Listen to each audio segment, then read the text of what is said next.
want to know. They just want me to keep going. Okay. We will start with the Kansas Insurance Department and an old friend, Eric Turek. Welcome. Good morning, Madam Chair, members of the committee. Eric Turek here from the Kansas Insurance Department. I am the department's Director of Government and Public Affairs, and I appreciate the opportunity to speak to you today about four proposed regulations. The first that I will speak to you about is in regards to pharmacy benefit managers. In particular, I'll back up a little bit. So every member on this committee voted in favor of the PBM Licensure Act in 2002. Prior to that act, pharmacy benefit managers in Kansas just needed to be registered with the department. Now, as of January 1 of this year, they have to be licensed. And so aside from providing the basic contact information with us, they have to pay a fee. They have to let us know where they're operating and whatnot. But in that act did outline the requirement of the commissioner to establish rules and regulations concerning a network adequacy report. And so that's what this regulation is. It just requires that pharmacy benefit managers let us know what counties they're providing service in, the number of affiliated pharmacies, independent pharmacies within their network, the number of complaints they've received from patients and independent pharmacies, but also other things like a written narrative describing patient access to pharmacies in their network, whether they impose any limits on prescriptions, things of that nature. Everything that's required in this network adequacy report isn't anything new that the pharmacy benefit managers should have to gather or provide. Other states are in line with us in requiring this information for this network adequacy report. So I'll stand for any questions at the appropriate time, or I can move on. Senator Faustido. Thank you, Madam Chair. Eric, what's the licensure fee? It's $2,500 annually. And who gets that money? The department, for the purpose of administration. Okay. Are there any other questions? And I think you can probably go ahead. Sure, and I'll say too that $2,500 fee that's in statute, and the department didn't have any. The department was not involved in that bill. Just as an FYI. The second regulation that the department is considering concerns annuity suitability. I'm sorry, and I apologize. I did not even mention the number of the first regulation, but the one that I just spoke to in regards to that was KAR 40-1-54. The second one is KAR 40-2-14A. When I appeared before the committee in May, one of the regulations that we were considering at the time was an update to the annuity suitability regulation. That is KAR 40-1-53. We have since adopted that regulation. That was an updated version of KAR 40-2-14A. As a reminder, the National Association of Insurance Commissioners, they adopted a new updated version of the annuity suitability model regulation. That was the regulation that we just adopted. This one in particular is the outdated version. So we are just looking to revoke this reg moving forward. Any questions on that one? Perfect. The next two I'll speak to together, KAR 40-3-12 and 40-3-13. These are very simple proposed changes to two regulations that concern risk modification or premium variance. In short, we are looking to completely revoke 40-3-12 and ever so slightly amend the second. Statute already covers what 40-3-12 already includes. The repeal would just simply eliminate confusion since the statute already covers what we're referring to in the regulation. Back in 2006, the department adopted that regulation specifically to address risk modification. Essentially, during the underwriting process, it applied a limit to the amount of premium variance that an insurer could file with their policies when we approve their rates. Though at the same time, the legislature was also considering a bill. I'm really getting into the weeds here, but essentially the reg was adopted at the same time that the bill was enacted. What's right now, the the statute is what is used currently with the industry, with the department. The reg kind of just exists there and creates confusion with the industry. We got a lot of questions about that, and we really just want to revoke the reg, and that's completely it. The carriers are okay with this. This won't change anything in practice whatsoever. So that first reg would be completely revoked, and then the second reg simply references that regulation. We would just eliminate that and instead reference the appropriate statutory numbers. So happy to answer any questions on all four. Committee, does anyone have any questions? Great. You got off scot-free. Wait, oh, you did not. Senator Tyson. Thank you, Mr. Chairman, or Madam Chairman. Sorry, it's early. Well, it's actually late, but thank you for your testimony. I do have a couple of questions. I approached the Insurance Commissioner's office this session, and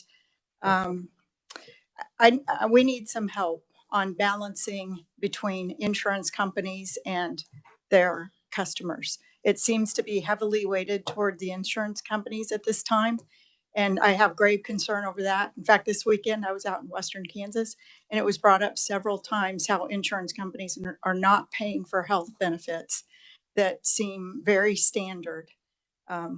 If you guys, I know that's a little off the rules and regs, and thank you, Madam Chairman, for the indulgence, but I am asking publicly now for help on this issue. Absolutely appreciate it. And I do want to, I should have mentioned in those last two regs, those only apply to property and casualties. It doesn't apply to health at all. But I do hear your concern, Senator, and I'm happy to chat with you again after today. And I would always encourage any member of the committee or any member of the legislature, if you have any constituent issues, we have a very, very robust consumer assistance division. We're always happy to look into each individual case. We have, as the commissioner says, we'll put our team against anybody's team. So. You've got one more question, Senator Warren.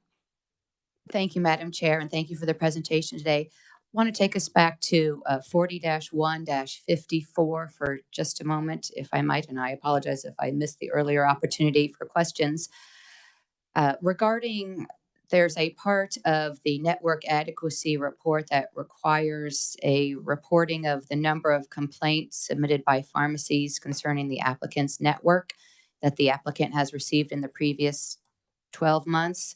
And then there's also the number of complaints submitted by patients concerning the applicant's network that the applicant has received in the previous months. And then that's subsection G and H of the regulation. And each subsection then goes on to list the definition of complaints. And it says complaints shall include complaints submitted in writing, by phone, by electronic mail, or by other electronic means. I don't see in either of the subsections, and maybe there's isn't how it works on the ground, but I don't see any opportunity for in-person complaints. Is that, just again to follow up kind of on Senator Tyson's question for our Kansans, is that something that would be included in the report? Is that something that pharmacies and or I guess that the PBMs are required to collect from pharmacies and patients in-person complaints as well? That is a great question, Senator. I would surmise that this list is not, I would surmise that this would also include in-person complaints, but I can definitely check on that with our legal team and get back to you on that. That would be great, because I think in statutory construction, this isn't statute. However, it does have the force of law that when we make a list and include specifics, when we exclude a specific, it is then excluded from the definition. So I would like to see in-person included in the list of complaints submitted by patients that need to be reported by in the adequacy report as well. Thank you. Representative Wagner. Yes, thank you, Madam Chairman. Actually, thinking very much on the same lines as the previous speaker, the going back to the 40-1-54 on the complaint process, is this the only way that, I mean, you're basically having pharmacy benefit managers self-report the number of complaints they receive. I mean, is that standard procedure? That seems a little odd to me. Thank you for the question, Representative. It's my understanding that everything that we are requiring in this network adequacy report is relatively standard across the country. I know further supervision and oversight over PBMs is relatively newer. So that's if there's another mechanism, I'm not familiar with what that may be. Though I think that might be a conversation the legislature might want to have. And just one other follow up. So is there any specific way that the Department of Insurance collects complaints about pharmacy benefit managers, which is a very controversial topic, as you well know, as far as their adequacy or inadequacy, rather other than what is self-reported by the pharmacy benefit managers themselves? I mean, and if you can report later, Sure. Sure. Yeah. I think I asked our director of consumer assistance how many complaints we had on PBMs during session. I think she had listed 2 within the last calendar year, and so I don't think that we received many complaints from consumers. That's just off the top of my head, but I can definitely get you a better answer there. Yeah. Senator Warren. Thank you, Madam Chair. Regarding Section 3 of the document that the Commission submitted today regarding analysis of economic effect due to implementation or compliance costs, and the Commission in Section 3, subsection B, has said there should be no economic effect due to implementation or compliance costs. Could you explain that a little bit? Is this a new report that is being required? And if it's a new report, aren't there going to be some time involved, someone having to fill these out? And wouldn't that then be a cost? Sure. What I will say is the cost would be marginal. And I apologize. I'm looking for the specific reg, although I know exactly what you're talking about. I'm sorry, it's the same reg. It's 40 days. Yeah. I was just looking for the specific language. And I think I may have stated this before you stepped in, so I'll just be repeating myself a little bit. But I apologize. No, totally fine. Totally understand. What we have added into this proposed network adequacy report is already what is required in a lot of other states with their reports, and so.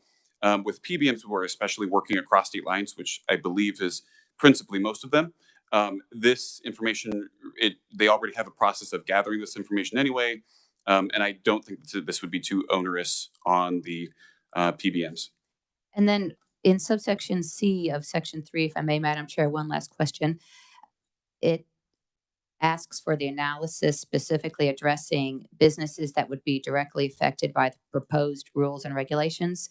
Persons seeking licensure as a PBM, how would a person have access to the complaints reported by patients or complaints reported by pharmacies? If you could explain that a little bit. So I believe that's just referring to the submitter of the report. That would just be an employee of the PBM. And is it the PBM that's being licensed? And is that a person or is that an entity? Or it's an entity. The entity. Okay, great. Thank you. Thank you, Madam Chair. Are there any more questions? Representative Penn. Thank you, Madam Chair. Thank you for coming before us today, Eric. I was just wanted to ask if you could do me a favor and relay the committee's regards to the commissioner at this time for her and the family, please. That's it. Appreciate that. Thanks. Representative Sawyer, did you have a question? Oh, sorry. I thought you went like this. Well, then don't ask. Thank you so much for being here, and we know how to get a hold of you if we have more questions. Thank you so much, Eric. The next stop we have is the Board of Nursing. Welcome to the committee.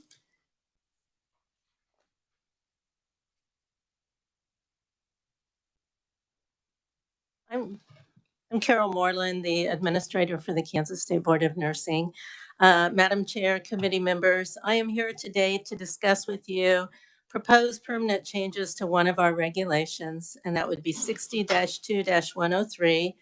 It covers nursing program faculty and preceptor qualifications. These proposed changes are in response to requests from practical nursing program directors. we have been working with the nursing programs to see if there's anything that we can do to help them to get more graduates so that we have more nurses entering the workforce. This is one thing that the practical nurses program said. And what's kind of behind that is right now they have to have clinical faculty. And sometimes it's hard to find enough clinical faculty. So if they don't have enough clinical faculty, that may keep their student numbers down a little bit. Now, this is one of the factors. Okay. So they said to us, if we could use preceptors like we can in the RN programs, then that would not be the factor that would hold us from getting more students. Because if we could use preceptors and not clinical faculty as much, then we would probably be able to have more students. And actually, they had been approached about this from the clinical facilities that they work with, because they're like, we want more nurses, we want more nurses. So what can be done? And so the clinical facilities are in favor of this also. So basically, this change would allow the practical nursing programs to utilize preceptors to teach the students in the clinical setting, which would help some of the practical nursing programs, not all of them, but there's quite a few that it would. And just to kind of explain what a preceptor is, a preceptor would be an RN, not employed by the nursing program, but they're employed by the clinical facility. So if I was a preceptor for a student that day, I would be a nurse that's assigned to take care of, I don't know how many patients, 4 or 5 patients or something. And the nursing program would assign one of their students with me that day for one of my patients. I would still be responsible for the patient. However, I would work with that student. And so it's just another avenue to have someone to be with that student, teach them, help them, and stuff like that. So just to kind of let you know the changes, basically what we did is we took the same language that was in the RN programs for preceptors and put it in the PN programs. That language for preceptors has worked very well for the RN programs for quite a period of time. The practical nursing programs were in supportive of this. So basically, to be a preceptor in a practical nursing program, they would have to be licensed as an RN in the state in which the individual is currently practicing. That could be a multi-state license also. Complete a preceptor orientation that includes information about how do you teach in a student preceptor relationship, because these nurses maybe have not been teachers in the past who's a preceptor. And so there would be an orientation that includes information about that. Also, the course information about the course that the student would be enrolled in, so that they would know what the student's learning, what they should be able to do, all of that. And then each nursing program has to have a written plan that includes how preceptors are selected, the role of the faculty member and the preceptors, so that it's very clear what those roles are, and then the methods of contact between faculty member and preceptors during the time that the student's with the preceptor. It's very important that the preceptor knows, if I have an issue or something, this is how I can get a hold of the faculty member. We do have a public hearing scheduled for this on July 24th. And just to kind of say again, this was made in response to requests from the practical nursing programs. So I'll stand for any questions if you have any. Senator Faustido. Thank you, Madam Chair. Carol, so the student, so how does this benefit them? Does it help to expedite their licensure entering into the nursing field? I wouldn't say it expedites. What they'll actually be able to do, though, is they will get more attention from that preceptor, because right now for clinical faculty, one clinical faculty can have 10 students in a facility. Okay, when they're assigned with a preceptor, it's pretty much one-on-one. So they get to know the preceptor, and if they try to put him with that same preceptor more than once, if at all possible, in scheduling.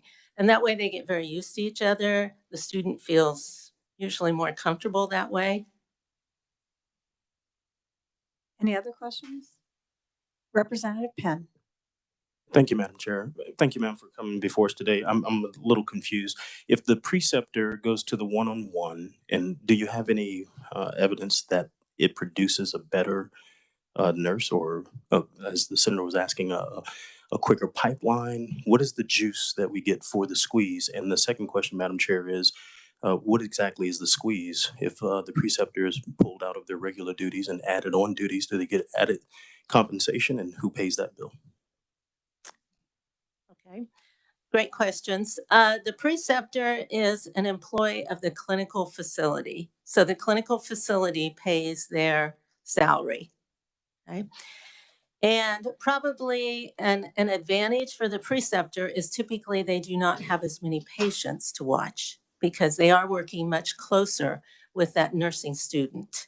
And so their patient load would be decreased compared to maybe another nurse. Some of the clinical facilities also, for their preceptors, they offer them a little bit more money if they want to do that. So it's kind of seen as maybe a step up than just every nurse, so to speak. So I think that's one advantage there. The clinical facilities also like having preceptors because they have a nurse that has got to know that student very well. So when it comes time to hire, they kind of know this student because they have spent a lot of time with this student versus a faculty that works for the nursing program that probably is not able to give the feedback quite as well as one of their own employees who's worked with them. So I see that as an advantage also.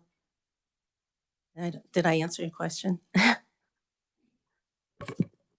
Yes, Madam Chair, thank you for that. I guess I'm just kind of confused with your answer. What is the problem that we're trying to solve? Are we trying to get, you started off by saying that we were trying to get more nurses in the pipeline, but it sounds like what this solution is just for better quality, or someone who knows the nurses that are coming out, same quantity, same timeline and everything, just knows them a little bit better, has a better warm and fuzzy about them. Okay, I apologize. Yeah. Just to kind of let you know, in our nursing programs have to do an annual report to us every year. And so they have just finished submitting the annual report for 2022 and 2023, and we haven't had time to compile those. But for the year before, 2021 to 2022, the PN programs, the number of approved admissions annually that they could have is 1,474. The number of students that were admitted was 1,020. And then you look at the number of students that actually graduated because of attrition, which every nursing program has attrition, is like 708. So they actually could admit 454 more students, and then we would have more coming out. But again, some of them are saying we can't do it because we can't find clinical faculty. So as long as we're required to have clinical faculty, that's holding us back. Now, there's, like I said, there's other factors in this. Part of it is we don't see the qualified applicants that we used to see in all the nursing programs. And so, and the nursing programs set their own admission criteria. That is not something that we set for them. Did that answer your question a little bit better? Does anyone else have a question? Senator Warren. Thank you, Madam Chair. Thank you, Ms. Moreland, for being here. I have a question regarding the new section of 60-2-103 in subsection. Well, it looks like subsection 2. No. Well, in any regard, I'm going to just read the part to you that I have a question about because it's a lot of subs. And anyway, that the preceptor be licensed as a registered professional nurse in the state in which the individual is currently practicing nursing. So that means a non-licensed Kansas, not licensed in Kansas, registered professional nurse can then apply to be a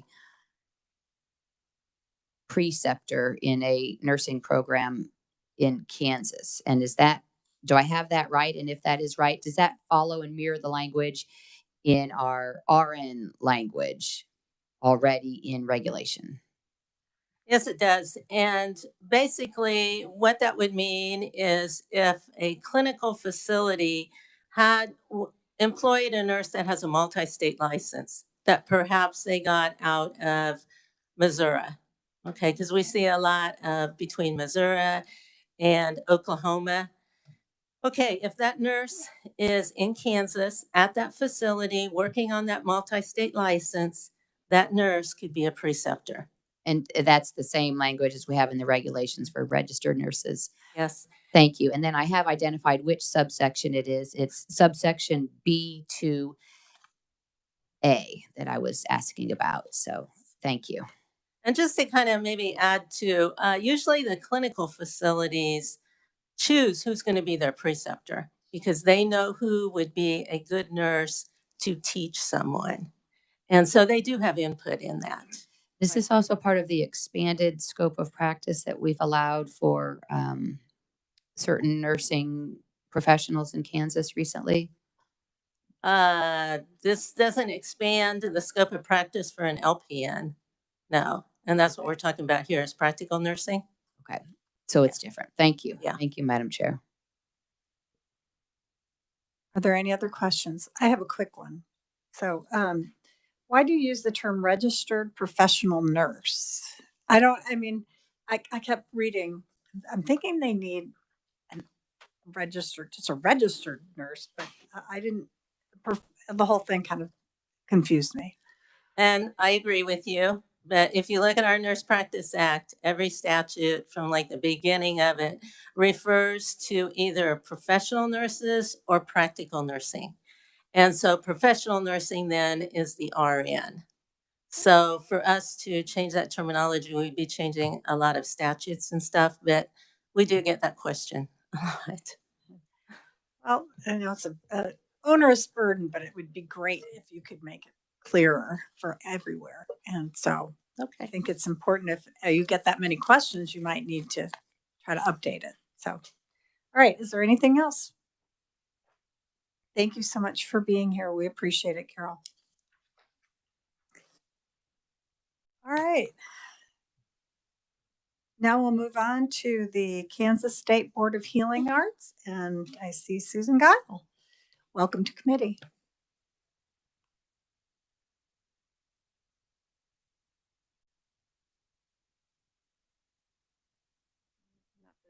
think you turned it off. There you go. How about that? Okay. Good morning, Madam Chair and honorable committee members. I am Susan Guile, Executive Director of the Kansas State Board of Healing Arts. I am here this morning to discuss with you KAR 100-11-1. This regulation adds renewal fees, application and renewal fees for resident active and reentry active licenses, and increases renewal fees for physicians and chiropractors by $30.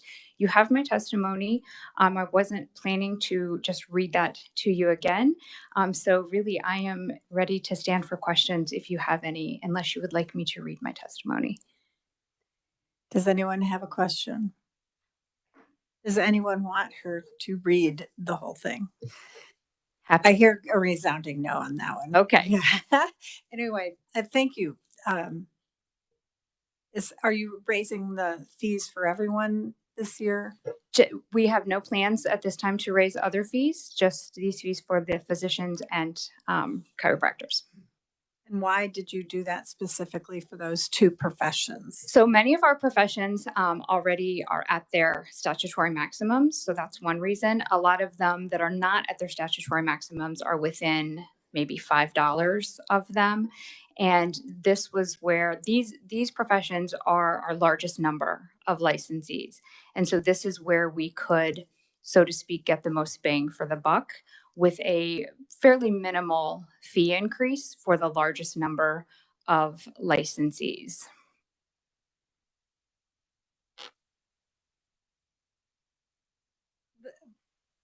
and this is not your fault, but we need to change the economic impact of our laws and rules and regs, because I don't see any number. If they're the biggest group, how much is an extra $30 going to be for that entire group? How much more money are you pulling in? I don't. We'll bring in approximately $250,000 annually with this increase. Sounds like a nice chunk of change. What are you going to do with that? So our intent is to hopefully, with legislative approval, there's a couple things actually, but hopefully with legislative approval, I would like to add staff to our agency, specifically licensing analysts. Not this fiscal year. Representative Sutton. Mr. Chair or Madam Chair. Doesn't matter. Mr. It's it's 2023. A question regarding the fee fund balance, or I guess it really goes to why are we raising fees now when staffing increases haven't been approved yet? So do you have a snapshot of the fee fund balance and the health of that fee fund? So our fee fund is pretty healthy. Once this is in effect, these fees won't come due for this population again until the beginning of next year. For the bulk of them, DCs, I believe, will be sooner. But the MDs, DOs are not until next calendar year, 2024. So having them now will not get us the money until after our budget is put in place and hopefully those staff additions approved. So we'll have that money ready.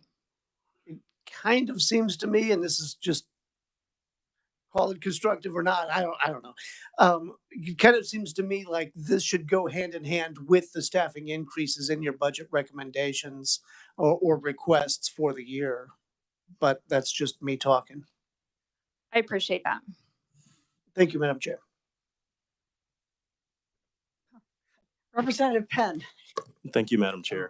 And on the heels of that, and thank you for the question, Representative. When it comes to the economic impact, as the chairman was saying, have you done a type of polling, if you will, of these types of practitioners, and what is their feedback on this? Does it make it difficult for them to do practice here in the state of Kansas? What is going to be the impact on the economic landscape that we have here? Because that I don't see in your letter. Prior to implementing this, or prior to taking this to the board for approval, I did have a conversation with KMS. We did put it on the agenda for the public meeting and sent that out prior to the public meeting. This was discussed openly in our public meeting, I believe in August of 22. It was discussed with our board. Our board was given 3 options of what the fee increase could be. They chose this option. Our board has 15 members, 11 of whom are in this population, and many are individual practitioners, small business owners, et cetera, and they chose this. We have actually just this morning heard from KCA. We have a public meeting scheduled for July 19th on this. KCA submitted public comment for that public meeting. They are not in favor of this. But to your point, I don't believe that this $30 per practitioner fee increase will keep practitioners from coming to Kansas. I believe what will keep practitioners from coming to Kansas is the length of time that it potentially takes to get licensed in Kansas. And that is our issue. And that is why we need additional licensing analysts and specialists so that we can timely get folks licensed. And that is our issue right now, is that our staff simply cannot keep up with the volume. We have been at our current licensing, our current staffing numbers since 2017. Since then, our number of total licensees, we jump on average about 900 licensees per year. And in addition, we've added license types, which all come with different rules, regulations, issues. We've added different other requirements, the requirements for House Bill 2066, et cetera. All of these take up our licensing analysts and specialists' time and attention. We've added the IMLCC, we've added PT Compact is in place, et cetera. this is what we're hearing. And this is why we need additional staff so that we can timely get folks to licensure so that they can work in Kansas. Absolutely. And Madam Chair, if I may rejoin, thank you for that. And I was here to help pass 2066, and I thought that we already had this going through that process for expedited. Oh, it is. Okay, fantastic. Madam Chair, I would submit that as a member of the Commerce Committee, which is apart from this committee, and having quite a few of these practitioners in my particular district, I would agree with the chair of the Insurance Committee that this would go through the legislative process, because we know we have a governor. You said there's about $250,000. She has a real bent about that exact figure not going through proper channels and proper processes. So I would submit that we should probably push this through the legislature for the proper channeling and proper vetting of it to make sure that that economic impact, everyone understands it for their voters, for their businesses, and what it does to Kansas. Thank you, Madam Chair. Well, can I be clear that obviously the budgeting process, this would still go through the budgeting process? Mm-hmm.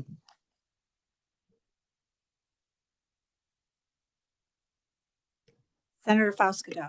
Thank you, Madam Chair. So just for clarification, so do you need the funds first to decide how many analysts you could hire, or does that matter?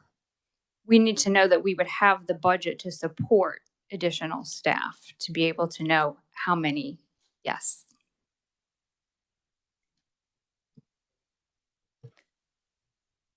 Are there any other questions or comments?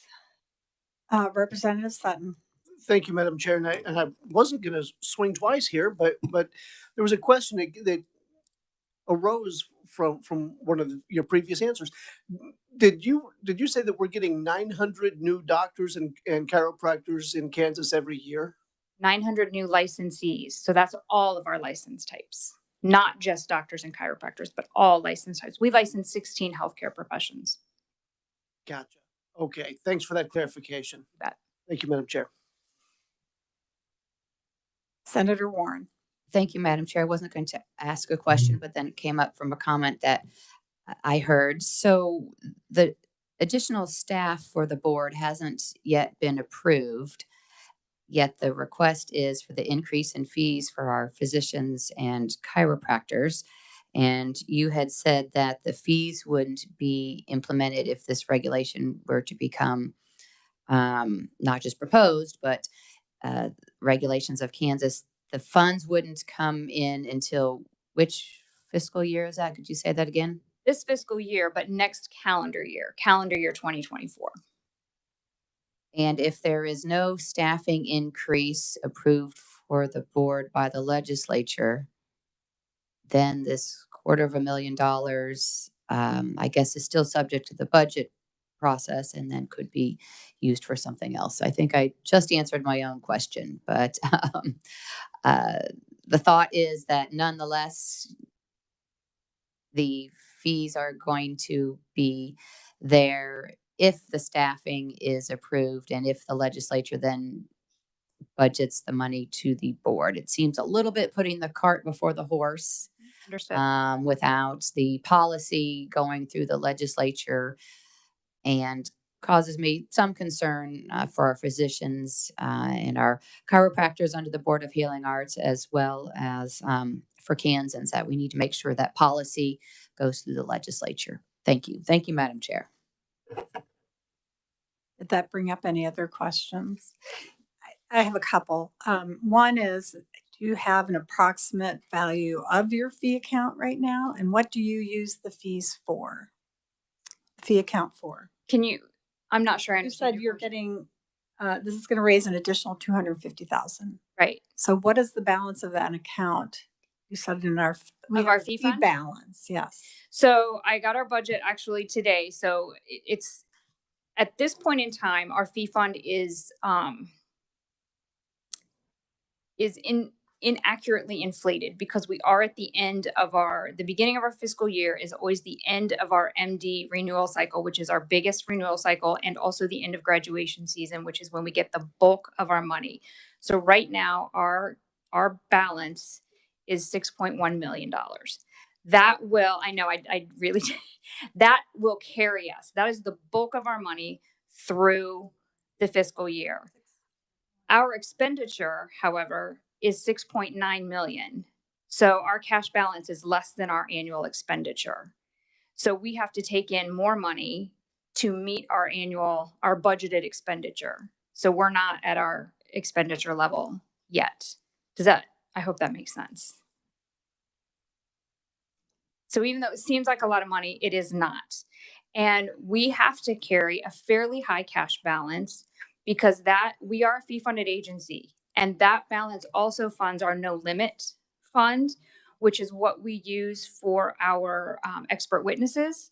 We right now have 10 cases out for expert witnesses. Those can go into the tens or sometimes even hundreds of thousands of dollars.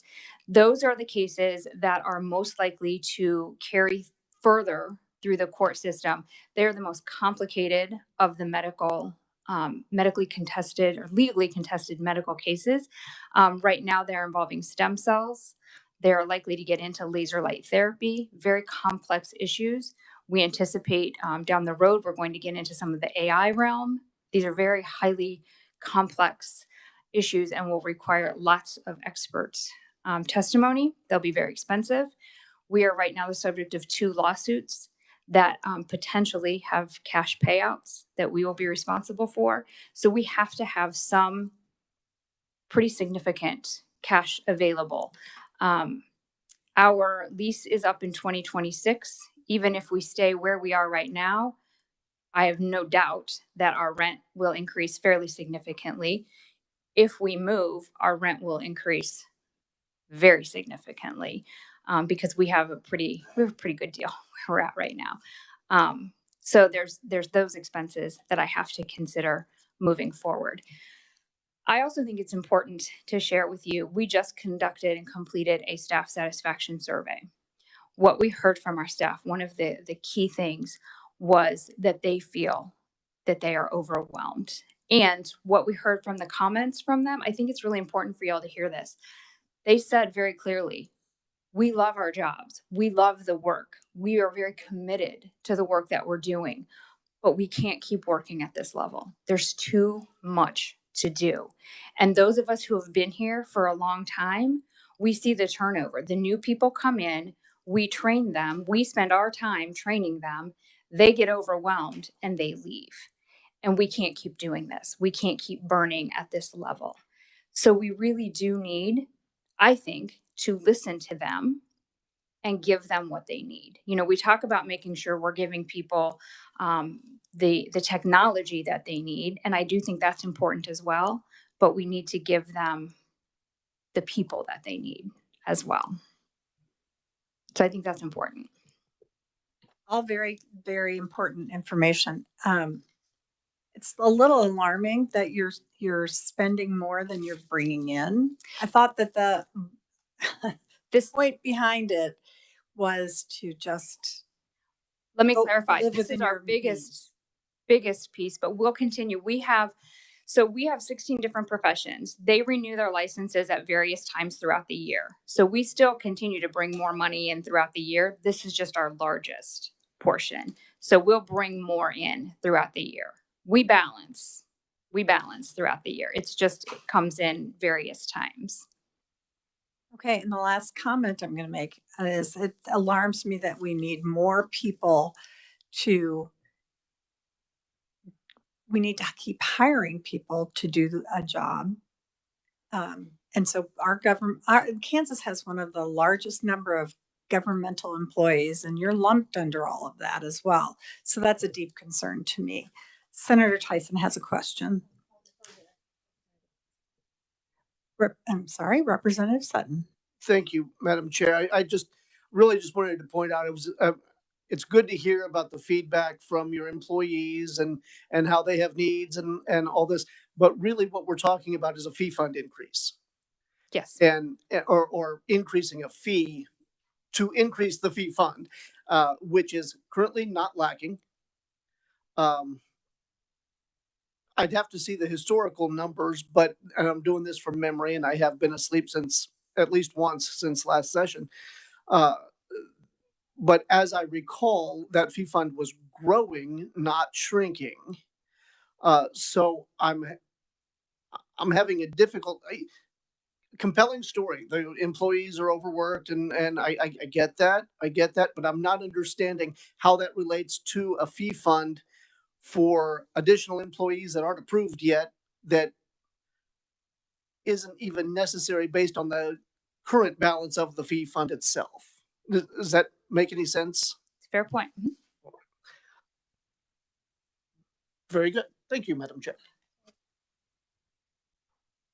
Senator Tyson. Thank you, Madam Chairman. So are you going to withdraw the roll and reg then? Or are you going to move forward with the fee increase?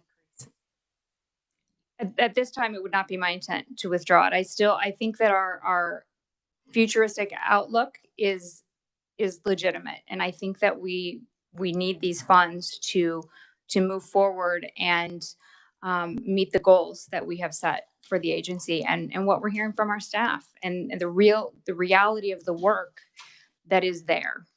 So, Madam Chairman, if I may, without legislative approval and without increased staff, I hear the word sweep often used, maybe in this case.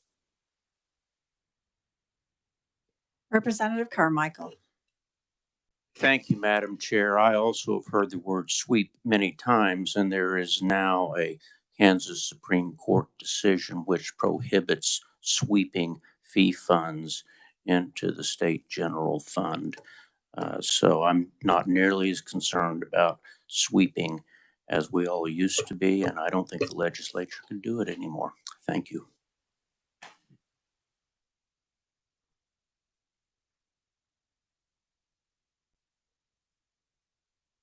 Representative Sutton. Thank you, Madam Chair. I really don't want to open this can of worms, but that Supreme Court decision, it's largely dependent upon the fee fund itself. There are a wide array, and it kind of depends upon the way in which the fees are collected and for what purpose. So I wouldn't call that a blanket judgment covering all fee funds in perpetuity. I think that's an overly simplistic approach to that Supreme Court decision. Thank you, Madam Chair.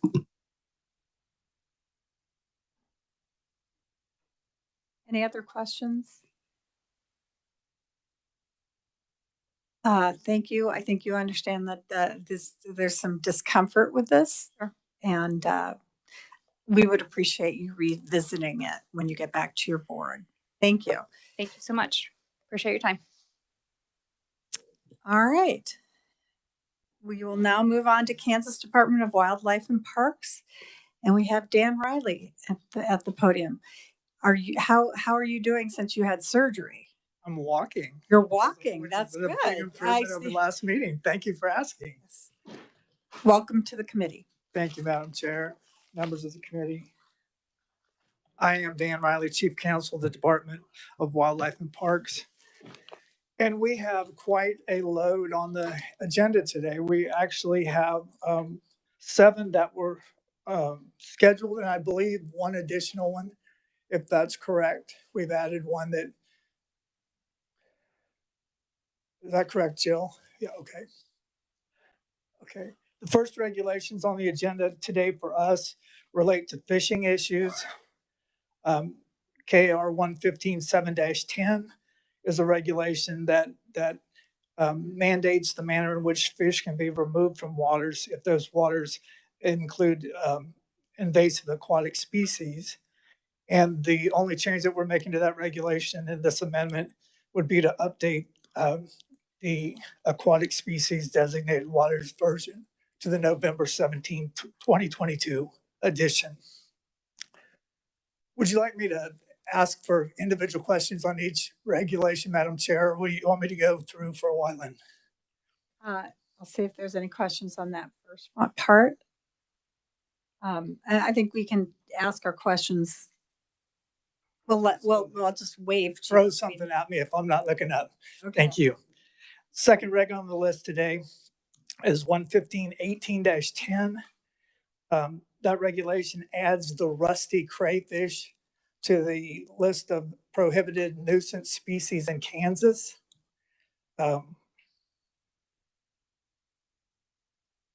no questions there. The third of the fishing regulations is KR 11525-14.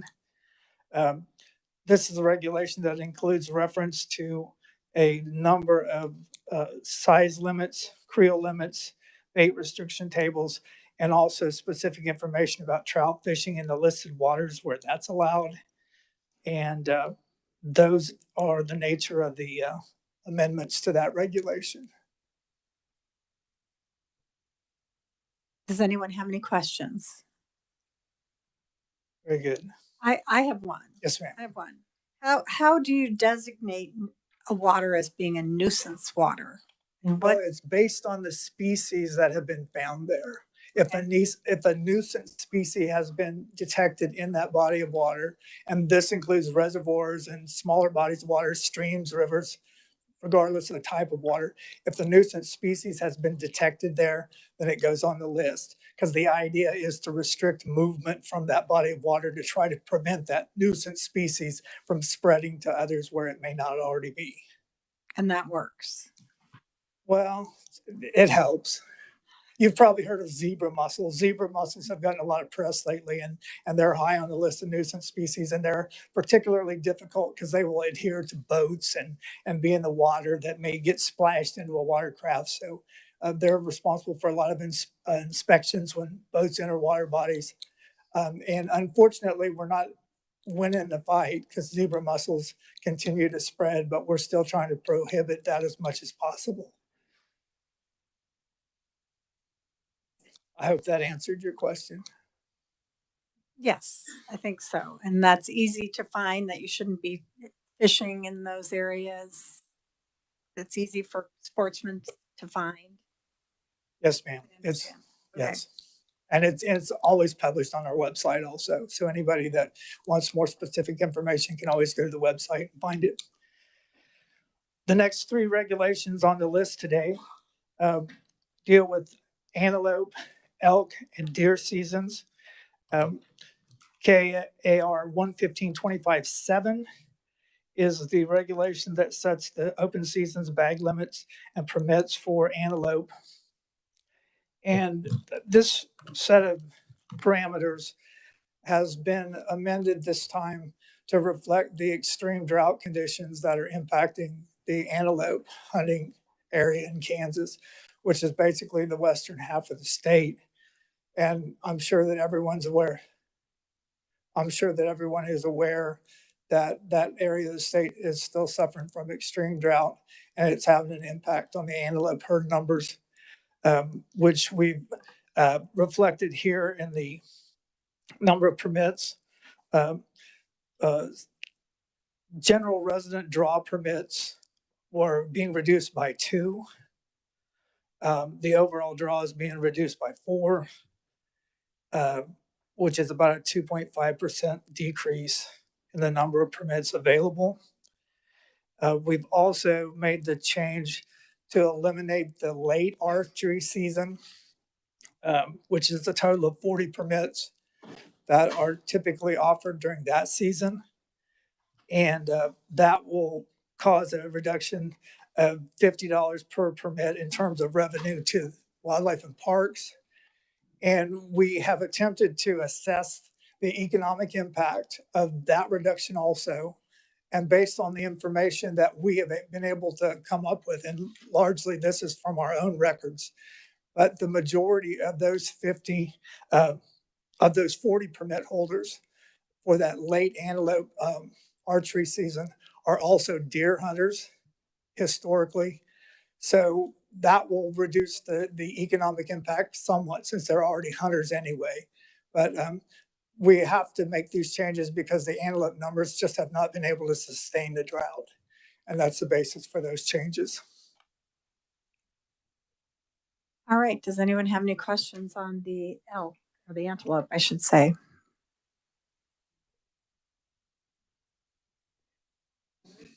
Senator Tyson. Thank you, Madam Chairman. Thank you for your comments and for being here, and I'm glad your surgery did go well. Thank you. I don't think you've been in western Kansas lately, at least not northwestern. Those ponds are a lot fuller than ours and in better shape than ours. I would dispute that. I know we are in a drought, but there's areas that aren't. And we saw turkey, we saw deer just this weekend.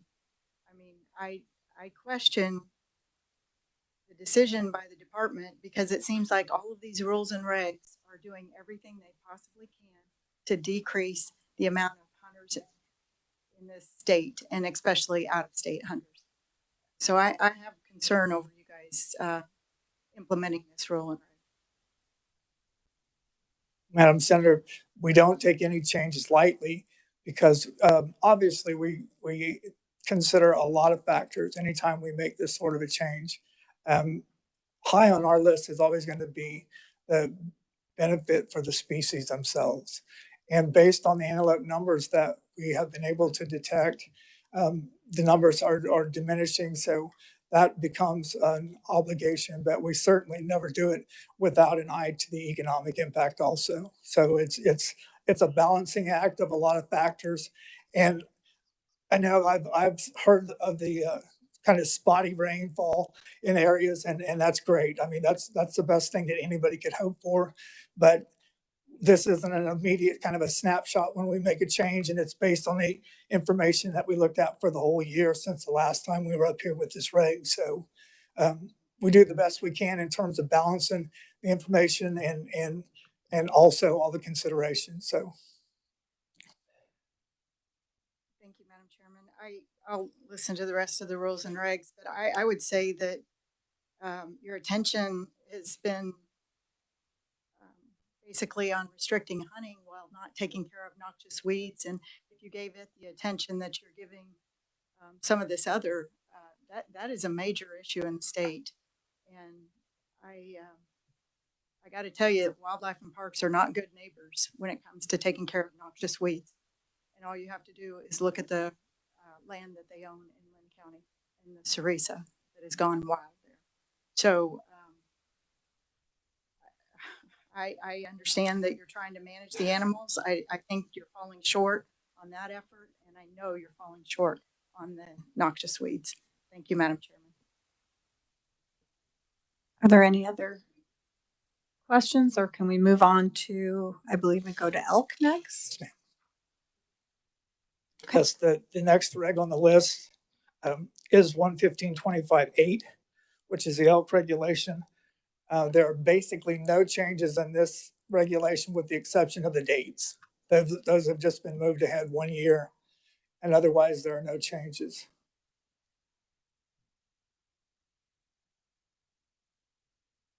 All right, any questions on this?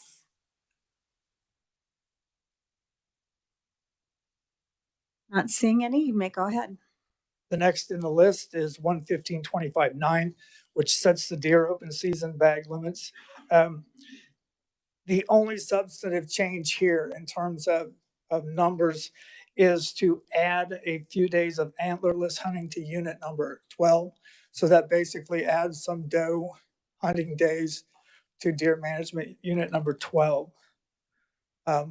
Something else that we've attempted to do with all of our regulations is to make the season dates more durable. We spend way too much time before the committee, and I'm sure the committee is very tired of seeing me behind the podium here because we have so many annual seasons. By the time we finish getting one set of dates approved in a regulation, we're already working on the next one. So we are striving to try to make language more durable to cut down on that volume because it's hard on our staff, it's hard on the staff in the process of the promulgation of regulations, and it also creates a lot of volume on your agenda that you would probably just as soon not see quite as frequently. So I want you to be aware of the fact that we're making the effort trying to make them so that they'll last longer than 1 year. So any questions on the deer regulation? Representative Wagner. I don't think it's directly relates to what you're presenting today, but I have had a lot of feedback from people in my district about some proposed changes that you have about deer feeding schedules and such. And I'm wondering when that regulation is going to come before this committee or where that is in the process, if you don't mind a somewhat Absolutely. side related question. Absolutely not. At our most recent commission meeting, we had some presenters from wildlife management agencies from several different states and a couple of federal agencies there that presented information on the subject of deer baiting. And I'm a deer hunter and I'm a person that has baited deer for several years. And I was kind of shocked at some of the information presented. It has to do with disease transmission. And apparently the chronic wasting problem that's affecting a lot of the deer herd nationwide is made much worse by the baiting because it concentrates the deer unnaturally and causes them to group up around the feed source and creates issues like that. However, you won't see it in the form of a regulation anytime soon. It's prohibited now on public lands. So the lands that the agencies control don't allow baiting out there. But in terms of any implication for private lands, it's going to be an education program. We want the people that are out there who are engaging in that sort of baiting activity, myself as an example, to be aware of what the consequences are. And what we hope to be able to do is to make that information known to everybody that would like to see it, and also make some recommendations about ways that people can make sure that their animals are fed without creating the kind of hazard that dumping a bucket of corn on the ground does, basically. So, and it's, like I say, it's intended to be educational, and hopefully we'll have some suggestions that help eliminate the problem. You bet. I have a question, but Senator Tyson, would you like to go ahead with your? Senator Tyson. Thank you, Madam Chairman. I listened to that hearing, and it was absolutely one-sided. Deer travel in herds. And I mean, that's just the way it is. So I would question. They said the microphone's not working, sorry. So like I said, that hearing was definitely one-sided, and I hope that you do stick to that and not trying to implement rules and regs on those feeders, because that seems very aggressive. And I mean, there's farmers that have grain and situation that deer come in. Would that be considered? I mean, I know you wouldn't, but it's the same scenario. They do travel in a herd, and that disease that you're talking about, it's going to be promulgated anyway. But yeah, well, thank you, Madam Chairman. I just was concerned over that hearing because Absolutely. it was so one-sided. And since I confess that I'm one of those people that have historically done some of that baiting, I was too. And I'll assure that at this point, we are just collecting the information. And as soon as we have something collected in the form that we can share, we will do that, because we want people to be aware. I mean, we don't want to create a disease problem, obviously. That's in nobody's best interest. But at this point, we're just collecting the information because, like I say, historically, it's something that's been commonly done without any real concern about the impact on disease. So, but that's the stage that we're in now. It's just collecting information. Representative Penn. Thank you, Madam Chair. Thank you so much for appearing today. I'll be brief because I know we're very, praise God for your recovery off your surgery, sir. For education's sake, myself, I have Butler County as well. And to the Senator Tyson's comments about the noxious weeds and everything, and your comments about having a more durable language, I am unfamiliar with what are the barriers to achieving that more durable language. I don't know if it's something that you can briefly describe here or get with a few of us offline to really get into the nuts and bolts of it. Because I think if we can achieve that, like you mentioned, we can get that done and then turn your forces against the noxious weeds issue. Would you be amenable to that? Thank you. Absolutely. And what I would ask the senator to do is, if you would shoot me an email or give me a message somehow in terms of that specific location, I will make sure that the people responsible in that area are aware of the fact. Because I mean, we try to be a good neighbor. We do. And we are, a neighbor to a lot of different situations and different environments. And we face the same kind of responsibilities and challenges in terms of making sure that noxious weeds are taken care of as everybody else does out there. So we don't ever purposely ignore that responsibility. So if you can give me a heads up to where you were specifically, I'll make sure that the people that need to know are informed. And in terms of the durable language, one of the challenges that we've run into is basically the fact that if we establish something that is a non-specific date, it really only stays where it is on the calendar for a cycle of about 2 years. And we've got a lot of different seasons that run consecutively or simultaneously. And when we have dates that are moving and language that's not moving with it, then we end up eliminating some of those intermediate stages. So we haven't solved that one yet, but we haven't quit working on the issue, because honestly, the frequency of changing something annually is not anybody's best interest. So we're this is our first attempt. It's an improvement, but we're not there yet. So we will continue to work to try to get more durable language so that a regulation is viable over a period of time. Madam Chair, Yes. would you like me to add the additional reg at this time because it relates to deer also? Or do you want me to save it for the end? The added reg is 115.25.9A, and it's a sub-regulation of the one that we just spoke to. The only thing that 125.9A does is establish the deer seasons on the federal lands, Fort Riley, Fort Leavenworth, and the Smoky Hole federal area. And other than changing the dates, there are no changes in that regulation. It's just the updated version. All right. I do have a question. Yes, ma'am. I'd like to know what experts came in to talk about chronic wasting disease and talked at that hearing, because what I'm told is there are 2 states in the country that have not allowed any feeding, and their chronic wasting disease with their deer is completely in line with the rest of the United States. And one of them was Illinois. I can't remember what the other one was. So if in fact these 2 states have been doing that for a long time, why are we even considering limiting the feeding when it's clear it doesn't help? I'm not the deer expert, and we have one who I would be happy to make available sometime and go into as much detail as you can possibly stand on that topic. My understanding, and it's limited by the exposure that I had at that meeting, and in terms of who was the speakers at that meeting, a gentleman from South Dakota, the wildlife agency in South Dakota. There was a gentleman from Iowa, and there was a gentleman from Texas.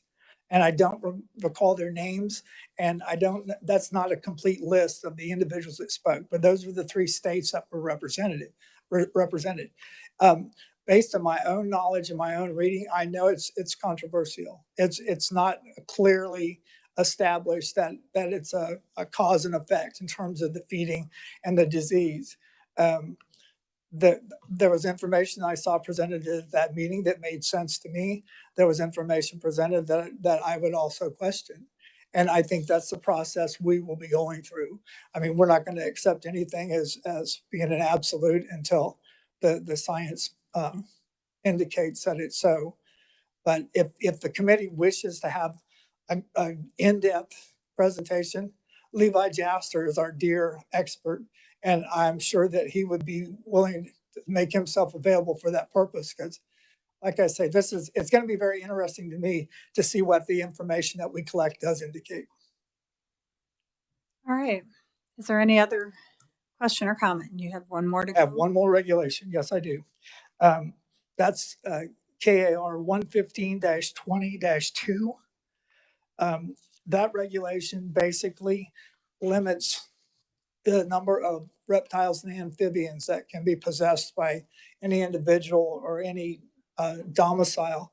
This regulation is in response to a story and a situation that you probably heard of some months ago in terms of painted box turtles in Kansas. Painted box turtles became the victims of a pet industry overseas and were being illegally collected and shipped overseas for the pet trade. And through a series of committee meetings with a number of industry groups and peer groups related to amphibians and reptiles and the university staff, this regulation was the product of that process. The intent was to limit the illegal trade so that box turtles aren't basically exported into extinction by the pet trade, but still leave enough latitude in the language so that little kids that go to summer events could still have a turtle race. We didn't want to make it so that the regulation became too heavy-handed or created additional problems rather than dealing with the turtle export problem that it was intended to address. And that's basically the language that you have for you here. It limits the possession of amphibians and reptiles per person and domicile, no more than 5 total, and no more than 2 of any single species of reptile. There's language also in there that also limits possession of mussels, which was just an additional limitation. So, any questions on this one? Senator Tyson. Thank you, Madam Chairman. On the last page, you list for the purpose of domicile, the definition shall mean address you declare in local documents to pay taxes, receive Social Security, vote, bank, permanent. I just question, there's a few things in there that could be ambiguous. I get what your intent was, but I don't, not amphibious, ambiguous. But I just question the way it's written. Thank you, Madam Chairman. Are there any other questions? Representative Sutton. Thank you, Madam Chair. This isn't so much a question. I have no issue with the regulation whatsoever, and reptiles in general I don't particularly care about. But okay, there are some that are pretty. There are some that I like. But anyway, exactly, he's my favorite.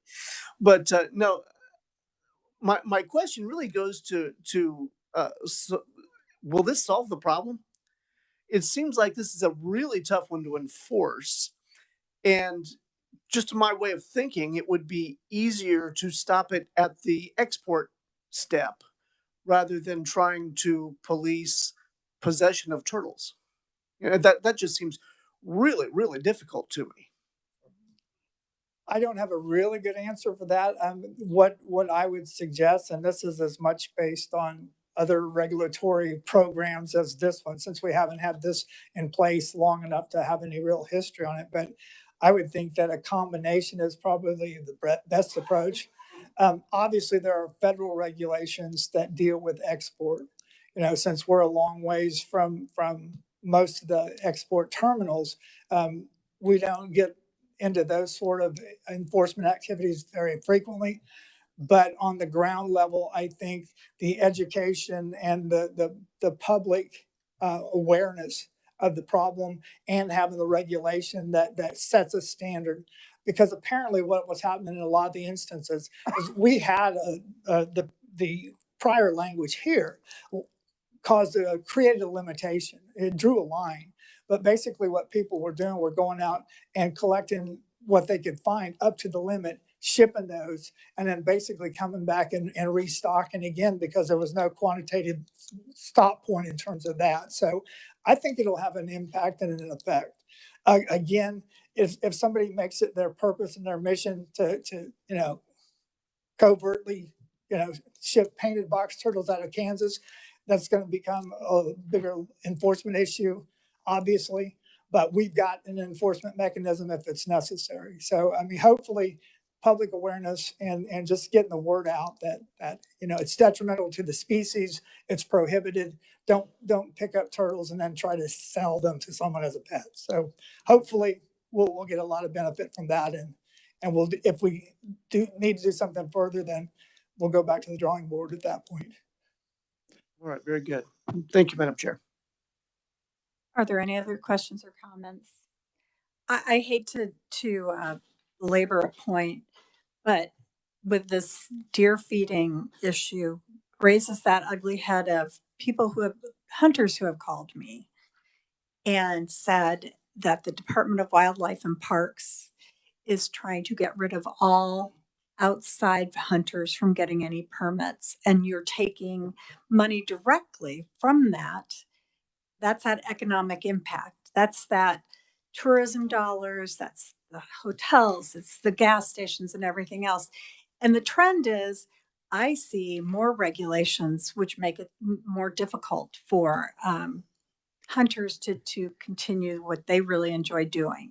So I'd like to point that out to you and make sure that I want to make sure your agency's aware that I've been told this a lot, and when I see these kind of regulations go through, it leads me to believe that that's true.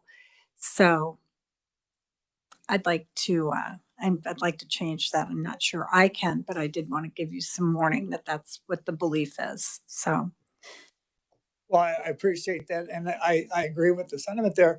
And also, I mean, I think it's a point to be made that to assure that the resource in terms of the wildlife and the places where the wildlife habitat is there for those, to assure that that is always going to be there for future generations of not only Kansans, but also non-residents that come to Kansas to enjoy it. That makes the efforts that we make and the steps that we take to preserve that resource even more critical. You know, it's a resource for a lot of reasons, including economic production in terms of the benefit. I mean, our agency benefits greatly from hunters that buy tags also. So, you know, it's a little bit self-defeating if we categorically try to eliminate one group of hunters, because we benefit just as much as any other economic unit from that. But at the same time, we have to be responsible for doing those things that are necessary to sustain that resource, or there won't be any deer hunters in Kansas, period. So, I mean, it's basically an issue with a lot of different parts and pieces and meaningful elements that need to be considered anytime there's a decision. So I agree with you absolutely. Okay. You have a question? Senator Tyson? No, sorry. She does not have a question. I lied. All right. Well, thank you very much. I appreciate it. All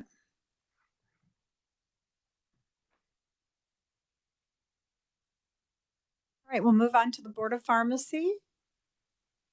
Alexandra Lazzi. Thank you, Madam Chair, members of the committee.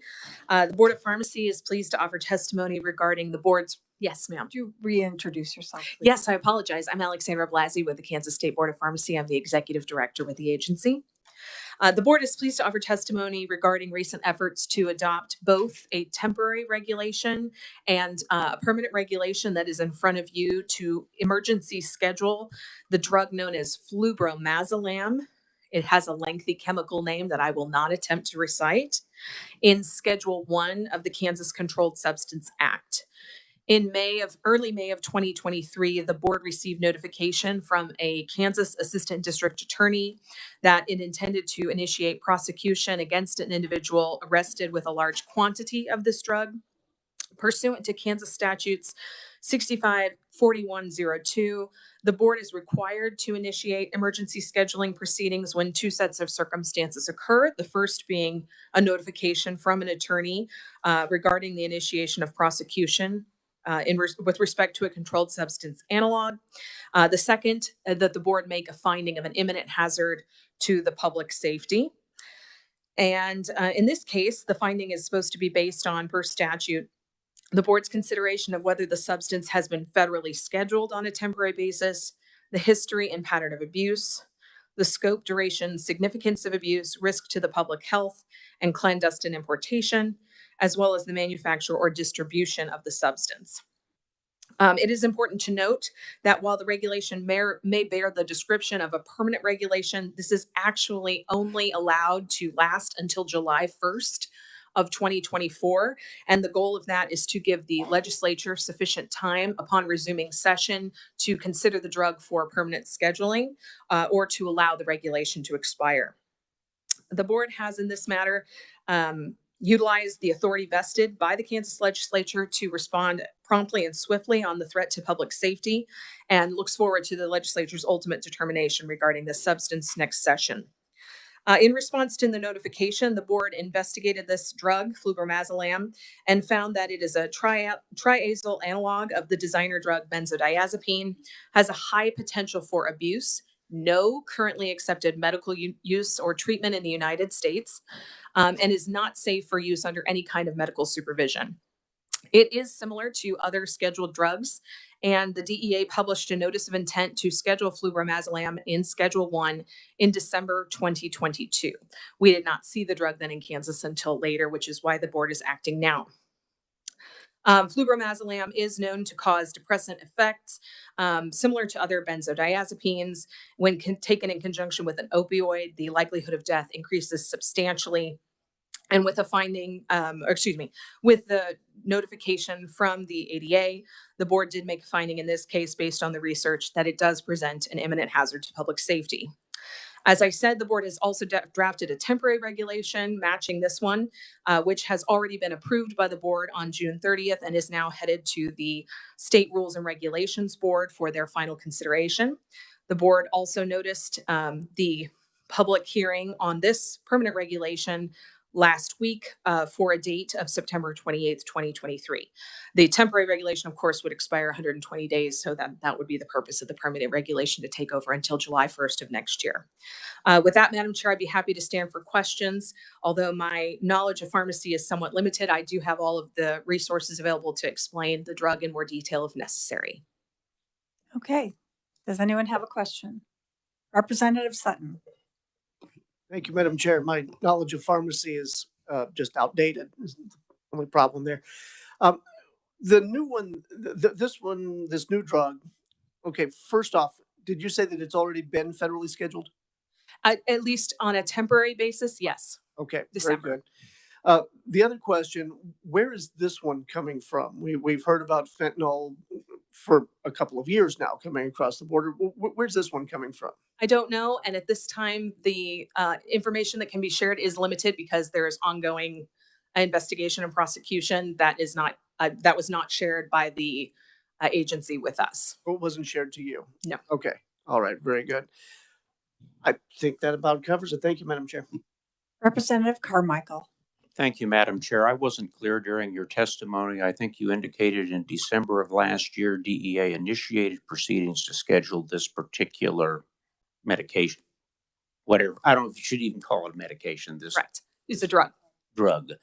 Now, have they in fact implemented temporary regulations along with that notice of intent? Yes, the notice was effective upon publication December 23rd, 2022 in the Code of Federal Regulations.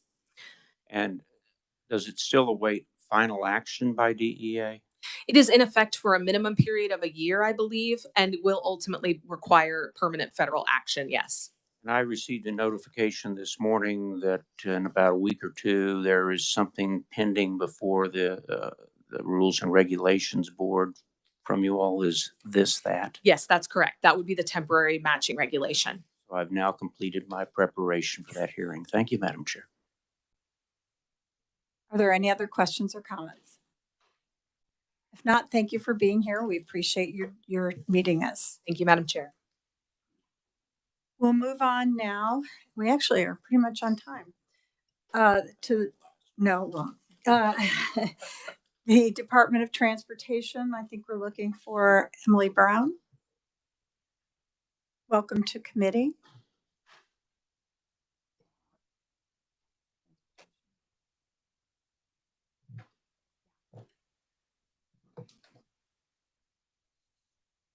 We're glad you're here. Thank you, Chairwoman Wassinger and honorable committee members. My name is Emily Brown, and I'm a staff attorney for the Kansas Department of Transportation. With me today are Michael Espinoza, KDOT's Freight and Rail Program Manager, and Joel Skelly, KDOT's Director of Policy. We are here today to provide the committee the opportunity for review and comment under KSA 77-436 on KDOT's proposed regulation on crew size requirements for trains operating in Kansas. KDOT's proposed regulation, KAR 36-43-1, provides subsection A. Each entity operating a railroad in Kansas shall maintain at least 2 crew members in the control compartment of the lead locomotive unit of each train. Subsection B provides compliance with subsection A shall not be required during switching operations, brake testing, or safety inspections, while stopped at a customer location, or while reducing the number of cars in a train when sliding on a track. This proposed regulation is authorized by KSA 66-1216 and KSA 75-5078 and implements KSA 66-105, KSA 66-1215, and KSA 66-1216. KDOT's authority to create this proposed regulation has been reviewed and approved by the Attorney General's office. KDOT proposes this regulation in the interest of the public health and safety of Kansans and the hope that it will reduce the number of collisions and fatalities throughout the state involving trains. While KDOT acknowledges technological advancements and processes that have been made in the industry regarding rail safety, a second crew member may act as a knowledgeable first responder in emergency situations and assist in preventing and addressing potential safety concerns, such as a vehicle or other object on the tracks. Thank you for the opportunity to present this proposed regulation. I'm happy to stand for questions at the appropriate time. All right. Thank you. Does anyone have a question of Representative Carmichael? Thank you, Madam Chair. Appreciate you being here today, ma'am. I believe it's in Mr. Doglish's, and I hope I pronounced Doug's name correctly, testimony. He makes reference to a couple of cases that were apparently referenced by the Attorney General in approving this regulation. Is there a formal opinion from our current Attorney General concerning this regulation as to whether it's permissible, not permissible, etc., or was it just Attorney General Kobach's review of what you proposed? Just review of what was proposed, but it was also approved by his office. Right. There was, I think, at one time, perhaps a contrary opinion from former Attorney General Schmidt. Are either one of those opinions in the form of Attorney General's opinions, or are they just based upon review of proposed regulations? They are not, as far as I'm aware, they are not formal Attorney General opinions issued by the Attorney General's office. I think it was more of a discussion back and forth. That's my understanding as well, but when people testify, if I'm incorrect in that regard, I hope someone will bring it to my attention. I have a second question whenever it's appropriate. Thank you. About 3 or 4 years ago, a railroader was killed about 3 blocks east of my district while operating a remote control engine owned by the Wichita Terminal Railway. And of course, that caused concern to me, and it frankly causes some concern to me when I come up to a railroad crossing and I look in the cab of a locomotive and there's nobody there. Mm-hmm.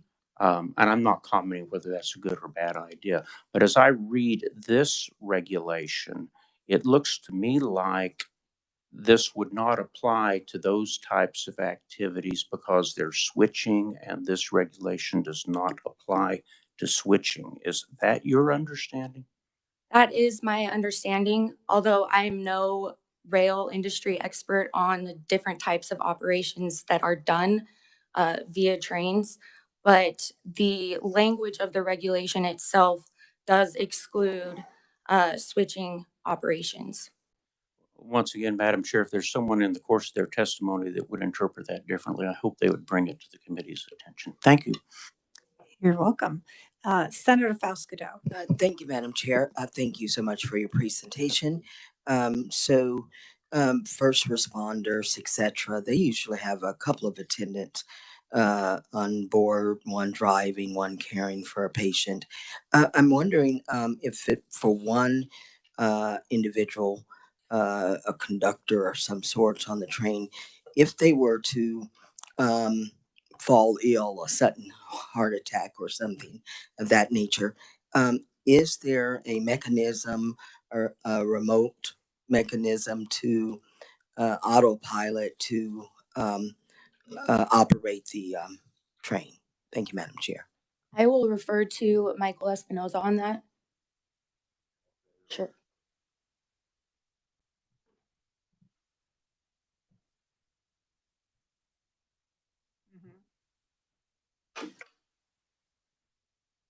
You'll need to introduce yourself as well. Michael Espinoza, I'm KDOT's Freight and Rail Program Manager.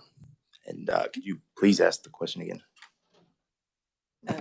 If there's only one person operating the train, if they were to have a heart attack suddenly, is there some type of mechanism or remote control to continue operating the train? To continue operating, I don't know if that would be the best way to say that, but I would think that that'd be an opinion for the industries to answer. The railroads. Does PTC? Yeah, so there's no automation with it, and there's no automation with the alert or reset. So it's when you meet that specific end location that you're authorized to go through, then that would be it. Madam Chair, I guess what I was getting to is like if we're on an airplane, there's usually a co-pilot sometimes, and then an auto mechanism to land the passenger safely. I was just wondering if we had one person only and something malfunctions, they have a heart attack, what's in place currently to possibly stop the train or allow for a safe arrival? So there's PTC that would be in effect, but that would only stop the train. Madam Chair, what is that? Positive train control, and I believe the railroad representatives could better explain that. Okay. Representative Sutton. Thank you, Madam Chair. All right, based on some of the answers there, both were referred back to the railroad industry to answer. Did you discuss this with them, with the railroad industry ahead of time, or is this one, or are we just kind of making it up as we go here? So I'm not aware of any previous discussions with the railroad industry, but I will note. Sounds like a good idea. Well, what I would note, Representative Sutton, is that KDOT has proposed this regulation and it's currently going through the public comment phase. So that is the appropriate time for the railroad industry to weigh in on any concerns that they may have, that KDOT would certainly take into consideration before deciding whether or not to actually adopt this regulation. Okay, so we're not nearly to the point of adopting this regulation. No. We are holding a public hearing next Monday at the Eisenhower building as well as via Zoom, and anybody will have an opportunity to present testimony, opinions, comments, so be it. Good. Now, if I could follow up just a little bit more, is there also ongoing discussion regarding mandatory crews for autonomous vehicles? I don't know specifically. That was a joke because the definition okay. of autonomous rules it out. Okay. But that's kind of my point. When we have autonomous vehicles driving down the highway with traffic without a driver, and we have trains on a track without other traffic, hopefully, if everyone's doing their job correctly, then we need two. And I'm just curious as to the rationale behind this. Where did this idea come from?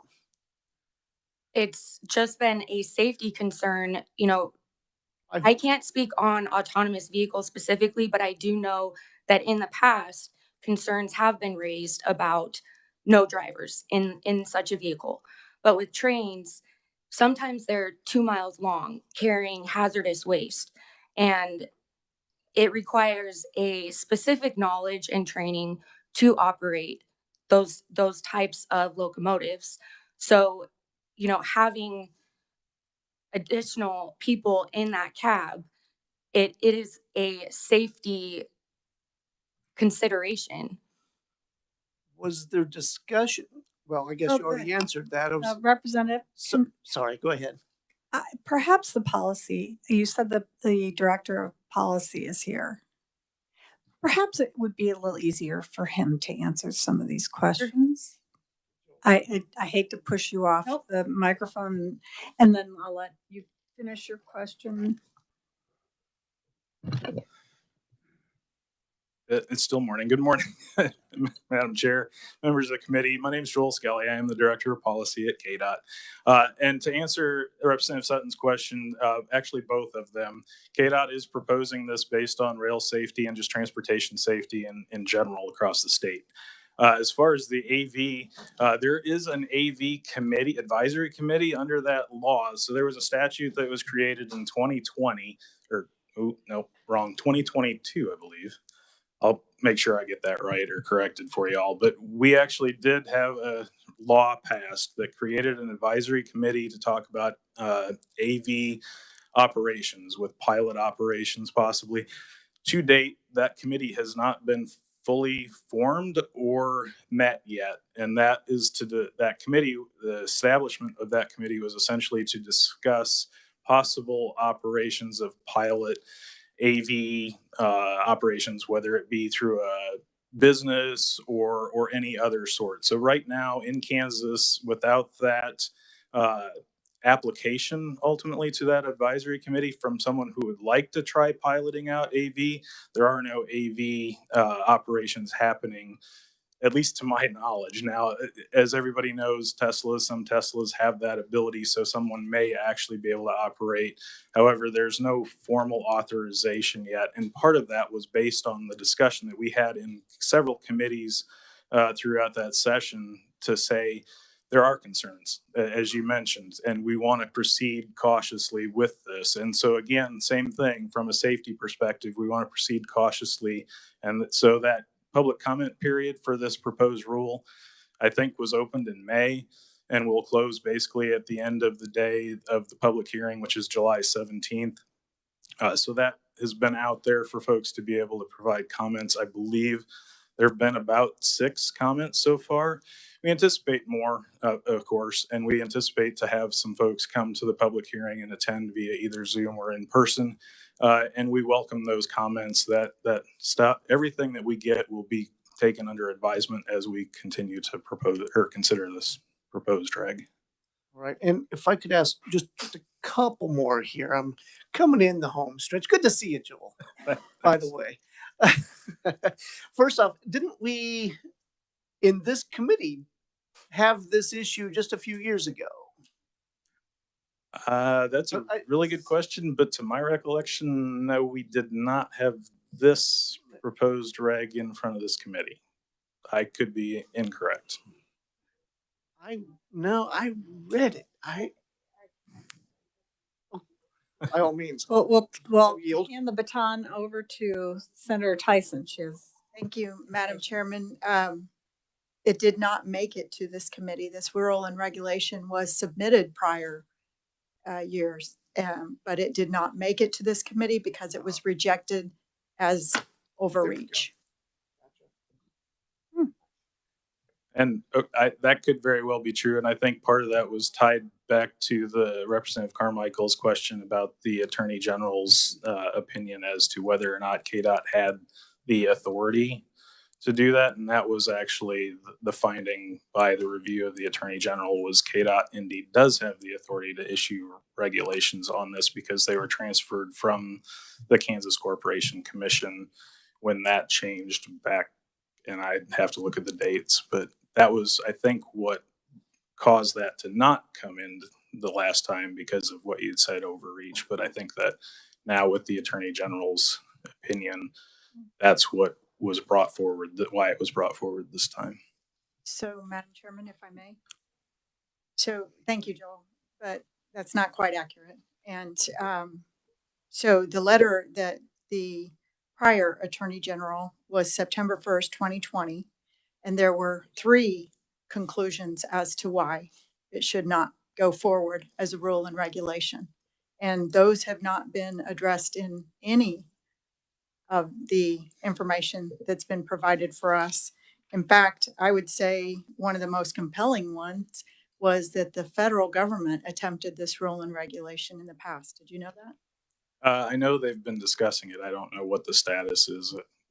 The status is that they pulled it because they saw it as overreach. They withdrew it, and they went as far to say that they would not attempt this and that they would stop any state in attempting to pass legislation as such. And did you know there was a bill last year that was attempted to mandate 2 individuals? Yeah, I believe it was 215 that Do you know came how out. far that got in the It was legislative in process? committee, yeah. It didn't even make it out of committee. Right. That there is a strong message. So you have it rejected by a prior Attorney General for 3 reasons, and you have the legislature reject the policy also. And yet you choose to come again and say that you have the authority to make this request. I would like to understand what your reasoning is, because I have enough documentation. If you can dispute it, that would be great, but I don't see it now.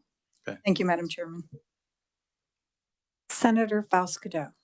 Thank you, Madam Chair. And to the Senator Tyson's comment, I guess I'm a little confused. I just saw something on the news just 3 days ago where the federal level was one of the new congressmen had readdressed the issue and talked about safety and stopping in cross areas and so if anyone knows about that, I mean, I did take pictures of it on my phone on the TV because I'm like, hey, this is relating to what we were going to deal with here today.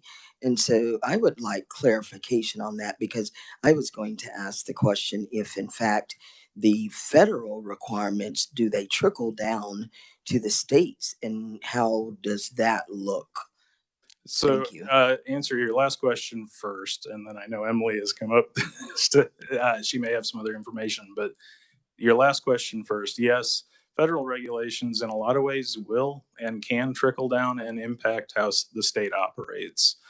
Not always, but there are many times that the federal regulations we have to follow. And I know I've spoke to many of you in the past to make sure that we aren't actually violating federal rules, because in a lot of cases, if we do, we come into the risk of actually losing federal funding, which I don't think any of us in this room or in the state want to risk. So that's where we always take that into consideration. So we do look at that. However, I would say there are probably instances, I can't speak to anything specifically, but there are probably instances where there is authority that's given to the states where the federal government does not actually act.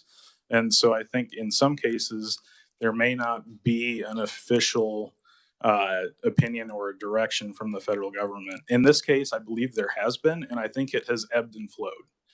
It's been an ongoing conversation, I know, for many years.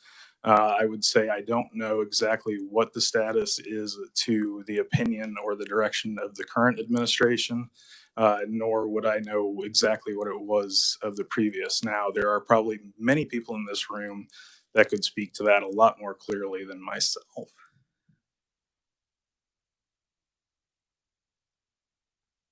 Thank you. I would just like to say that in regards to the federal proposed regulation that wasn't ever adopted, were you referring to early 2010, 2016? Okay. It's my understanding that the FRA has introduced or proposed a regulation on several safety concerns, but also including two-person crew or mandatory minimum crew members. And that is still open. And as far as I'm aware, it does have bipartisan support at the federal level. No adoption of that regulation has occurred yet, but that does not mean that it won't be adopted.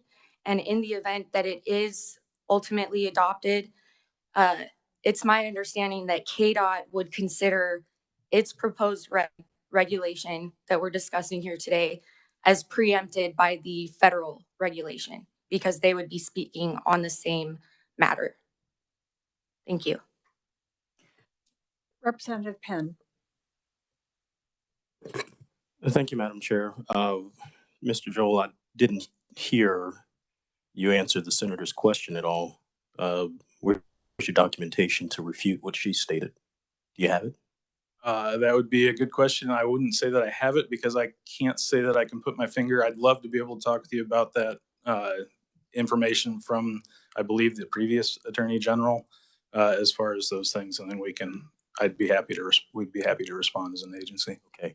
Well, when you get that, Madam Chair, if you have it pushed out to the rest of the committee, I'd appreciate it as well, because I'm old enough to remember when we went to war in Baghdad, there was a comment, you go to war with the army that you have, not with the one that you wish you had. So if they don't already have the regulations in federal statute, we're not deriving from it.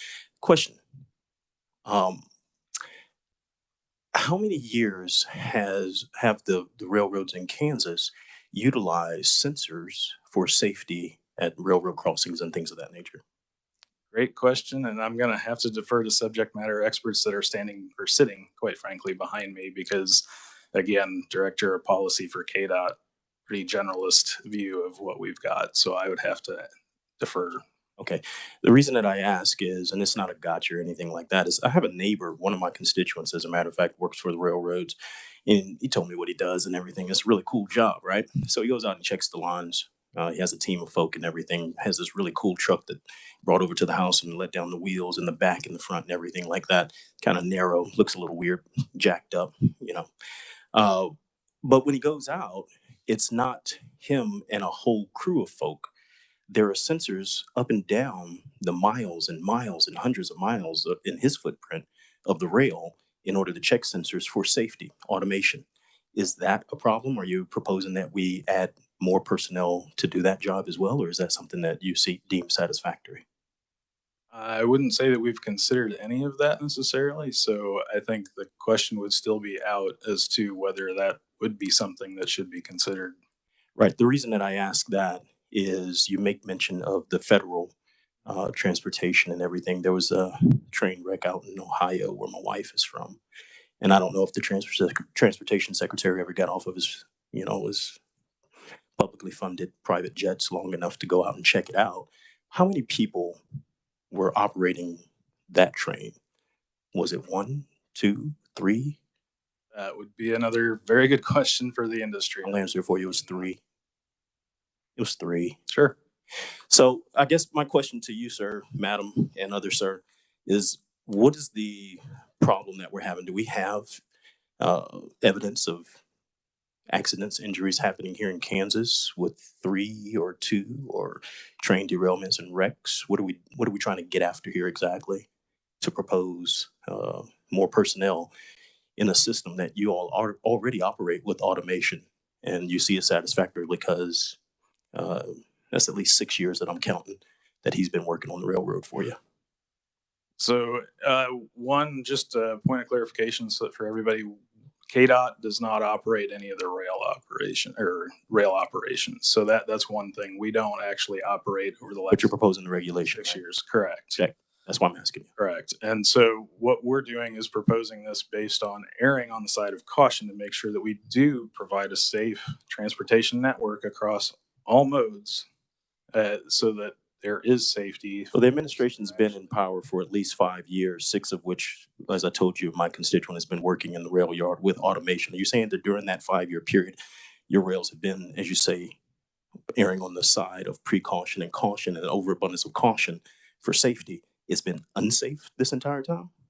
I can't say whether or not it's been unsafe or safe. And I would say that it does take time to get through statutes. Then I would submit to Proposed you, sir. laws I'm as well sorry. as- I'm sorry. We do have to move. I would submit to you that the question that I asked you, how many that you were unable to answer, how many incidents have we had of train wrecks and things occurring because of this overabundance of caution in this area? And you could not stipulate to me how many we have. So I'm presuming that is zero here in the state of Kansas. So I would say that we've been pretty safe. Again, I asked the question, what are we trying to solve here if we have a great safety record with the current operation that you've been utilizing in the administration for over 5 years? Thank you, Madam Chair. Sen- did you want to answer that again? If I could take just a second, I won't take long. Sorry. There have, I know, been incidents where there have been crashes within Kansas. What I cannot tell you is whether there was 1, 2, or 3 engineers or folks, staff on those trains. But there have indeed been crashes in the last 5 years that have included a train and an automobile or just a train derailment. But what I cannot answer for you is whether or not how many crew members there actually were on that train. Again, that's where, and I don't want to give you an answer that's not well detailed in its explanation. So that's where I would defer back again to the railroads, who do, I know, track very closely their safety, because I know those railroads are very conscious of safety. I do know that. Madam Chair, if I may, railroad, who's the railroad representative? You refer to railroad, yeah. Who you? So I'm aware that the Union Pacific, I believe, is here. I believe Watco is here, which is a short line railroad in Kansas. I believe BNSF is here. I would imagine that we'll hear from them. So yes. The question that I have is, if you don't have any of these stats, and if you say that there's the evidence of railroad accidents happening at some point in time, but you don't know the cause of it, does this regulatory change that you are submitting, does it pertain to those accidents? Again, what are we trying to get after? Sounds like a solution in search of a problem that you can't even identify. Because if those accidents were caused by a truck, a train, or a deer crossing, or whatever the case is, and they had 3 operators, does that necessitate this particular rule change? You see what I'm getting at? I believe so. What I would say in response is we wouldn't have data for accidents that were prevented by additional crew members because there wouldn't be an accident report for an accident that didn't occur that was prevented by additional crew members. And the hope is that, one, by having an additional crew member, emergencies such as derailments when a train is carrying hazardous waste, the second person would be able to coordinate and act as a point of contact for emergency response, while maybe the locomotive engineer is also trying to help in the situation that they've got going on at the time. Okay, I appreciate that. Let me ask you one other quick question, if I may, Madam Chair, and then I'll finish. When we're talking about the impact of this proposed regulation in the increase in overhead for the private industries that actually run, I'm talking about the rail companies, what is your stance on their competition? And part of that competition is how they take care of rail safety. Do they have a bad track record? Is that why you're proposing this? Do you have stats to substantiate that? I wouldn't say. Are they negligent? I would not say that. I would say the industry is very concerned with safety. Do they do a good job of it? I can't speak to that personally. We're not saying that they don't do a good job, but we're also not saying that with this regulation that we would be preventing them from taking additional safety measures. We're just simply talking about the number of people in a control cab, not anything about, what they can or cannot do with innovation, with technology, or, other safety proposals by the industry. So, and just because you brought it up, you can't say whether they've done a great job at safety where they have no record of accidents, as we've already discussed. But what you're saying is that even though they might have technology, as you currently employ in this field of work, to do these jobs, And you can't say that whether this regulation passing or being implemented would increase or decrease this track record of safety that's already out there. The impact of this would be to mandate that more heads are added on for employment. Is that correct? That is my understanding. Okay, thank you. We have Senator McGinn online who has a question. Senator? Thank you, Madam Chair. I mostly just have some comments, and I do appreciate that the Department of Transportation has brought this forward. Primarily because I've watched what's going on across the country, and our trains are not highly regulated at all. At the federal level, it was under Commerce, and now it's the Surface Transportation Board. And states are starting to try to pass laws having this discussion. It's about their sovereignty, about how long we're going to have trains coming through our state, and the safety of it. And so I think this is a good discussion that needs to be had, because in the last few years, a lot has changed.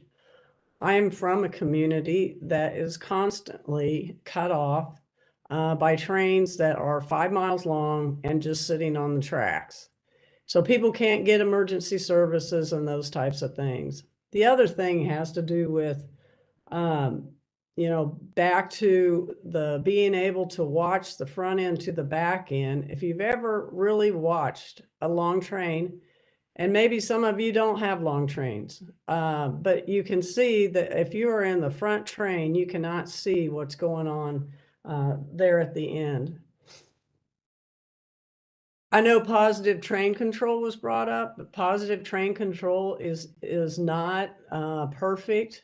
And back to Senator Falscado's comment about if something happened to one of the engineers, when would the train stop? How would that all happen? You would have to hit a point of where the positive train control has a system in place. Autonomous vehicles, I voted for that. I think it's great. I'm sorry to hear that the study hasn't started on that. One of the problems there, of course, they're ran by satellites, and we all know that satellites have holes in them. So they've got to figure out how they're going to pick up broadband or something along the highway to come into effect. Somebody talked about derailments. It's interesting. I am at CSG right now, and the next chair is the guy from Ohio that chaired the derailment in Ohio. And he said that the report is just about to come out. So I look forward to taking a look at that. And here in Kansas, we've had a derailment just up there in McPherson. So I just think there's been a lot of changes that have happened with the rail companies, and there's reasons why they want longer trains. But if you want longer trains, then perhaps we need to make sure that we have good safety features in place. So, Madam Chair, I just wanted to share a few things. I think this is good to have this discussion and debate. If you pull up, I bet about 8 states, they're having the same conversation. And, we're always talking about state sovereignty. And then now I hear the feds haven't passed anything. Well, it all goes through the Surface Transportation Board. And not a lot is happening right now. So I think states are just trying to voice their opinion about trains that come through their community and the safety that they'd like to have. We know we need trains. We know we need to move all the goods and resources and those types of things. But at the same time, industry also needs to be a good neighbor. Thank you, Madam Chair.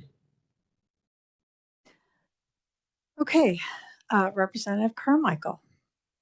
Thank you, Madam Chair, and I appreciate the opportunity to follow up on some of the things that we've heard here in the last few minutes. First, I do appreciate Senator McGinn sharing her perspective. I know that she's been heavily involved in this issue for several years. She's had serious railroad crossing accidents, either in her district or immediately contiguous to it, and I do appreciate the senator's input. I would, however, like to turn, with the chair's permission, to the economic impact statement.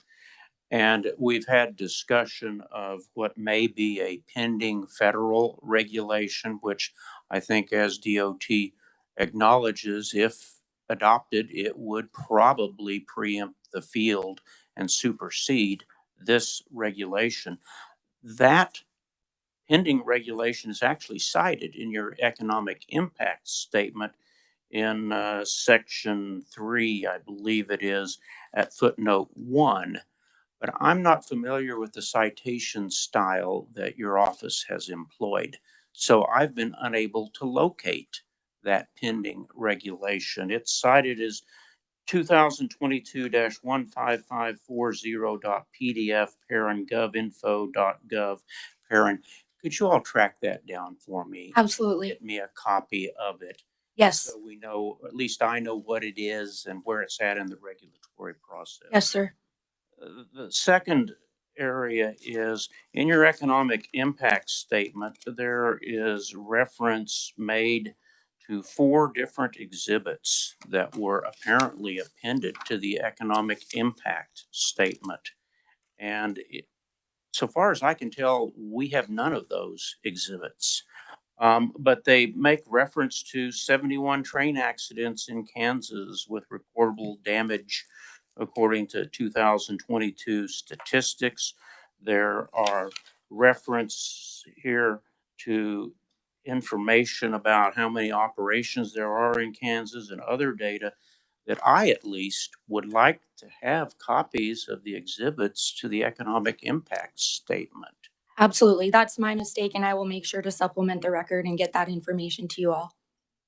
Soon. Yes, absolutely.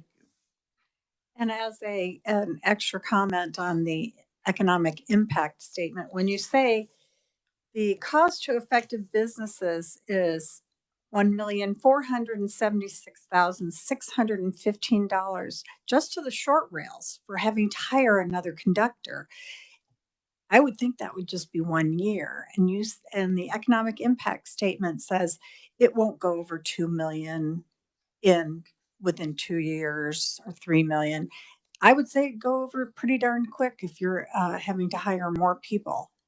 And that's quite an impact on railroads. So I will let, I'm sorry, I've got to look back on my list. Representative Sutton has a question now. Thank you, Madam Chair. I'm still kind of caught up from where I was in the beginning, trying to find out where this recommendation came from. It seems to we had a bill, we had it legislatively. It died. It had no support, and so now it's being run through rules and regs again. Yeah, say thank you again. And so I'm kind of curious as to where this came from. Now you mentioned that FRE is pushing it, but I Google searched. I don't know who FRE is. There's a alcoholless wine called FRE, but that sounds like a terrible idea. Yes, it does. on a couple of levels, both in suggesting this recommendation and providing alcohol-free wine. Who is the FRE? I was referring to the FRA. Oh, FRA. Maybe that's why my Google search was empty. Yes. So FRA, that would be the Federal Railroad Administration. Yeah. Administration. Okay, very good. Well, that makes a whole lot more sense. I thought you said FRE. I apologize. And I was completely and utterly lost. Now, yeah, as not usual, but as is common, looking at some of the explanation here on this regulation, it says that there may be additional railroad operating costs that may be passed on to railroad customers. We don't know how much, but in the economic impact statement, we come up with a number for short lines, and that's good. I'm curious as to why we don't have a number. I like to discuss numbers. That's kind of my thing. And so why did we not collect this data from the industry prior to making a recommendation? In fact, why is the industry not they're being referenced as well. Maybe they can answer this question. Maybe they can answer this question. Maybe they know how much this is going to cost. Why have we not talked to them before putting this out? As I mentioned previously, we view what this public comment period is the purpose for that, to allow everybody in the industry to look at what is being proposed, look at what we've put together, and provide us with the information to update the EIS, or just to take into consideration before the agency does make a final decision on whether to adopt the regulation or not. If you're not even sure you want this thing, why is it in our committee? I can't answer that. I am a staff attorney for the department.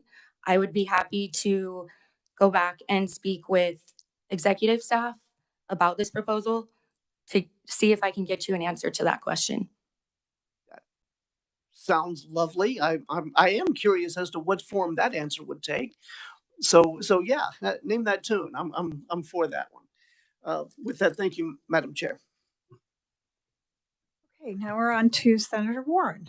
Thank you, Madam Chair. To follow up with the representative's question, it seems to me that the industry is plenty prepared before it seems kind of the 11th hour in this proposed rulemaking and regulation process to give their valued input. I have here testimony in my hand from them, from the Kansas Railroad Association, the Union Pacific Railroad, Watco, BNSF Railway Company, Cimarron Valley Railroad, the Kyle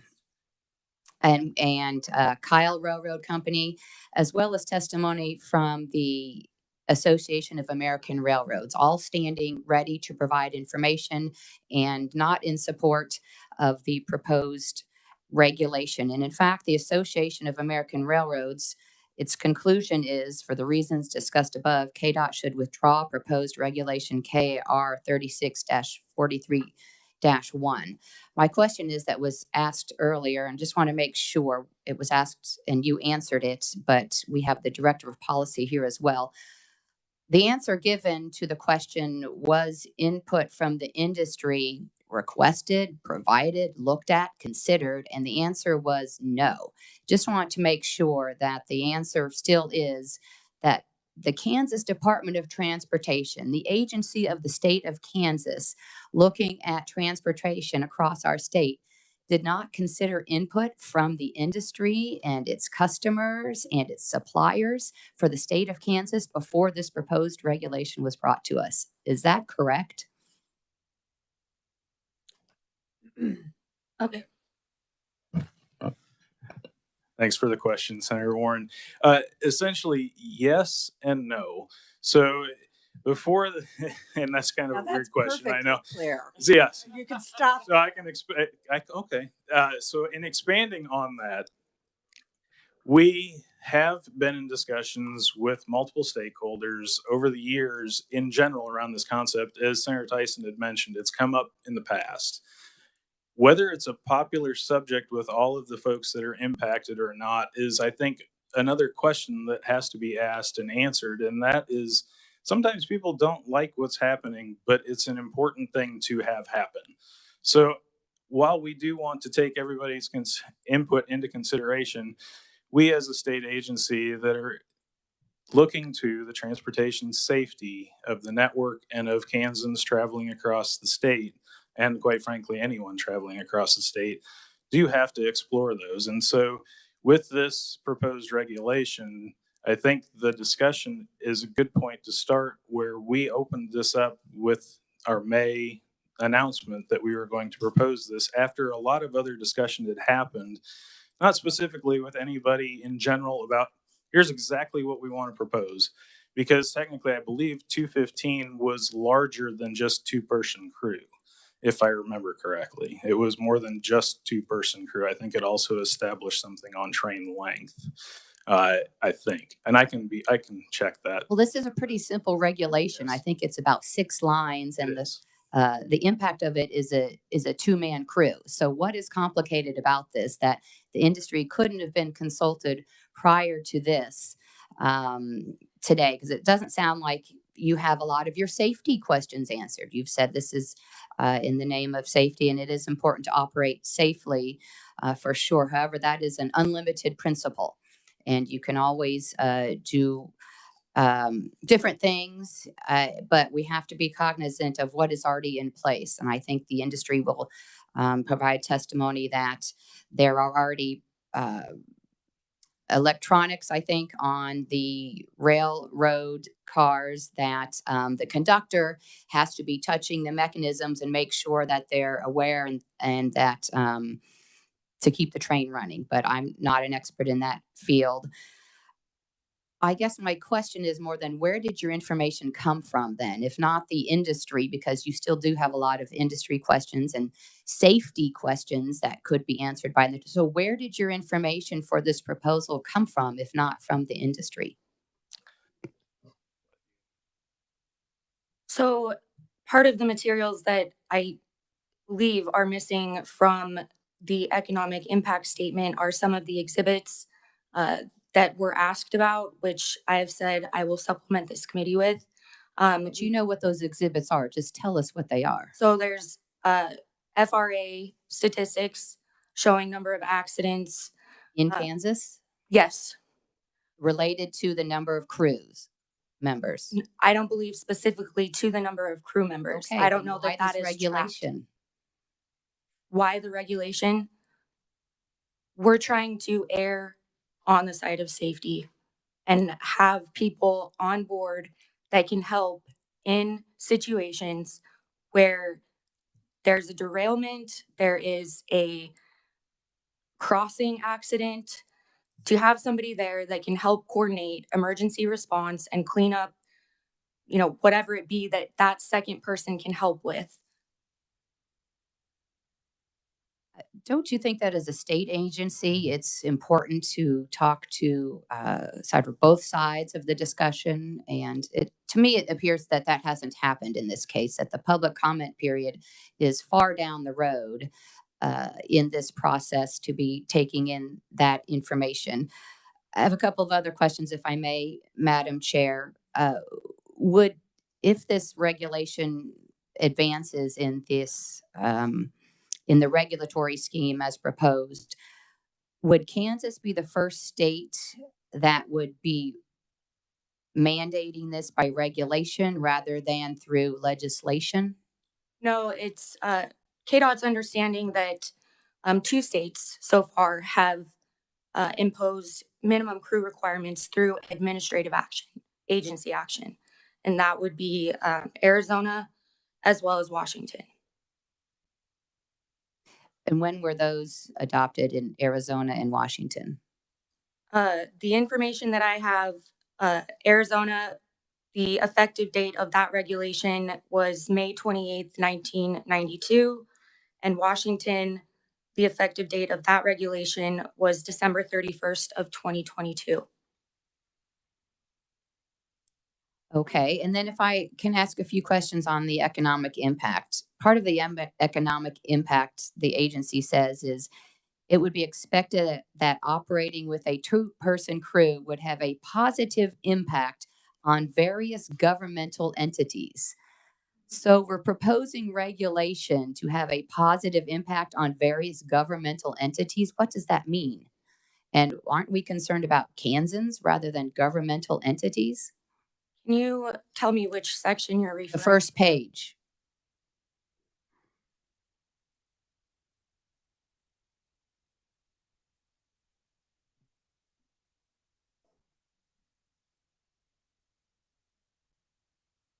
Are you talking about this first page? The first page of the packet that was submitted to the committee. Section 1. The last paragraph of the first page. It's also, I think, in the economic impact statement on page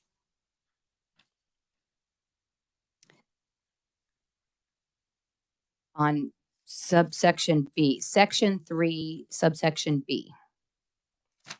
Yes, section 3, subsection B also. So it's twice in your submitted report to the committee today. I think I see where you're referring to. So some of these numbers and assumptions were put together by our previous freight and rail engineer before he retired recently. So I can't speak to exactly what he was basing that off of, but we would be happy to take a closer look at that and supplement. This maybe is then, and I understand your position with the KDOT and appreciate you appearing today. Is this your first time appearing before a committee? Speaking, yes. Speaking, yes. Well, thank you for speaking today on a very a major policy issue, actually, that should be brought before the legislature rather than this particular committee. But I digress.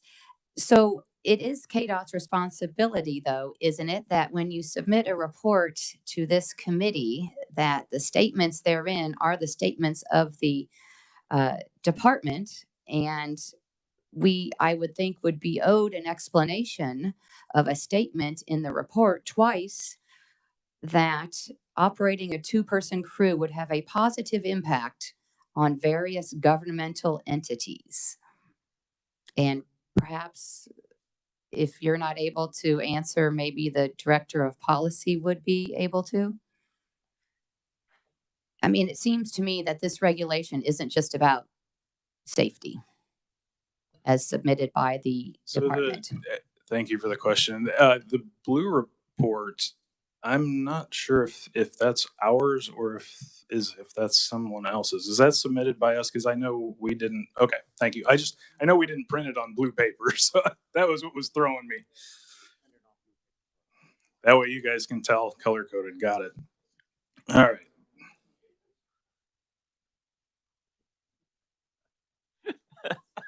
Sorry. So neither of you testifying today are familiar with this sentence in your report. Is that kind of what I'm gathering?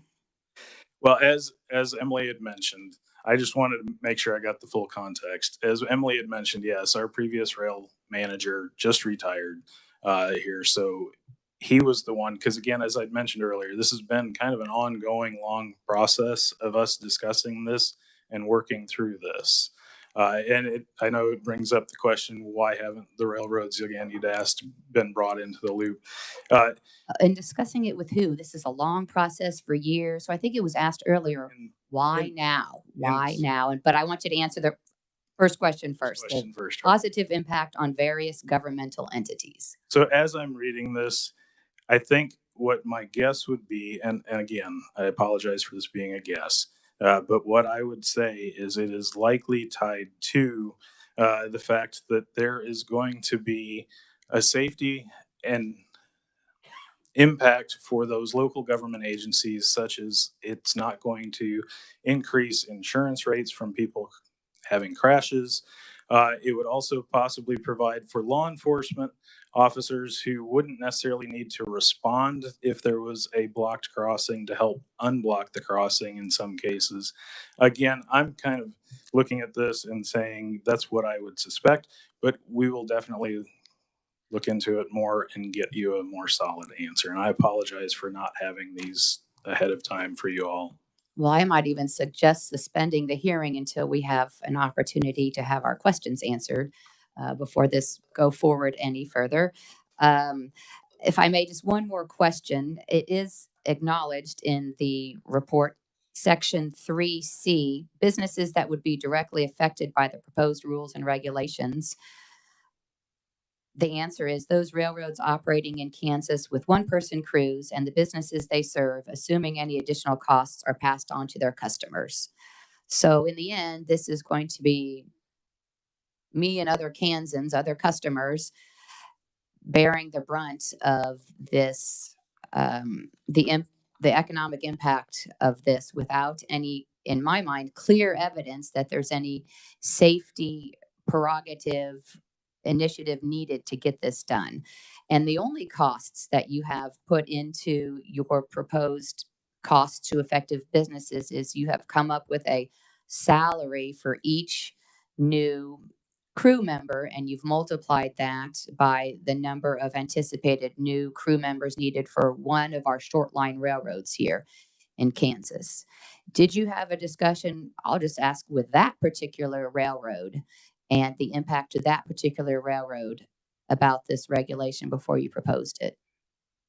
So again, I'm not going to be able to answer that directly because I don't know what conversations, because I wasn't involved in those conversations, but I do know it was tied to primarily the short line rail industry, because we believe also that the class 1 rail industry for the most part already does operate for the most part with 2-person crews.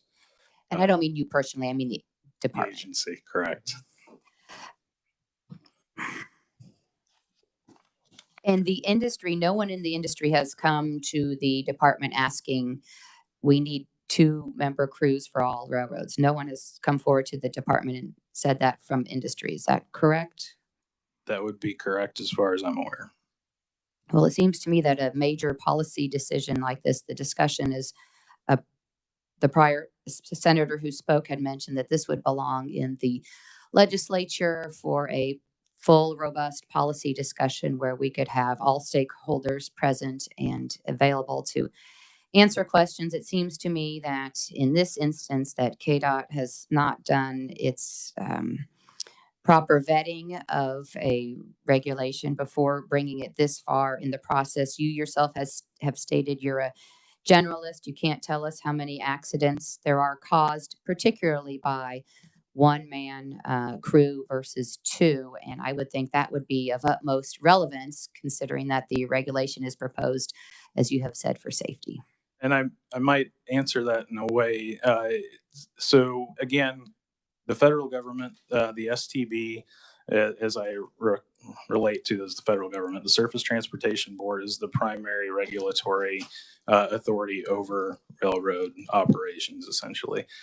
So they're the ones that would, at the moment, have access to whatever records, and that's where we get those records as far as what you unfortunately do not have in your reports, stating the 77, I believe, was quoted accidents or crashes that have occurred with some sort of railroad incident in Kansas. I do not and can't speak for the FRA at this point as to whether or not they record whether those trains are operated by 1 or 2 or 3 engineers. That's why I didn't want to answer that specifically, because I want to make sure that we bring forward the appropriate answer for you all. But that's where, again, as a state, we struggle in a sense, and it's been mentioned already. There is some authority or some need for regulation sometimes at a state. Some folks have already mentioned it, it's been talked about, that isn't at the federal level, because at some point there is some need to have that authority at different levels of government, whether it be local, state, or federal.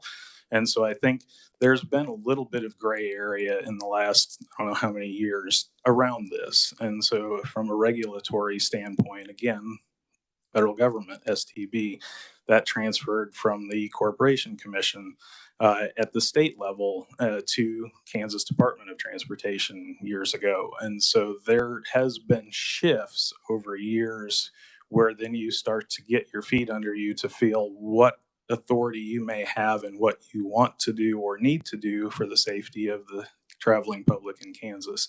So again, this is something that's been ongoing. I think this is a good conversation to be had. We welcome, again, all of this input because we are going to take all of this back under advisement as to how we proceed in the coming week and weeks before this public hearing. And again, I believe we only received about less than 10 comments so far since May, and this was published in May. So for the railroads to have not come to us directly either to say, hey, what are you doing? Or what is this? Please provide this information. And they have provided the information online. Then that's where we have that dialogue as well. That's another opportunity. It doesn't excuse the fact that maybe there wasn't as direct a conversation as there could have been in the past with the railroads. I think it's a policy discussion that needs to be discussed in the proper venue. But let me make clear were you saying that you weren't sure whether the reports from the FRA include whether there were 2 men or more crews involved in accidents? So I would have to defer to a subject matter expert as to whether or not it lists out. I believe it probably does, but I don't know for a fact. I'm surprised that the KDOT coming here today doesn't know that, when the purpose of the proposed regulation is to increase safety by increasing the number of mandated crew members. Well, and I could defer to Emily, who I believe knows that. Thank So you, Madam Chair. I don't, oh, go ahead. I've been told that there's the counsel to the governor, Will Lawrence, is here, and he believes he can answer some of these questions that we're all having. And then Senator Faust-Godot. This is going to be real brief, and I know that there's other people here in the audience that have a question, but I'm sitting here getting irritated because, we're talking about the dollars, but I'm concerned about the safety. I live in Wichita, and my grandparents and my mother's sisters and all have lived by these trains for years. I personally know people that had to get on the other side of Broadway to go to work to provide for their families, and they would think that the train was stopped, and then they would try to pass over. And I know 2 people personally that their limbs, they no longer have their legs now because they jumped over, and they had been doing it for years. And this time the train took off and amputated their legs. Okay, so also, Madam Chair, just for the record, I'm sure that everyone has heard about the contaminated area in Wichita, Kansas, in my district, that people are getting sick. That contaminated area is still there. It's not been cleaned up yet. And I know that there was only one conductor on that train that hazardous spill that's in the water now, that's still in the water, Madam Chair. And so to the gentleman's point of your person who is no longer there in KDOT, that's why you need an extra person, perhaps, to be able to, 2 people to know what's going on. I don't know if, in fact, if there would have been 2 people on that train there in Wichita for that hazardous waste, if it would have made a difference. But I just want the record to show, Madam Chair, that I am here about safety. Gosh. And so with that said, Madam Chair, my quick question for the gentleman, for those 6 people who have indicated their opposition for this, what is the reason? Is it money? Is it just money? To 1 person, 2 person. I serve on other committees where we've had in situations with the medical EMS of having another person, another attendant on there. I don't know, why wouldn't we want 2 people? Is it just money? Please answer that of what you've heard. Thank you, Madam Chair, and I'm done. Well, Thank you, Senator.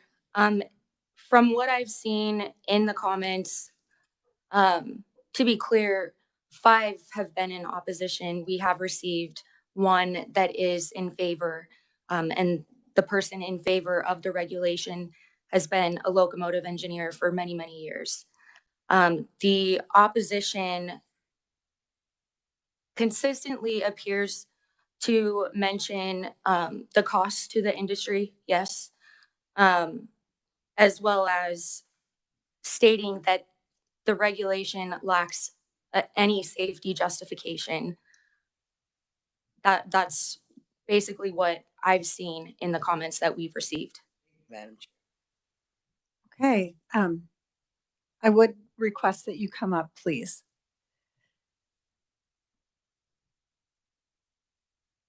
Welcome to committee. Thank you, Madam Chair. Will Lawrence, Governor Kelly's Chief of Staff. Apologize that I'm not in a suit and tie. I was not anticipating appearing before the committee today. Well, I was going to give you a hard time for that, but because I knew that you were worried about it, but we're glad you're here anyway. I thought it might help if I provide a little bit of context. A couple of things I'd say. One, I would say that this has not been issued without substantial discussions with industry. This regulation was proposed, I believe, in late 2019, early 2020 by KDOT.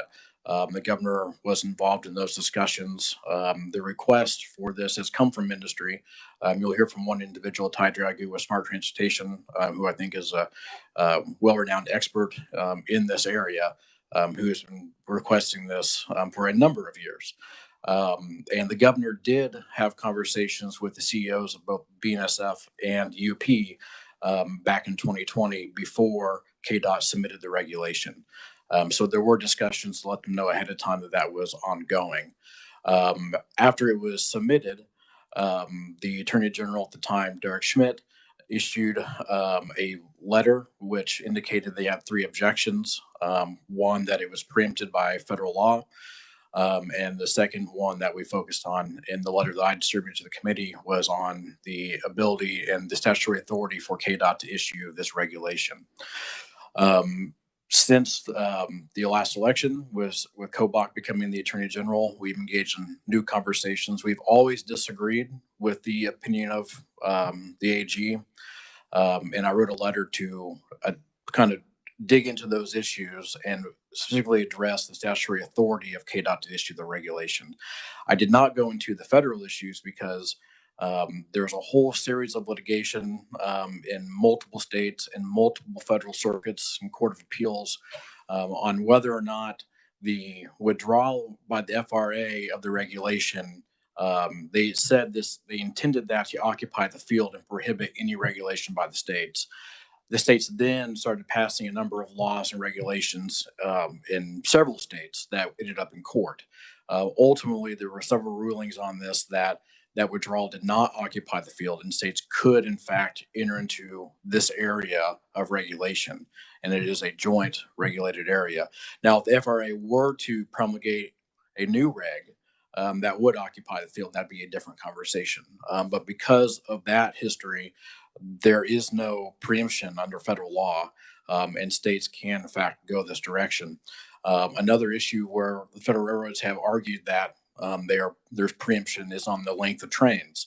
If you recall, Senate Bill 271 passed the Senate with 27 votes this last session that dealt with the length of trains. So I do believe that a 2/3 majority of the Senate believes that the state does have authority to enter into this area, whether it's by legislation or by regulation. We would certainly welcome if the legislature wanted to put this provision in statute, but we certainly believe that at this time, absent that, it is appropriate as a regulation. There is full authority to do so, and my letter speaks to that with plenty of attachments on the various pieces of history. So I may have missed a few parts because I was listening for a while, then I came up here, but I will stop there and happy to stand for any questions. All right. Senator Tyson. Thank you, Madam Chairman, and thank you for your testimony. I have to question a couple of the comments that you made. Basically, you're saying that if it doesn't get passed in the legislature, then we have the authority and we're going to go ahead and do whatever we want, is what it sounded like to me, because the bill was introduced for the 2-man crew. It didn't even get out of committee. And the length of the train, yes, it did pass the Senate, but it did not pass the House. It was not picked up in the House. I've got the dates of all the hearings, the meetings. I don't know how I know that there are some individuals that believe they are above the law. I'm not saying you or the governor, but in this case, the process is being disregarded and blatantly tried to supersede. In fact, there's a quote by one of the gentlemen that I think you're saying support this effort, saying that this is his proudest day that he successfully achieved this effort. By getting the Attorney General to sign off on this, they think that it's automatically rules and reg, which have the authority of law. So I have grave concern over your comments and over this process. Okay. Representative Penn, and then we'll go to the testimony, I think, after that. Oh, I'm so sorry. You don't want to ask? No. Okay. I want to ask, but not of Mr. Lawrence. Okay. Well, I don't want to skip you. So would you like someone else? I'm sorry. I know. We're hitting it on all cylinders. Any more questions for him? Then I'll ask the other. Okay. state mine in the form of a question. Would you please address my? Thank you, Madam Chair, and thank you, Senator. I'm happy to. I want to be clear. What I'm saying is that we do believe it to be appropriate pursuant to law for this to be a regulation. There is statutory authority to do that, and my letter addresses all of the rationale for that, going back to, I think, the early 1960s, when this all existed under the KCC, and it was transferred in 2005 to KDOT, which gives authority to promulgate these types of regulations. And that, of course, if the legislature wants to respond to that in some way, then they have a mechanism for doing that, which would be to pass a bill to either adopt it or to prohibit it, which is a process that occurs very regularly. She does not want to ask him the question. Well, we have to get somebody else up here. Senator Warren, did you want to ask a quick question? Yes, you want to, Will, correct? Okay. Thank you, Madam Chair, and thank you, Mr. Lawrence, for being here.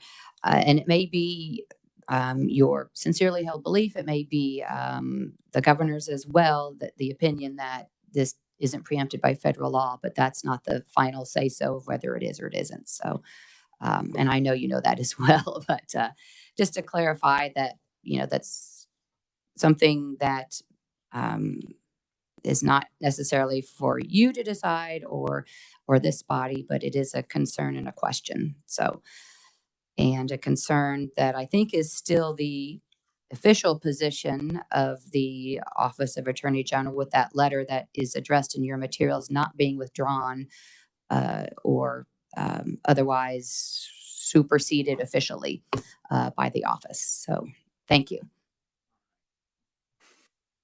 I guess you have one more question. Thank you. Oh. Two. Representative Carmichael, and we'll go to Senator Tyson. I never want to step in line in front of a senator or a lady. All I wanted to inquire is, Mr. Lawrence, in the materials that the governor's office provided to us some moments ago, it did include a letter, of course, from Secretary Schmidt when he disapproved of a similar regulation. But I've also received now a new letter from Attorney General Kobach, which specifically approves of this regulation. And I think the chair has received that correspondence as well, and probably the vice chair. So I think it has, in Schmidt's opinion, has in fact been superseded by the new Attorney General who approved the regulation.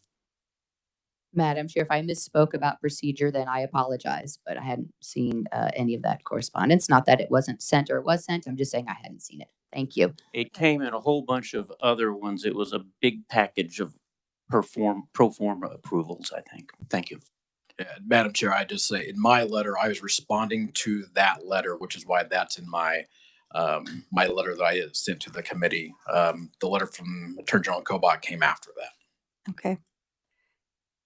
You have a question for Mr. Lawrence?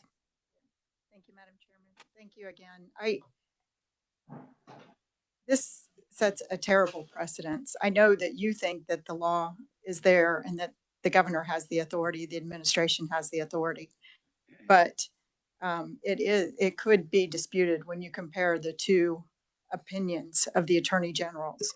The current attorney general does not address the three items listed. He addresses one of them. And so I think this could be well debated. And I would hate to see it go any further. I would hope that the agency will pull the regulations, the rules and regs, until more documentation, more evidence, and that they would even wait until the legislative process takes place and addresses this issue, because it does need a hefty debate. And I think by superseding the process, it just looks bad. You can't get it through rules and regs with the past attorney general. So you come and try to get it passed in the legislature. You can't get it passed in the legislature. So then you come and you put it in rules and regs with another attorney general. It just doesn't pass the smell factor. Thank you, Madam Chairman. Okay, last question for, Thank you, Madam Chair. oh, I'm sorry, go ahead. Sure. Thank you, Madam Chairman. No, it wasn't a question, so I just, if there's a response that's wanted from me, okay, yeah, I appreciate what you're saying. I really do. This has been an ongoing issue. There were multiple letters back and forth with the previous Attorney General on this, and we strongly disagreed. But we also understand the landscape was a little bit murky with the federal issue and the litigation that was ongoing. We waited until that litigation on the federal issue was resolved before we resubmitted it. And so I certainly understand that especially the Class 1 railroads, that this predominantly gets into. You know, I think there's an issue of the short lines get wrapped into the issue with the Class 1s. And we could talk a long time on the issues with the Class 1s, which is driving this. The Class 1s also already have 2 persons in every crew. The short lines have a second person that usually is in a trail vehicle. So there usually are multiple people involved. So in terms of the cost, I'm not particularly concerned about that, but you'll hear plenty of disagreement from particularly the Class 1s on the federal issue. But there's going to be disagreement, and that's pretty common in these types of situations. You know, anytime there are more than a couple of attorneys involved, there are multiple opinions that you have to sort through. But we feel very confident that this is within the 4 corners of the statutory authority of KDOT, and that the federal preemption issue has been dealt with. Okay. Thank you. Representative Nguyen. Okay, I know so- you may never get to it. I'm trying. You made a comment, so you're in the group now. What did you just say about a 2-man crew? What did you just say? A couple of different pieces of it, but I think the part that was different from the legal issue is that the Class 1s, Union Pacific and BNSF, have 2 persons on their crews. Stop. All right. I'm finished with you. Okay. Not I'm finished with you. You know. So actually that I am end of questions. Thank you. Based on what Mr. Lawrence just said, this second full paragraph on the economic impact, the first clause saying nearly all railroads in Kansas are currently operating a 2-person crew. And then while there's a stack of other, don't know if they're pro or con, as technology, this would be Pat Hubble's letter, 1, 2, 3, 4, about the 5th paragraph. Freight railroads and labor unions have agreed to reduce crew sizes from 5 to 3 to 2 while improving railroad safety performance. So what I would like is verification. Now, I'm not in the committees that you have referenced, but if they're operating currently a 2-man crew, 2-person crew, then there's some other issues, in my opinion, that are thrown in the mix that are not relevant to this proposal. That's all I have to say. So I want verification. Okay, fair enough. Representative Penn. Thank you so much, Madam Chair. I'll try to be quick. Good to see you today, sir. And I envy you because I want to go golfing too. So thank you so much. You've always been stand up and approachable, so I appreciate that of you. My comments are not necessarily geared toward you because it sounds like you know what your stuff is. And while I appreciate you being able to watch this committee meeting and come up here on the fly, Madam Chair, my comments are more for the team that the governor's office sent in originally. This is an issue that should be before the legislature, no matter how many times you've done it before, no matter how many times you've sent it through the AG's office, because it came through the Senate and it never got through the House. As a member of the House of Representatives, we deserve to see this as well. So it needs to go through the process. I think your governor says that she's big about process. $250,000 didn't go through the proper process while everything else did that got approved. But I digress. When we're talking about the process, Senator Falscado brought up something about Wichita and the spill from the late 70s, early 80s of 29th and Grove. We sat in her office for the Black Legislative Council this past session. And two of the representatives brought that up. She said that was her first time hearing about it until I showed her on the cell phone. No, it wasn't the first time you heard about it because you responded to Congressman Ron Estes' office about it. In that interregnum, or right before that, the reason that we had that response was in November of the previous year, she had sent down some people from KDHE, and they had told the Black community in Wichita that the reason that they did not notify the community about the spill on an ongoing basis was because it was cost prohibitive, i.e., they weren't worth it.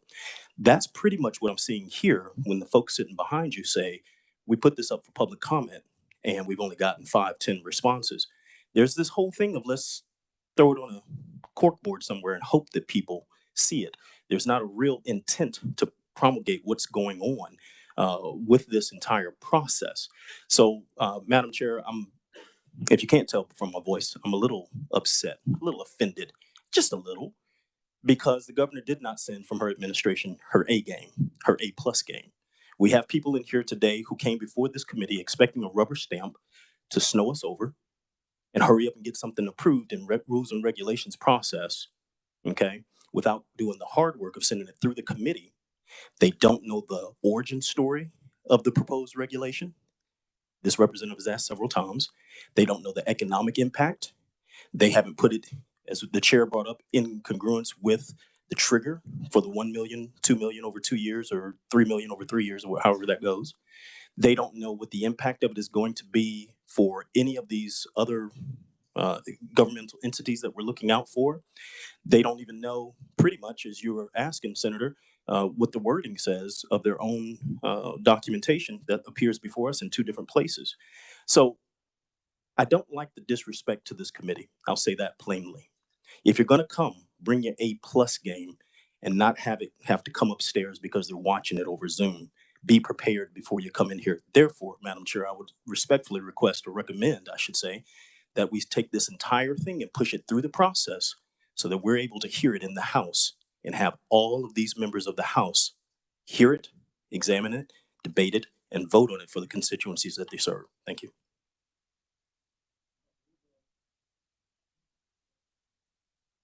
Yes, we will. Thank you.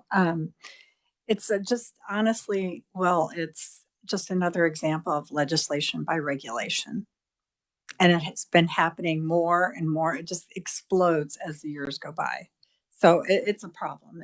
And I do agree that it needs to go before the House of Representatives. And if you really believed in safety, everyone, and all of this, that you would bring it to us and then we could hear it as well. So I am going to stop questions at this point, and thank you for coming down despite the polo shirt. But thank you for answering questions. That's right. That's right. Yeah. And I'm going to go ahead and start calling some of our people that are been sitting here very patiently, or maybe not so patiently.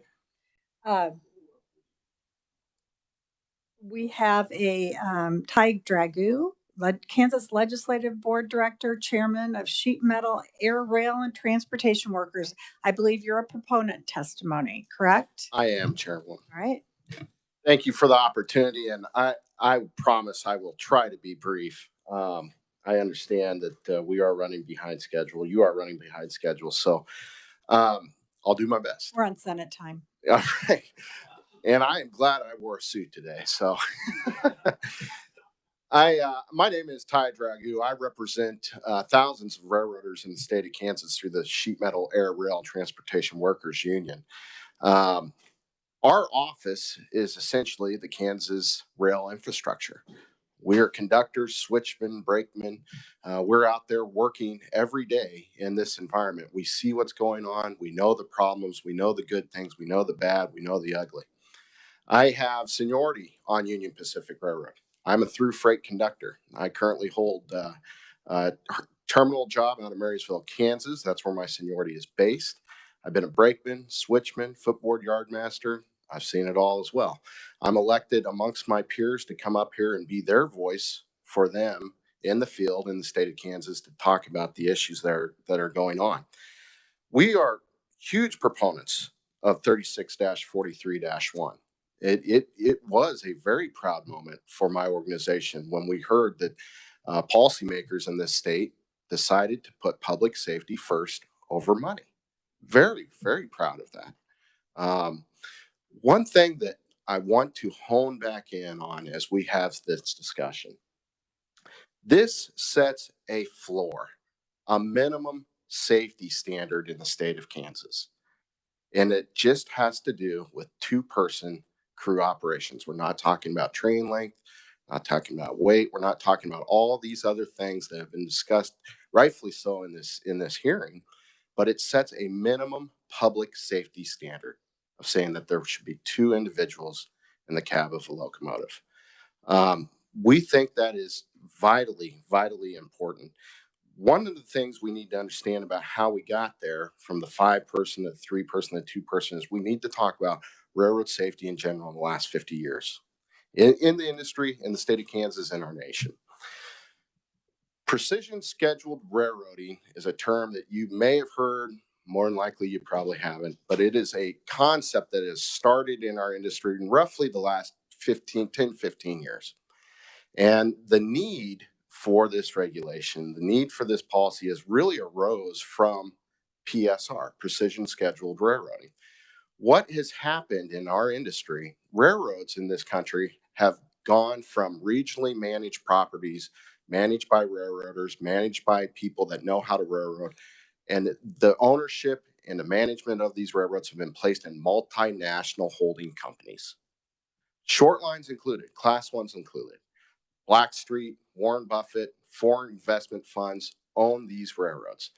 And what they are doing through precision scheduled railroading is they're trying to squeeze as much blood from a diamond as they can. The problem with that is public safety is what's being sacrificed. The minimum standard of 2 sets that floor. And what that does is it addresses public safety directly because of not only the individuals in the cab, which I'll talk about later, but the citizens in the state of Kansas.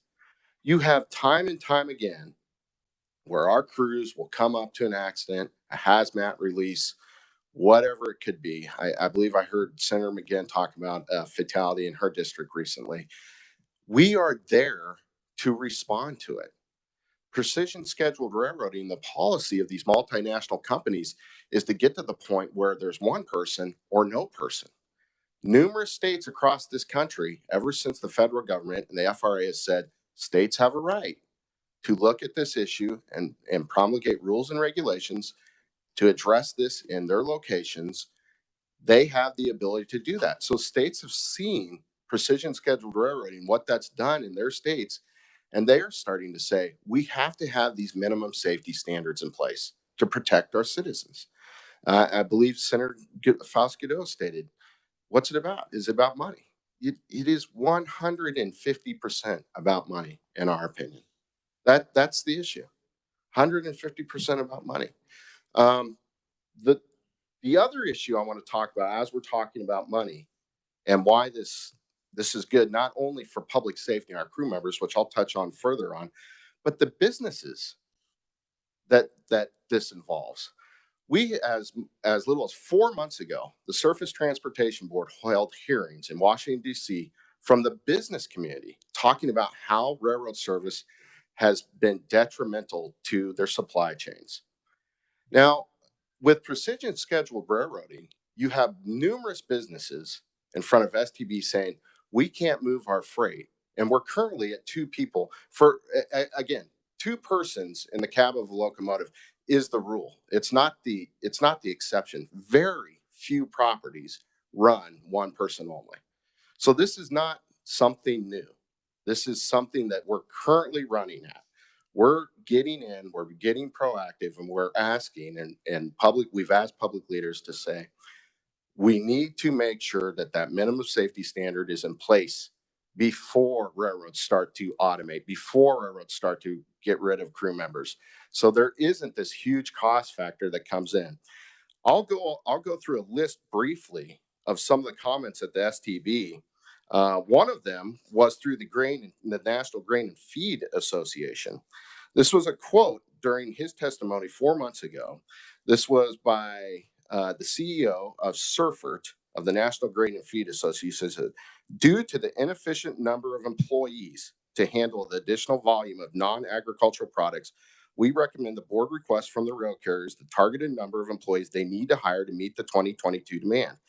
If the number is short of 2019 levels, we ask the board to inquire why rail carriers believe they can handle higher volumes with fewer employees. Those same sentiments are copied by the American Chemistry Council, Cargill, Molson Coors Beverage Company, the American Fuel and Petrochemical Manufacturers Association, the American Forest and Paper Association, the National Association of Chemical Distributors, the National Mining Association, and the list goes on of business entities that are saying, we can't move our freight because railroads have cut crew members to the point of 2 people already. So the idea in this country and in this state to allow railroad companies to go below that 2, it's not only detrimental to public safety, but it's detrimental to businesses. We can't get freight moved with 2 people now. There has to be a floor. There has to be a minimum standard to protect these businesses in the supply chain. So this is also something that's shared amongst CEOs of railroads. The CEO of the Rock Island Railroad, a gentleman by the name of Robert Riley, had this statement: being good neighbors and partners in Kansas, we take pride in the jobs we bring and the service we provide our customers. We take our responsibility of shipping our nation's products safely and efficiently very seriously. That's why we believe 2 individuals should always be operating our trains. It's a matter of safety, efficiency, and partnerships with our customers. That's the CEO of the Rock Island Railroad. The former CEO of Burlington Northern, a guy by the name of Matt Rose, said a few years ago about PSR, they're going to create problems where we're not able to supply our customers. If we do that, there's going to be pushback from policymakers. You're seeing that pushback now, I believe. You're seeing that pushback now. So now, the most important part of safety, what I want to touch upon. I appreciate that. I'm going to ask you to try to draw it back together because we have a lot of people that want to come up and speak, and we're all the questions. We may be sleeping here. Absolutely. I'll try to wrap it up in 1 minute or less. I want to draw it back to public safety. So you'll hear things about positive train control. You'll hear things about automation. Members of the committee, we are not talking about a Tesla delivering a pizza and making a wrong turn on Main Street or Central Street because the automation told it to go one way or another. We're talking about hundreds of tons of nasty, nasty stuff going through your communities every single day. They want to put that trust in this thing right here. You need to have at least 2 individuals in the cab of a locomotive because these things fail. Individuals fail. Environment fails. When you put all 3 of those things together, though, you have a trifecta of safety. They all look out for each other and monitor each other. We have instances where a pedestrian has been hit by a train. If no one is up there or one person's up there, we can't get back and get family members out of the vehicle. We can't get back there and provide life-saving emergency care if there's no one there. I have been on a train where I've pulled a body from a car. If I'm not there, your constituents, your family members, you're risking it. You're rolling the dice. So with that, I know I'm out of time. I'll be as brief as possible. I appreciate it. I stand for questions, whatever the will may be. All right. Thank you, madam. Thank you. Do we want to hold questions till the end? I think let's let everyone get their voices heard. Thank you. Thank you, sir. And we'll start with Pat Hubble from the Kansas Railroad Association. Welcome to committee. Thanks for being here. Thank you, Madam Chair. Before I start, there's one thing I'd like to do is thank your staff. I've only been doing this for a number of years, and I've never been before this committee. And they guided me, and I went back and forth their office about a half a dozen times, and I've learned a lot. It's good to be in this committee room. This is where the House Transportation Committee meets. I'm going to be very brief, and the reason I'm going to be brief is we've had people travel here from Nebraska and Texas, and I think Washington, D.C. to testify, so I'll go as quickly as possible. But there's one thing I'd like to read to you just really quickly. KDOT looks forward to continuing to work with the stakeholders. We never heard a word from DOT. That's from their statement before the committee on Senate Bill 530, which contained two-person crews. We never heard from them. The first instance that we knew that there was a regulation going into effect was the press release from the governor's office. And we're pleased to be here today. Some people are going to testify that are familiar with this and work with it all the time. One of the first things we would like to talk to DOT about is the fact that Kansas, believe it or not, we're right in the middle of the country. We have 27 exit and entrance points on the border of Kansas for railroads. So we're going to add a crewman. If we negotiate an agreement with the unions, we will negotiate with them. It's collective bargaining. It's what we do. It's what we do when we eliminated the caboose. It's what we did when we eliminated the fireman. After for years and years, he rode around with everybody else, 3 people in a crew. And I assume at some time, the Attorney General or DOT is going to want to figure out why we only have 1 crewman on Amtrak. 2 Amtrak trains go through Kansas every day, 79 miles an hour. They don't even own the track. And 300 people are safe on that train? Well, sure they are. Are there accidents? Sure. There are people that run across crossings, that go through gates and get hit. They get hit by Amtrak. They get hit by freight trains. And it's bad. It's sad. It's terrible. We've had Operation Lifesaver. I don't know how many years when I was permanent cadre with the railroad, they'd ship me off to the state fair to run a booth for 2 weeks, handing out safety material. We're in a time that when you have an opportunity to do collective bargaining and to change the way you operate, where you have somebody in a pickup that's going along and servicing maybe 5, 10 trains in his territory on a regular basis. Isn't that better? It's quicker. It's more economic.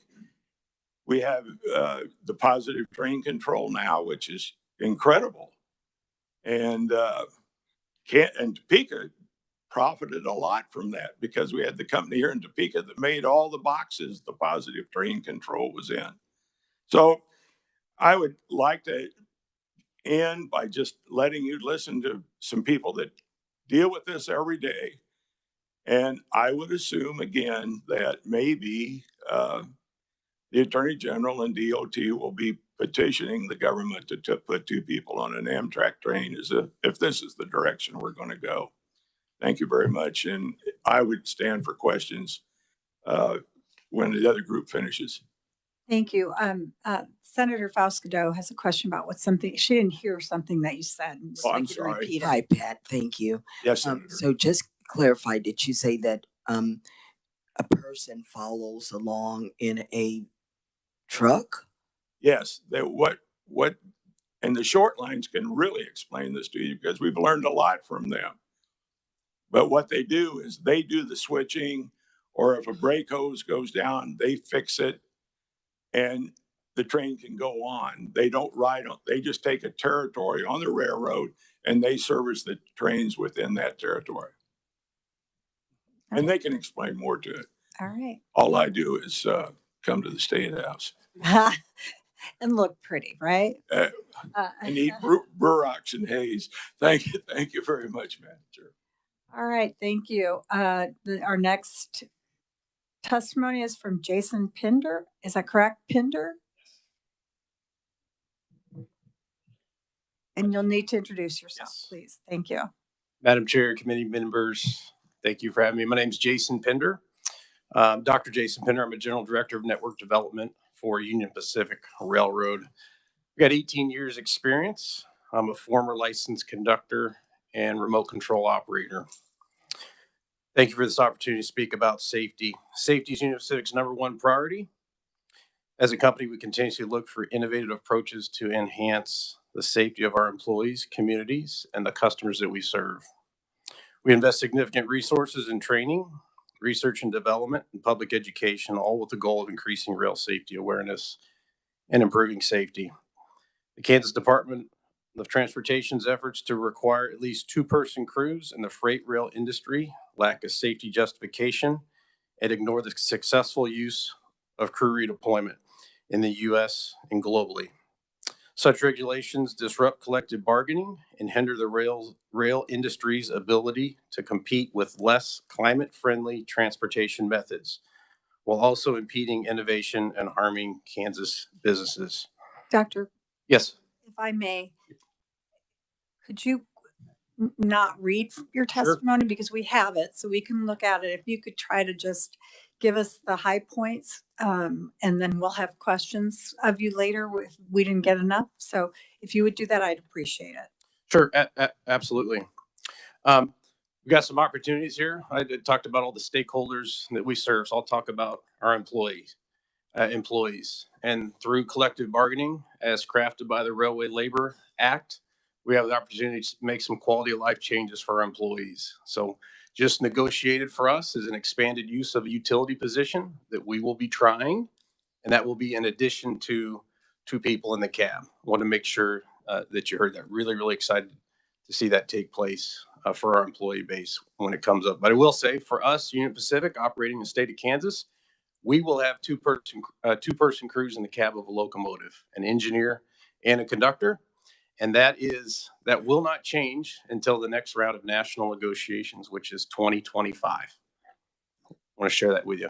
I do have some topics that I circled that came up in questions in this previous time. If you want me to address those, I can. That's RCL, safety redundancies, the FRA's notice of proposed rulemaking, crew count and staffing. Happy to talk about any of those and all of them. All right. All right. Thank you so much. We'll come back to you and we'll get the other conferees to come up. Thank you very much. Thank you. I'm sorry that I had to interrupt you. We're going to hear from Laura McNichol, Senior Vice President and Chief Sustainability Officer with WATCO. Good afternoon, everyone. I think we've established this is a complicated issue. You need to introduce yourself, yes, even though I did. Sure. I am Laura McNichol. I'm Senior Vice President and Chief Sustainability Officer for WATCO. And as I was saying, we've established this is a complicated issue. My observations of today are very similar to observations that I have experienced in other states as legislatures have tackled this subject matter. So WATCO is a short line holding company. We operate 45 short line railroads across the United States and Canada and Australia. We've got operations in Mexico. We have 4,800 team members. We are based, if I didn't already say that, Pittsburgh, Kansas. We're a family-owned, privately held company. So I'll talk about the economic impact of this regulation to our company. Here in Kansas, we operate 3 short line railroads. The Kaw River Railroad in the Kansas City area, we cross state lines into Missouri. The Kansas and Oklahoma Railroad, and here I have Lauren Bradford, our general manager of the Kansas and Oklahoma Railroad based out of Wichita. And then we have the South Kansas and Oklahoma Railroad, which is now regional, so that's based on a revenue figure. So we've grown that business from a small short line, Union Pacific's first short line, our first short line, into a pretty robust regional railroad. The Skull crosses state lines into Oklahoma. We serve Tulsa. We've heard a lot about how railroads crew trains. So we do it in the safest manner possible based on the job and the customer need. The fact that we've earned a spot to stand here today means that we operate a safe business. We're a growing company. We acquire short lines on a fairly regular basis, and we wouldn't have the opportunity to do that unless we did it safely. On the Kansas and Oklahoma Railroad, about half of our jobs, trains, run with a conductor in a pickup truck and an engineer in the lead locomotive. On the South Kansas and Oklahoma Railroad, about half of our jobs are also run with a conductor in a support vehicle like a pickup truck and the engineer in the cab of the locomotive. Several jobs on the South Kansas and Oklahoma Railroad, and let's use leaving Owasso, Oklahoma into Cherryville, Kansas, we have one person in the cab of the locomotive, a true one-person crew. Our internal analysis on what this regulation means to Watco is we've discovered this is going to cost us roughly $4.4 million a year to comply with. To comply with it, the South Kansas and Oklahoma Railroad needs to hire about 20 new certified conductors. It takes 6 months or so to go through the screening, hiring, training process to have a conductor be federally certified. That same number exists for the Kansas and Oklahoma Railroad. We'd have to hire 20 new people to comply with it the way our operations are today. We expect there to be service interruptions to be able to ramp up to get to the necessary personnel to comply with this regulation. So if I leave you with anything, it's $4.4 million a year for us to comply based on what we read in the regulation. We've heard a lot today about the Surface Transportation Board, the Federal Railroad Administration. They are our regulators. STB is economic, so there was a little confusion about that. The FRA is our safety regulator, and we are highly regulated in the safety space, right? So we need our people to go to work, serve our customers, and get home safely. We have job briefings before every job, so everybody knows what they are supposed to do on that job. So when we think about what Kansas is proposing here, we're troubled by it because we don't have the opportunity to pass those costs on to our customers. And that's based on the economics of short line railroads. So I guess in summary, you guys had a very robust discussion this whole time. I'm happy to provide any further detail on what we do at Watco, but we'd ask that the state rescind this. All right. Thank you. Thank you so much for being here. Now we'll move on to Douglas. Okay, I'm going to say your last name wrong for sure. Okay, Daglish. Oh, good. Okay. It's not the first time I've heard that. Good morning or now afternoon, Madam Chair and members of the committee. My name is Doug Dalglish. I'm an outside. I don't think your microphone is. Yeah, let me move this. Just push the button. Good afternoon now. My name is Doug Dalglish. Is the light on the microphone? It is. Okay. Okay. Better now? Yes, that's a little bit. All right. Thank you. All right. My name is Doug Dalglish. I'm outside counsel for BNSF Railway. We've provided some extensive written comments. I know you've heard a lot of testimony. I'm not just going to go over that, but I want to hit on couple of high points to focus that have been touched upon today. First of all, I think it's important to emphasize that BNSF is a proud citizen and employer in Kansas. We employ more than 3,000 people in the state, and we've made an enormous investment in the logistics park in Edgerton, Kansas. With employment there, it's a huge economic engine for the state, and we are very concerned that this rule will undermine that investment in these types of operations and be very counterproductive. There's nothing more important to BNSF than safety. Rail is by far the safest way of moving freight, and rail safety has been continuously improving simultaneously as technology has advanced. There is zero evidence that's been provided by any of the proponents of this rule that this rule will increase or enhance rail safety. Now, wouldn't you think that if there were such a study or evidence or data, that it would have been proffered to you? And it's been not, because there is no data. All you hear is anecdotes, well, this or that. But if you're going to do something that has this profound of an economic and operational impact upon railroads, I think it's incumbent upon the proponents of that to back it up. And that hasn't happened here. I want to focus briefly on two major flaws of this bill. You've heard a little bit about this, apart from the just lack of evidence and support it. Number one, that it'll actually interfere with labor negotiations. And number two, that the rule is clearly preempted by federal law. First point, this type of issue is best left to negotiation. Yes, sir. Oh, best left to negotiation with labor unions. Railroads and their labor unions have been dealing with crew size issues for decades, and they've done it very successfully, and they have simultaneously increased the safety of the industry. There used to be 5 crewmen as part of trains. Is that necessarily better? Well, no. It depends on technology. And as technology has changed, so has crew size. For example, you no longer need a fireman in a cab of a locomotive to shovel coal. Crew size has been steadily reduced via negotiation, and that negotiation has been accompanied by safety. So there's not necessarily any correlation between the number of people in a crew and what is safe. You also heard about this revolutionary and exciting technology called PTC.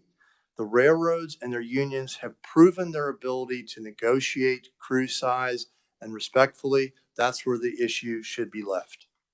Let me turn to the second topic I want to cover, and that is that this rule is clearly preempted by federal law. Now, preemption sounds like kind of an archaic or maybe fancy legal term, but I think it really makes common sense. We live in one country, but have 50 separate states.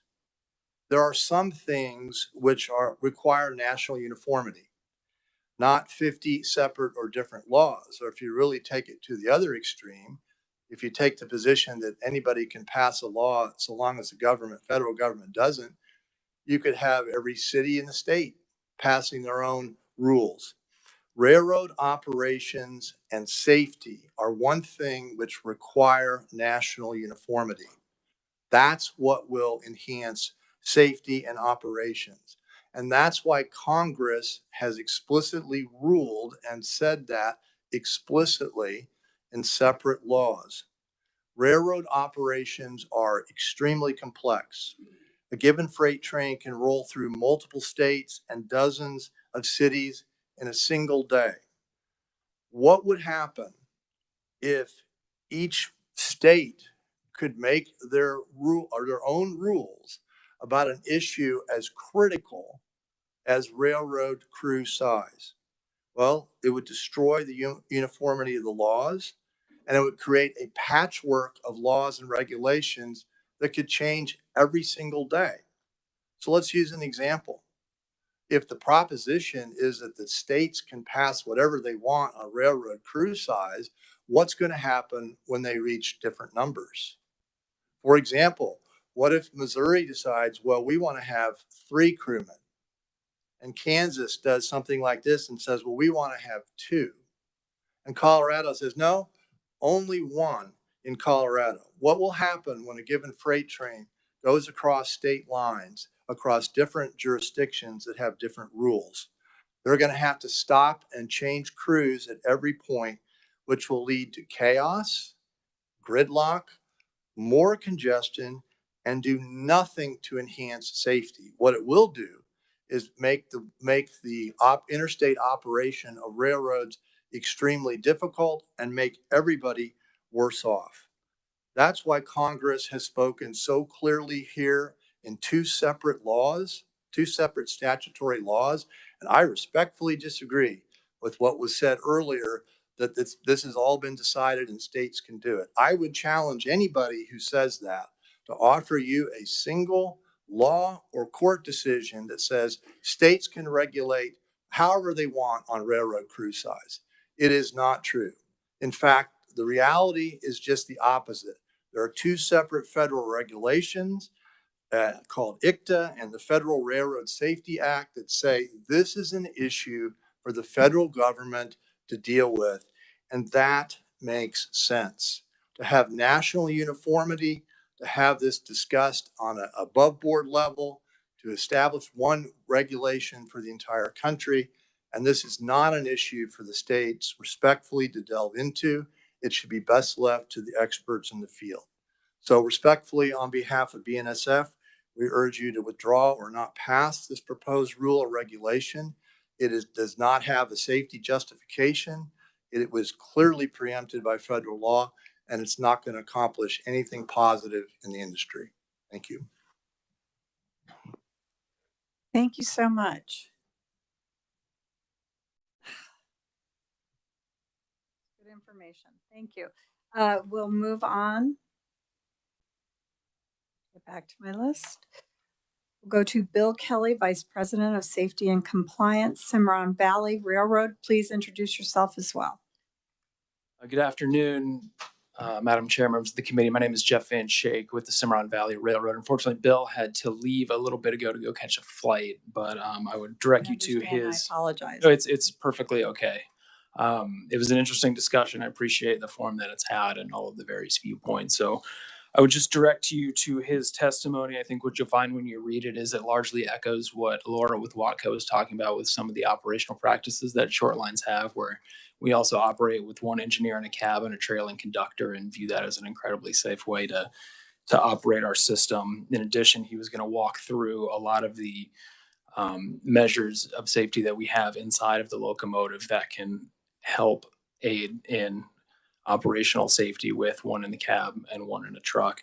Lastly, I think that it's important to recognize that Kansas does do a lot for rail safety in the forms of the grants and the credits that they provide for rail infrastructure. I think Bill would have closed by saying that having a partnership with the state and with Kansas DOT to help invest in track infrastructure to help stop derailments is an incredibly important way to increase rail safety. And we appreciate everything that the legislature does to do that. So thank you very much. All right. Thank you so much for hanging in there for him. We'll move on to Ross Lane, Assistant Vice President of Government Affairs, Genesee. Is that correct? Genesee? That's correct. Okay. Well, thank you, Madam Chair. Members of the committee, for the record, my name is Ross Lane and Assistant Vice President of Government Affairs for Genesee and Wyoming. We're a short line railroad holding company with short line railroads across North America, but we operate the Kyle Railroad, which is a Class 3 short line railroad that operates mostly across northern Kansas and then into Colorado. The bad news about me going, I think I'm the last railroad representative, is I could probably just say me too. And you have my testimony, but I just wanted to offer a couple of points or highlight them. And one, and Jeff just mentioned it, is our incredibly important and dynamic relationship with KDOT. We're working with them right now on 2 separate grant projects that will improve railroad operations, will improve customer service for our railroad.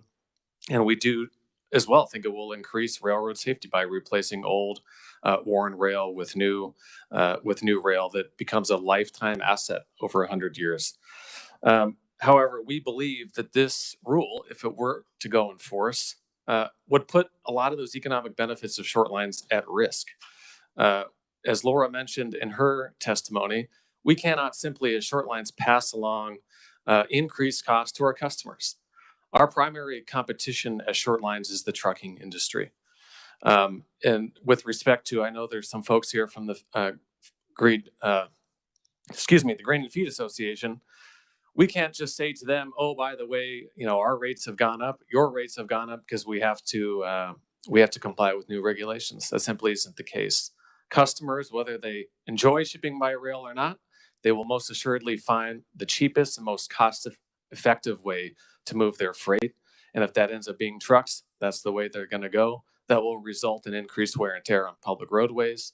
It will increase the amount of interaction that the traveling public has with longer, bigger, heavier trucks. You've heard, of course, the preemption argument. I want to stipulate too, for the record, that the Kyle Railroad operates with 2 people in the cab of locomotive. However, we have a lot of concerns about different mismatch of different regulations that start to interfere with the employee-employer relationship. Those are, I think that's a trusting relationship. Regulations like this one, we believe are, and I always get the saying wrong, but the camel under the nose's tent. What could be next that the state could come up with that might interfere once again with railroad operations to go across state lines, just like the Kyle that crosses into Colorado? So I'm going to stop there. I did want to highlight, though, and I have it underlined here on my testimony, is that critical piece is modal diversion. That's a fancy way of saying, again, increased costs to railroads. It's not just about returning value to shareholders. It's not about, more money for fat cat executives. It's about being competitive in the marketplace. You can only charge so much, and then a customer will simply choose, an alternative option. And we believe that could have drastic safety consequences for Kansas. So I stand by for any questions, and thank you. Thank you so much. I appreciate your testimony. We have one more person here to testify in person, and that would be Eric Stafford from the Kansas Chamber. Thanks for being here. Thank you, Madam Chair. Eric Stafford with the Kansas Chamber of Commerce. Appreciate the opportunity to be here today. I'm getting hangry, so I'm sure you are too. So I'm going to have to make sure I check my words here.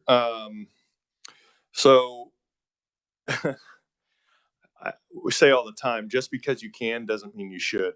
I don't know how many times we say that to our kids, trying to teach them right from wrong. And I would say that today, passing or proposing even this regulation that should, in our view, be debated at the legislature, just because you think you can do it doesn't mean that you should. But just as I'm passionate and we are passionate for a competitive economic climate and a competitive tax climate, personally, I'm finding that I'm very passionate about regulatory overreach by executive branches, and I don't care whether it's Republicans or Democrats, using rules and regulations to accomplish your policy objectives that can't get through the legislature on behalf of certain constituencies is embarrassing and short-sighted and unacceptable. This is the second time we're here in front of this committee because of this administration attempting to circumvent the legislative process to accomplish their agenda for certain individuals and constituencies. But speaking to the regulatory process, the REINS Act that was passed in 2018 included the economic impact statement that was included in the Department of Transportation documents. But that REINS Act passed in Wisconsin didn't fully adopt what's required by the economic impact statement, that if it costs over $3 million over a 2-year period, the legislature must approve those rules and regulations, which arguably we just had one company state that their impact to their company is going to be $4 million if this were to go forward. But I can guarantee you and assure you that we will have a bill that will add that requirement, just like Wisconsin has, that requires the legislature to approve. And we're probably going to have to modify that threshold because many agencies are still just kind of circumventing that economic impact statement. But we will require that the legislature approve those regulations that have a significant economic impact statement on business and industry and those who are impacted. So that said, I would caution both parties that who could potentially be in the minority at any point and have a governor of a party that you don't necessarily support or agree with, that these actions embolden the opposite party to behave in the same manner. And so when there's a governor from a different party in office who chooses to start say, well, they did it, I'm going to do it too. And I don't care what the policy choice is. It could be employment law, it could be taxes, it could be abortion, could be whatever you want it to be. It's not the process of the rule of this committee to handle these types of issues. It should be the legislature. So backing those statements up, I know they're kind of strong. Page 7 of KDOT's report highlights several states that have passed this through legislation. Not through regulation, through legislation. So the legislature passed it. This legislature has not passed this regulation. So just really, To the regulation itself, I'll just move on to that.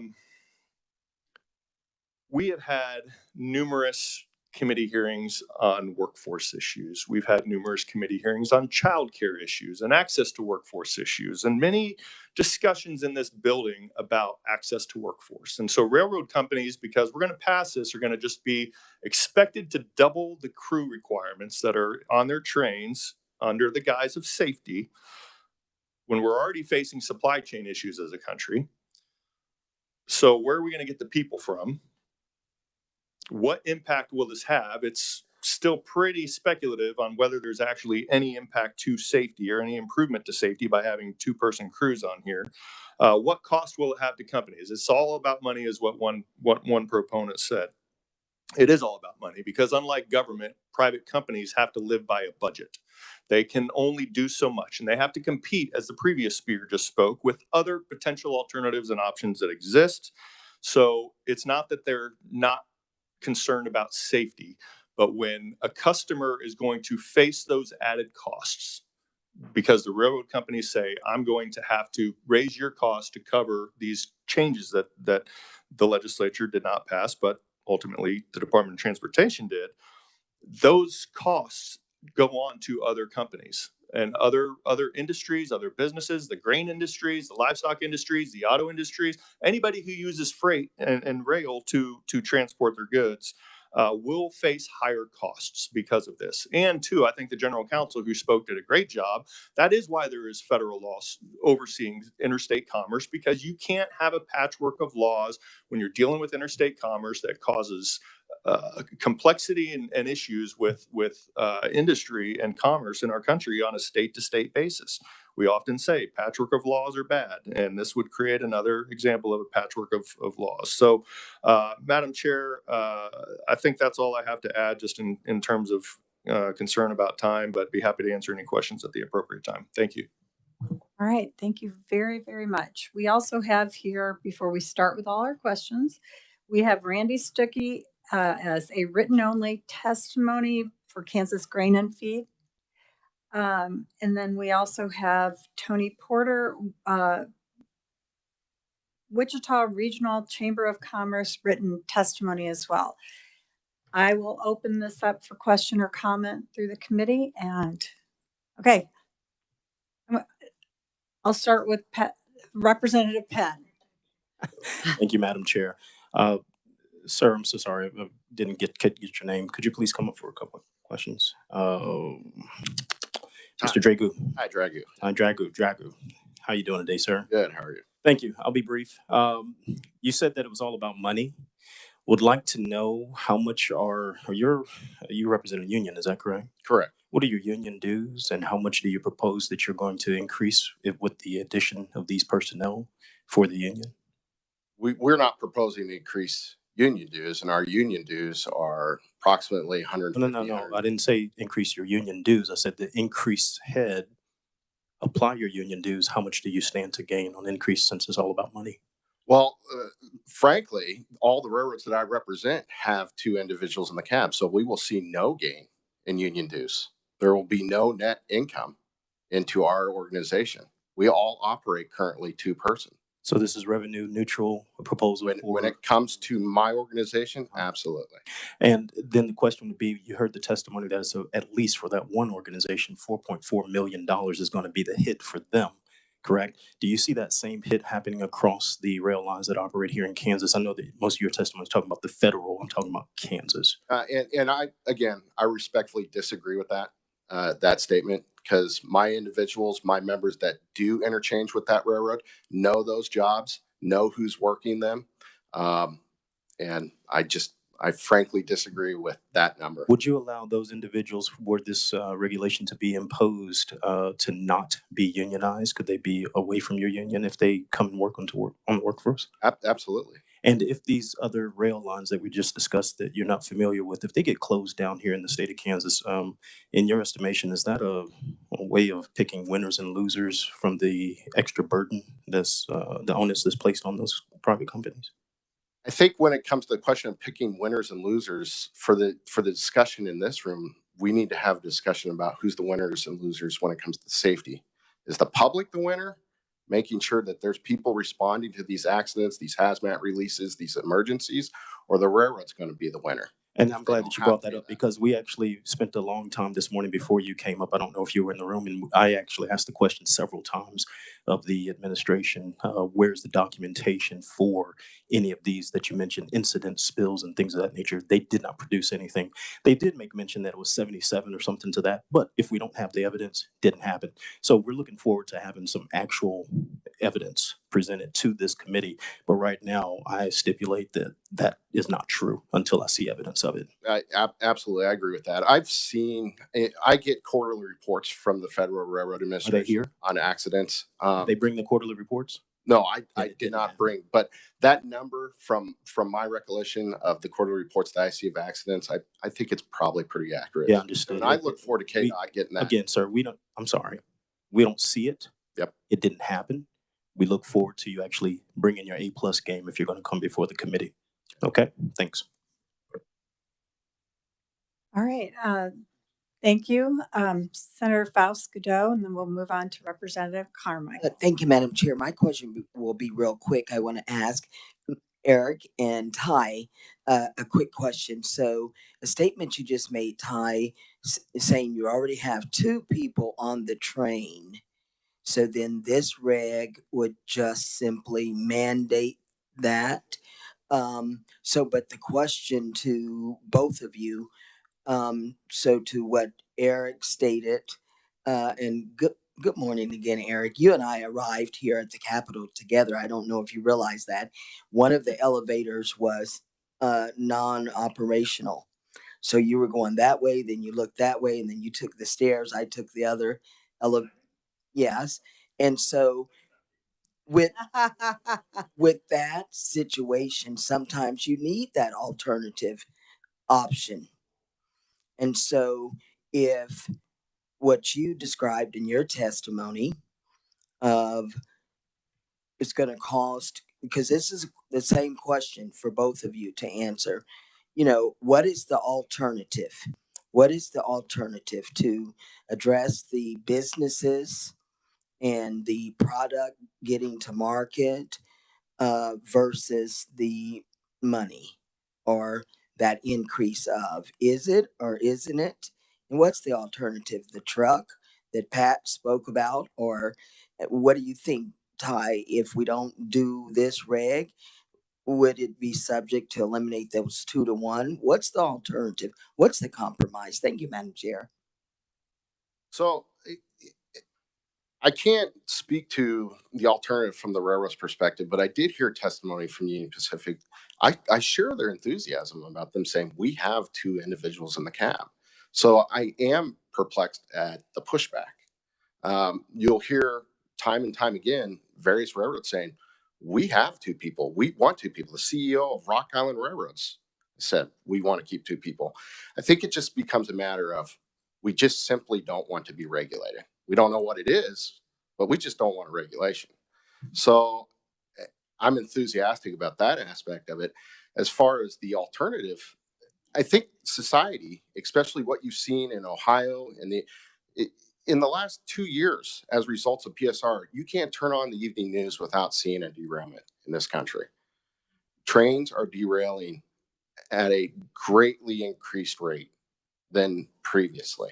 So I think the alternative here is what you're seeing in this country by various states pursuing rules and regs. You have 9. You have 3 that have done it through rules and regs, not the legislative process. So that is what you're seeing. The public is saying enough's enough. We need to have accountability. We need to have public safeguards in place to protect our citizens, protect our communities. And in my opinion, that's where the 2-person crew comes in. Sorry. I have a quick question. So derailments are simply because there's only one conductor on the train. There's no other reason for a train to derail. No, correct? no, absolutely not. That's not what I'm saying. What I'm saying is when trains derail, are we going to have people there to respond to the emergency that derailment has caused? Many times, one of our primary responsibility is when the local communities, the local agencies, the fire departments come up, they have no idea what they're coming to. We're not talking about a gasoline fire. It could be vinyl chloride. If you put water on some of these chemicals, it will make it way, way worse. What I'm talking about is derailments. We have to have people there to talk to the emergency responders. We have to have people there to get bodies away from the disaster, get bodies away from the derailment. There was a case in Lynchburg, Virginia, where a oil train caught on fire. And because there were two individuals, think of this as a 3-mile long stick of dynamite. At the end, the cars were on fire because we had an engineer and the ability for conductor to get back there quickly. They were able to make a cut at that train and pull the train that was not on fire and prevented a major, major disaster. So in no way, shape, or form do I want to say a one-person crew makes trains derailment more or two-person crew doesn't. What I'm saying is we need to have the minimum safety standards of two individuals there to respond to the situations that derailments create. I've never met you in person, but you know my buddy Corey Moore. So yeah, the same softball yeah, team. Exactly. Kid softball. Senator, to answer your question, what's the compromise? I don't know. I think we're losing the point, though, of whether this should be in the Rules and Regs Committee or whether this should be in Transportation or a legislative committee. I think that's the big issue to debate. And two, I just did a real quick search after Mr. Dragoo's statements that trains are basically becoming disasters. NPR article March 9th, 2023. There are about 3 U.S. train derailments per day. They usually aren't major disasters. Time Magazine, March 7th, 2023. There are an average of 1,475 train derailments per year between 2005 and 2021. But I think that goes to the chair's point. I think there are motives behind this, and I think this is being pushed by labor unions, and it's not the impact to the businesses that are impacted, plus the businesses that flow downstream. I don't know what a compromise is, because you're impacting the policy decisions of employers through a rule and reg process, not through statute. And that is, to me, the big rub that we have is go through the legislative process if you want to make change. Don't go through the rules and regs process. It's an abuse of the executive office, and think that it should be the legislature that takes that up. Thank you.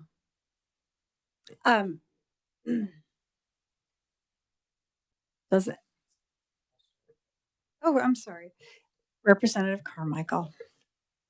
Thank you, Madam Chair. Unfortunately, I have questions for 4 of our conferees today. I will try to run through this as quick as I can. First, for Mr. Hubble, I'd like to see if we could clarify something about Amtrak and its crewing. As you're walking up here, Mr. Hubble, you may know I'm kind of a rail fan. I like watching YouTubes with the railroad. Used to be or still? Oh, still am. Okay. Still am. Absolutely. What's good for the railroad and the men on the railroad is good for Kansas and the women. When you say, though, there's not a two-man crew on railroad crew on Amtrak, I think you're talking about in the head end, in the engine itself, because I've heard tapes of a lot of Amtrak accidents and derailments where a conductor who's been back with the passengers has gotten off the train, helping get people out of the train, getting them away from fire. You're simply with the porters and the waiters. Exactly. And the conductor's the head of the train. It's not the engine. It's He always runs the conductor's train, yes. But he is not in the locomotive. Right. I just want to make sure you're not saying Amtrak is just running with one person on board. There's a conductor as well as the service staff. Absolutely correct. That's all I needed to clarify. Thank you very much.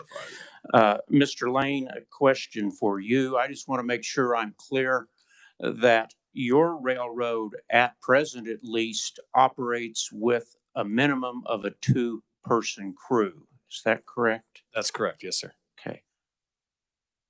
Why do you do that if you could operate safely with only one?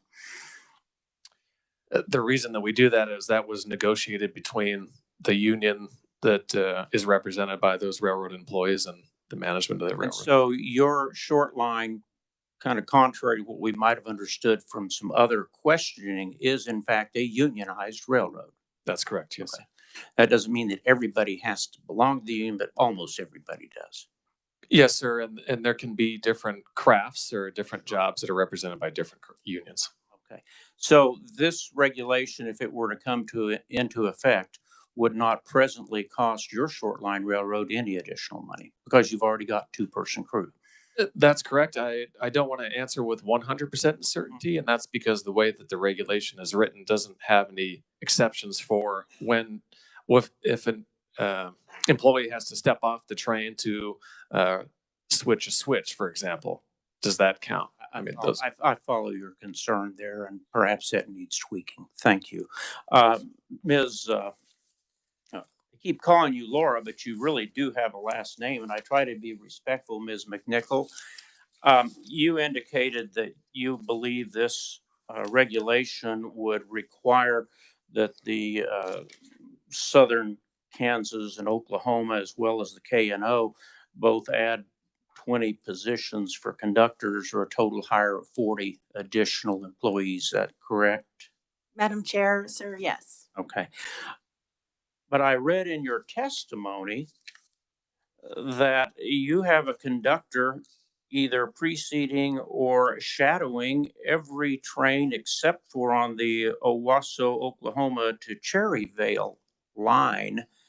So you've got an engineer and you got a conductor in a pickup truck, either ahead of or behind all of your trains. Why are you going to go out and hire more people if this comes into effect? Why don't you just put those people in the cab and do like the other railroads apparently do?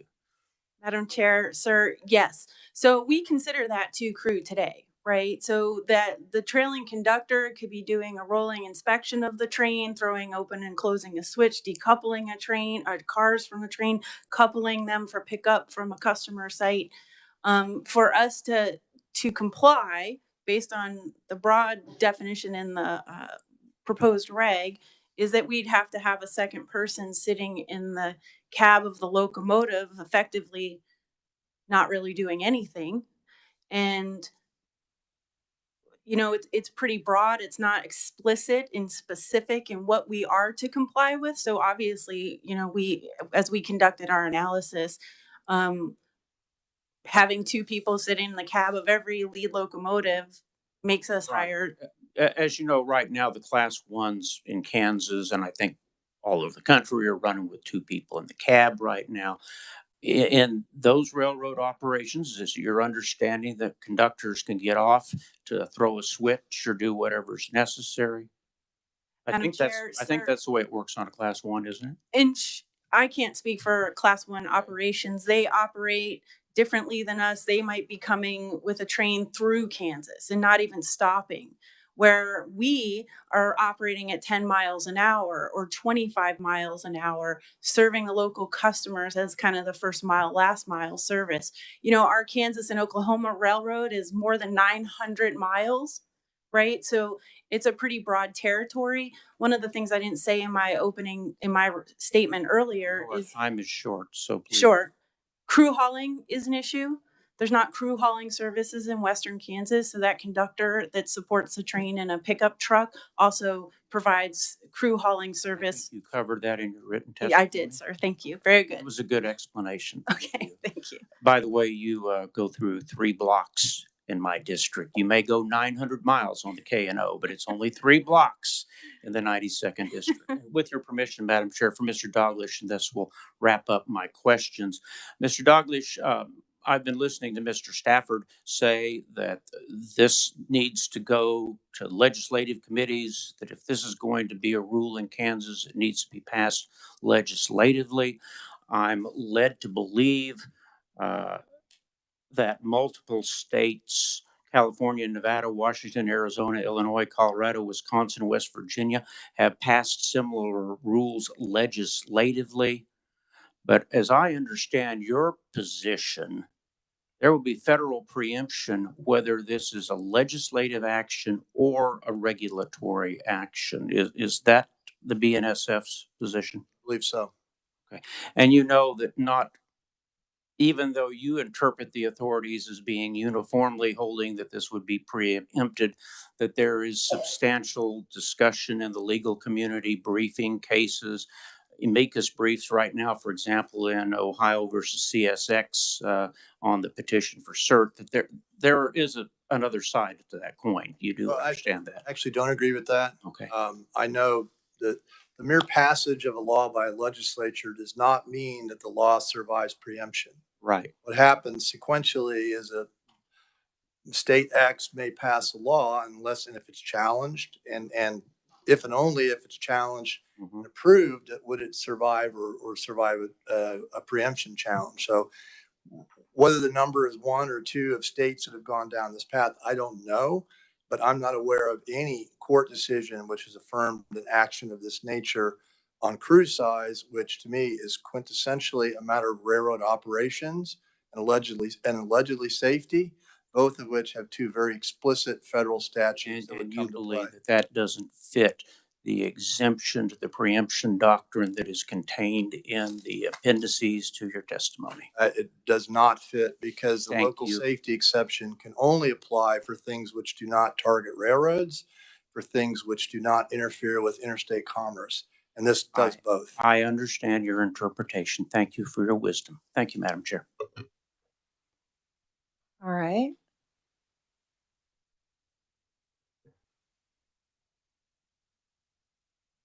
Just give me a second, please.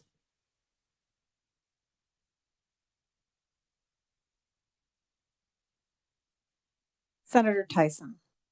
Thank you, Madam Chairman. We've heard a lot of different information here, and one of the statements by Mr. DeGrew that this is 100% about money. So it's about safety is what I think, and the process, and not just money. So that's disappointing that you would say that. But when BNSF, you brought up some excellent points. In fact, I looked, and it was a 2018 appellate ruling that stated that the Interstate Commerce Commission Termination Act gives the Surface Transportation Board sole authority over this, and that the states don't have the authority to rule on such an item as this. So my question, I guess, would be, is there going to be a lawsuit if this rule and reg should continue? I never like to predict lawsuits before the fact because you always want to try to avoid them. But I think you're spot on. There's preemption here. You do have it on. There's two federal agencies that have authority to deal with this. They have the expertise, they interface with industry, and that's the way you maintain national uniformity. So respectfully, again, I think it's the wrong path for the states to go down and try to by rule or regulation or whatever, to create a patchwork of different laws. National uniformity, and that's why it's preempted. Okay, and if I may, Madam Chairman, I think that was one of the key, the previous Attorney General had put in 3 positions, and that was one of the key positions that some would consider. Madam Chairman, that's my other question would be for the department, and I would ask that they withdraw this rule and reg. I think there's been evidence that there's not enough evidence for safety. There's not enough evidence for continuing forward. It's been demonstrated. I mean, this has been a hearing. That's not the usual process for rules and regulations. I mean, it's been demonstrated that this needs to have a fully vetted hearing for so many reasons. So I request and ask that the Department of Transportation withdraw this rule and regulation at this time. Thank you, Madam Chairman. Thank you, Senator. Representative Penn. Thank you, Madam Chair. I would definitely concur with Senator Tyson's recommendation and request that this rules regulation proposal be rescinded, taken back, and put before the legislation, as I've stated earlier. Because to me, it sort of feels like that we are talking about 2 different issues. One, as you've heard, from a federal scope, and then the other talking about what the federal regulation is and preemption issues. But then the other that we're talking about that has not been demonstrated in this hearing is that there's an actual safety concern. No one is flippant about safety and security for our constituents. But when we are trying to shoehorn through a regulation or increase on regulatory statutes that is going to harm business, that is going to not produce any outcomes of increased safety, that is going to shut down businesses, and it only has one demonstrated boon to it, and that is for unionized labor. I think that we have a problem. I think we have a problem that needs to be heard by all the rest of my colleagues. So I would concur with Senator Tyson. Thank you, Madam Chair. All right. Thank you, Representative Penn. Senator Fausto. Madam Chair, thank you. So I heard earlier, and maybe Will Lawrence can answer this. So just for clarification on federal funding, or what was the point of this reg and federal funding? I don't know. Thank you, Madam Chair and Senator. I'm not sure what interplay would be with federal funding. I think my discussion was about federal preemption and whether or not that exists. I respectfully disagree with all the testimony I've heard, which I thought I might, but I don't know anything about. I'm not sure I understand the federal funding piece. Madam Chair, someone was speaking prior to you entering the room. And, in this legislative body, sometimes from our transportation committee, even it's a certain funding you don't receive from the federal level if we don't do something here on the state level. I was just asking, is this particular issue similar, or would it affect any federal funding we receive in the future on these type of topics? Yeah, I'm tracking your question now. I don't believe there's any tie between this and federal funding, highway funding. All right. Thank you, Senator. Did anyone else have a question or a discussion item? Okay, then it just gets to be me right now. This is just poor form. You shouldn't be doing this. You're legislating by regulation, and it doesn't make any sense. And you've heard it from a lot of people here. You have got to come back and bring it to us so that it can go through the legislature. I don't have to be happy with the result. No one else does either. But if it passes through the legislature, then you can have what you think is so dearly important. I'm dismayed that you don't take into account the supply chain problems we already have. And if you're going to stop trains from moving, and you're going to put different people on in between states, God help our supply chain. It's going to get worse. And the other issue is no one has addressed the labor shortage we have now. Where are we going to find all these people? And how long, as one conferee said, how long does it take to train them? How many people want to do that? I join with some of my other legislators asking that you withdraw this at this time. I don't know whether you will or not, because you know as well as I do, we cannot stop you, but we are asking you to not do this and bring it back to us. And I already have one legislator saying that they will pre-file a bill so that we can get it right on there and we can make sure that it gets heard by the House of Representatives. We will ensure that.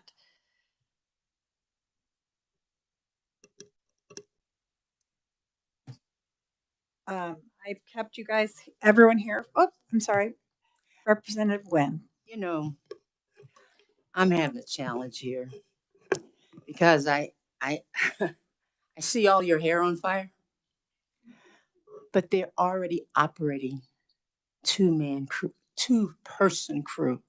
Many are already operating two-person crew, and their hair is not on fire.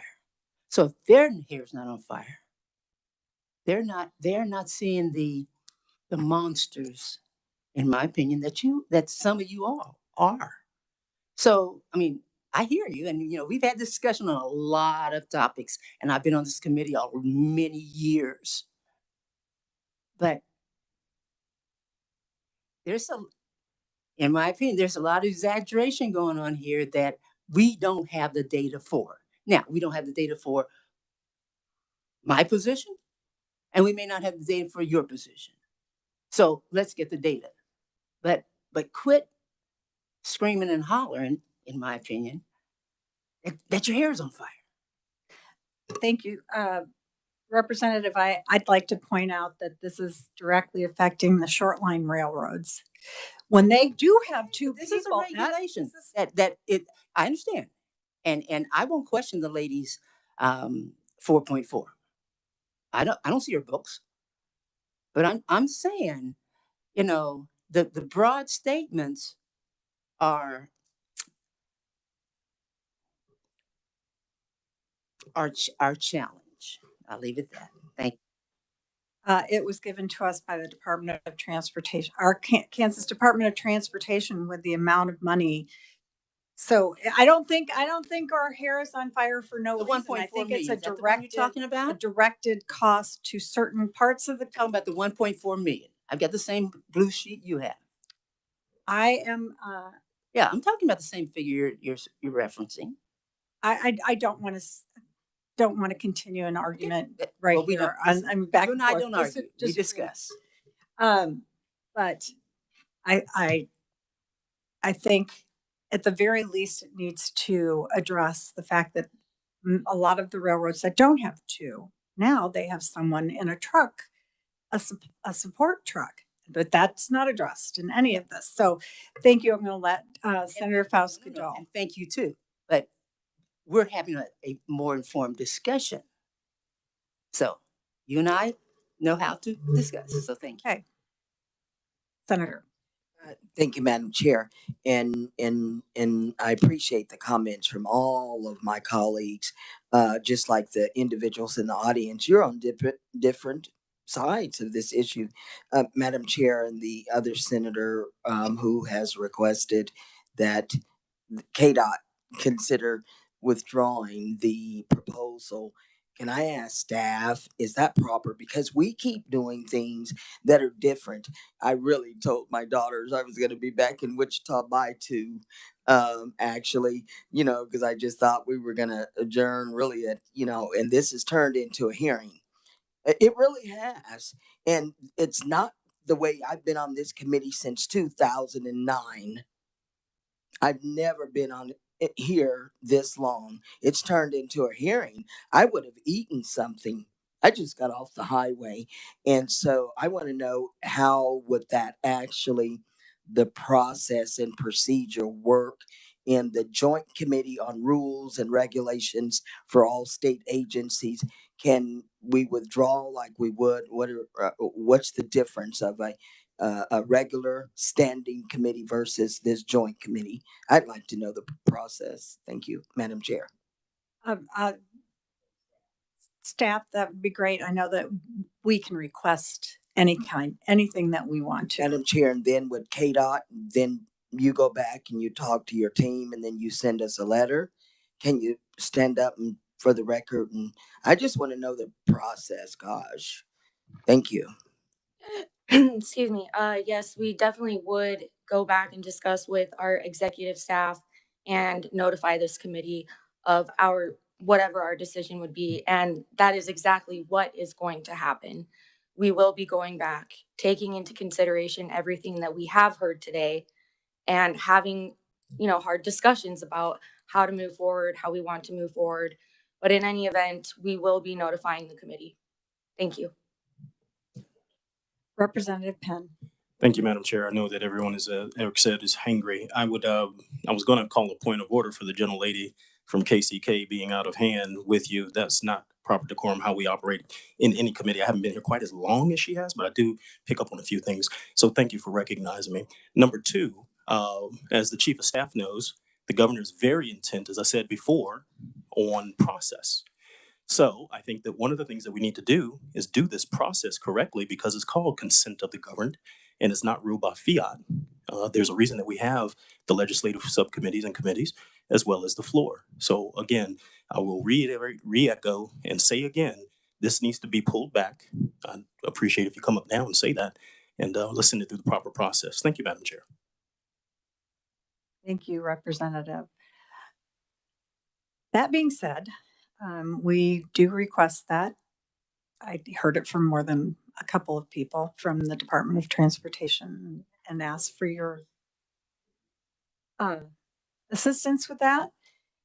Are there any other things that we want to put in on the record of what we're sending out? Absolutely. Thank you, Representative. Madam Chair. I would also request amend that prior request with what you've just asked. If this is this important to the administration, could we please get the Secretary of Transportation to grace us with a visit with some answers? Because I would imagine that the persons who have retired that have all the answers, as we heard in today's testimony, there's someone who's been the supervisory over that person and has that information. And that person should be standing before this committee versus blowing us off. Thank you. All right. Representative Carmichael. With all due respect, I want to disassociate myself with requests for the committee to withdraw or the department to withdraw regulations, or requests that the secretary show up and testify on this. The rules give us one shot at it. We write our report. It contains our advisory opinion.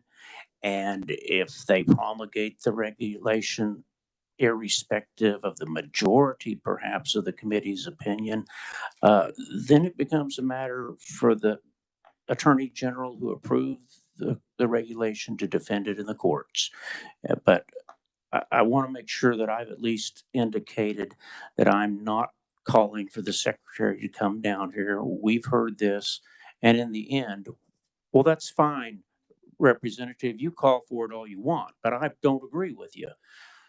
What I would call for is the chair of the House Transportation Committee to hear the bill that's been passed overwhelmingly in the Senate, and we can have these arguments and we can decide whether or not the legislature wants to act. That's what I would call for. Thank you, Madam Chair. Senator Tyson. Thank you, Madam Chairman. There needs to be clarification. I've heard quite confusion on the committee today. The Senate did not pass the two crew member legislation. It did not get out of committee. The Senate passed the length of the train. That was it. I stand corrected. Thank you. Thank you. Thank you, Madam Chairman. Thank you. All right. All right, not to turn on a dime, but I think, do you need a point of order, Madam Chair? You were asking for comments for the report. I didn't know if we were at that time of the committee process or we were going to start from the beginning and go through like we usually do. If we're in the, what would you like commented in the report? I would have a few comments that could be included in the report, maybe. Okay, we'll just start from the beginning and go down. And we'll start with any comments for the Kansas Insurance Department regarding their rules and regs. Madam Chair, I think the department has said they were going to follow up on the complaints process to ensure that complaints from patients and pharmacies in person could also be part of the report process. Thank you. Anything else for the insurance department? And I would request that the department do so. Fair enough. The Board of Nursing. Senator Faustido. No, she's gone. I just support the recommendations that were made. I live actually in my neighborhood. I know 3 traveling nurses, and I know we do. I would support that reg. I'm just okay. Yes, we do need more nurses. Thank you, Madam Chair. I need one that now. Is fair Thank enough. you. We might need none right now. All right, let's move on to the Kansas State Board of Healing Arts. Representative Sutton. Thank you, Madam Chair. I would just request that we hold off on, or that the agency holds off on a licensing fee increase until we have this until they're in the budgetary process requesting the expense for which they want to raise those fees, and that is the additional staffing. They raise the FTEs. I'm all good with raising the licensing fee, but to do so ahead of time, particularly with their fee fund, for crying out loud, I don't see that as appropriate. I would put that off until the budget. I would recommend putting that off until the budgetary process. Okay. You got that? More or less. All right. It's kind of there. All right. Representative Carmichael. With respect to my friend, I don't agree. So is that the committee's recommendation? Is that the representative's recommendation? Because I don't agree with him. I think we need to go ahead and get the expert witnesses and the people hired and do what has to be done. And I don't think we typically go through budgetary hearings first on fee increases. We just try to avoid them. It's not been my recollection on this committee. If there's statutory authorization, they raise their fees. Now, when they go to spend their money, they have to go through budgetary considerations. So I just don't agree with that approach.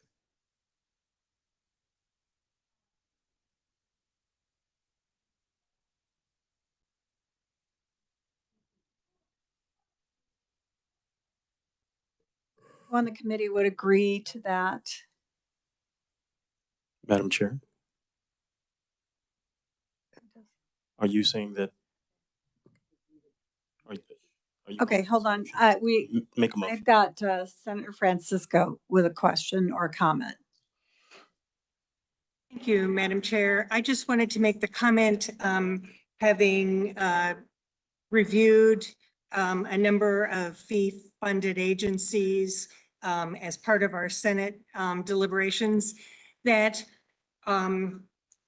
this committee try to understand what the timing relationship is between those increases and the ability to expend those. So I did hear that delay as an issue, and I hope that we could get some more information from staff about that timing relationship between when it would be necessary to ask for fees to be able to have those funds to expend. Do you have that down? That she'd like information from all of you. Senator McGinn. Thank you, Madam Chair. I would agree as well. If that means bringing it back at the next opportunity that we meet. I serve also on that subcommittee, and it becomes very awkward when you're trying to do a budget to then try to figure out fee increases and that type of thing. So does Senator Francisco's, is her request to just come back with more information at perhaps our next meeting or two or whenever, but before session begins? Senator Francisco? That is, I think, if we're going to talk about a delay in the fees until we find out if the additional FTE have been requested, then is it another year before those FTEs could be hired? And so I think that timing is important for us to understand in response to this fee request. And if we could delay that, I think that would be appropriate. Could staff tell me when their public hearing on this fee increase is going to be taken care of? Please.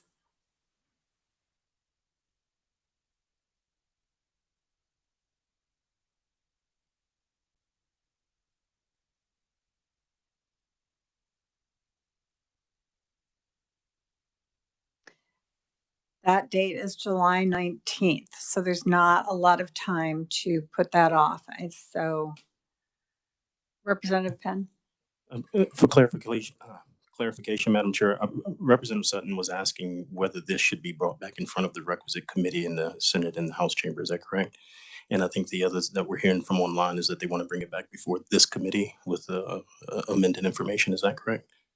I think that's what it sounds like. I would be more in favor of taking it before the relevant committee, so we give them enough opportunity both to get their information together, get the right people to bring it forward, but also substantiate and prove the desired intent and in fact impact and effect, which should be, as they stated, I believe, a quantity of more nurses.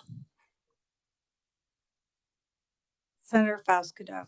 Madam Chair, just for clarification, staff, can you remind me if you were taking notes? The presenter said that they were requesting the funding, but it wouldn't be implemented until the 2024 budget.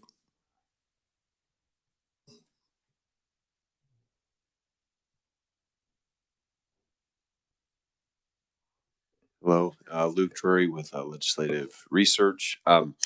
From my understanding, from what I remember, is that it was a timing issue on when those increases actually go into effect, and then based upon whether or not a lot of fee boards and regulatory boards, it can differ between an annual license and a biannual license. So she did mention that there was something along the lines of the timing on when those actually go into place versus when somebody's license renewal would come up.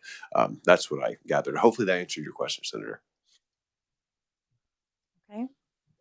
And this is about the Board of Healing with doctors and chiropractors, not dealing with the nurses on this one.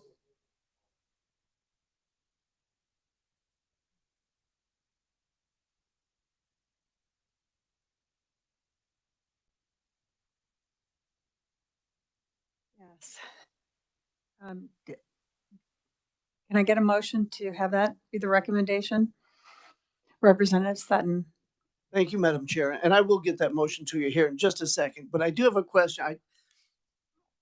We have resources available to us that I just overlooked that. The fee fund balance, historically speaking, for the agency, can you give me a rundown the last couple of years on that? Madam Chair, again, Luke Drury with Legislative Research on the legislature's website too. The budget analysis for you all who sit on budget or money committees, you'll know that we run through our budget analysis, and so that is online. So let me pull that up real quickly.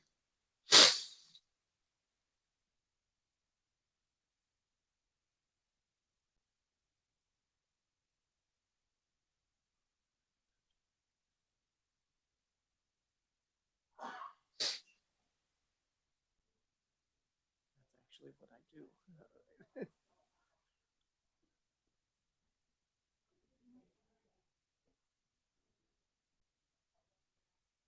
Spends money, I'm not.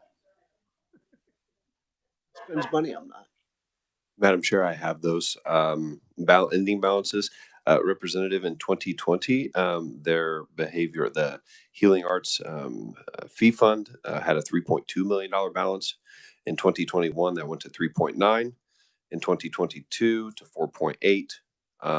It was estimated that 2023 would end with 5.3, and then forecasted for 2024 and 2025 to be 6.1 and 7.3 respectively. Thank you. Fine product of Gardner there, by the way. That matches my memory of that fee fund. I look at a lot of them, and so I was a little dicey on it, but that matches huge growth. I said earlier that thing's growing and it's in good shape, but I was intentionally being a little mild because I wasn't 100% certain that this was the one that I was thinking of. But yeah, this there is absolutely no indication, certainly no urgency for increasing a licensing fee when you've got a fee fund that's growing by 15% per year. That's certainly not indicated. And so I will make a motion to say that recommend putting off the licensing fee increase until the budget process is going through. We can look at those additional employees that they're requesting, and that's fantastic. And also look at the projected growth of that fee fund and see if that's something that we want to continue. I think you've got these three over here have been fairly quiet, but I'm assuming. There you go. Thumbs up. Thumbs up. And there's a second by Representative Penn. We do ask that as a committee. All those in favor? Okay. Sorry, I was doing the silent thing. Sorry. All right. Is there anything else for them at this time? Okay, we'll move on to Kansas Department of Wildlife and Parks. Are there any questions or comments that you want to give? If not, we'll move on to the Board of Pharmacy. She got out of here pretty quickly. That was easy for her. And we move on to the Department of Transportation. Save the best for last. Senator Tyson. Thank you, Madam Chairman. I would recommend that as a committee, we send in our report that we request a withdrawal of these rules and regs at this time. Do I have a second? And a second by Representative Penn. I keep wanting to say Senator Penn. I'm getting confused. Senator Tyson. Thank you, Madam Chairman. I think that we can, we don't need to put it in the report. It's obvious you guys have heard today the concerns, and I won't reiterate them because there's been several throughout. But I just think this is the cart in front of the horse. And, thank you, Madam Chairman. Did you want to vote on whether we wanted to make a committee recommendation? All those in favor?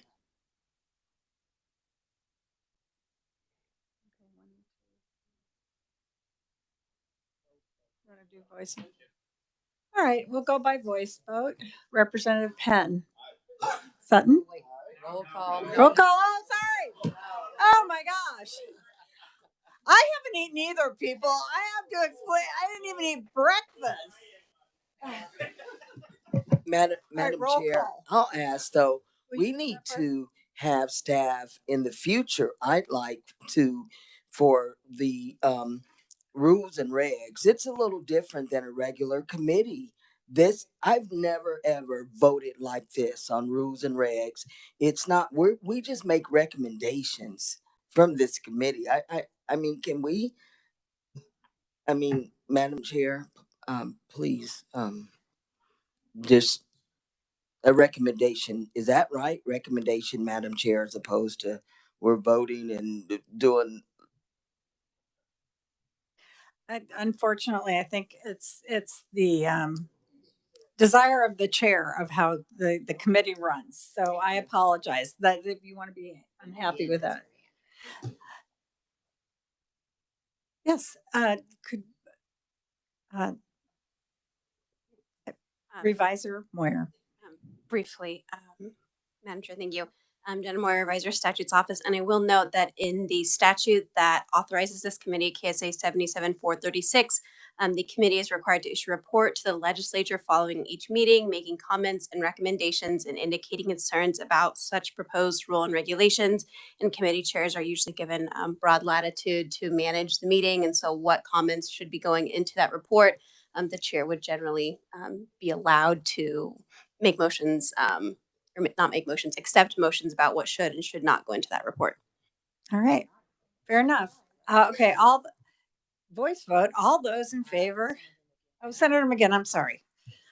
I apologize. I was just going to agree with Senator Fasco about, I've never seen a roll call, and I've been on this committee for some time, but I do understand because we're commenting, and it will need to be in the report. At least the majority of the people agree that to tell them to withdraw.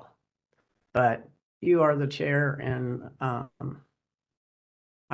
had my hand raised before the revisor spoke.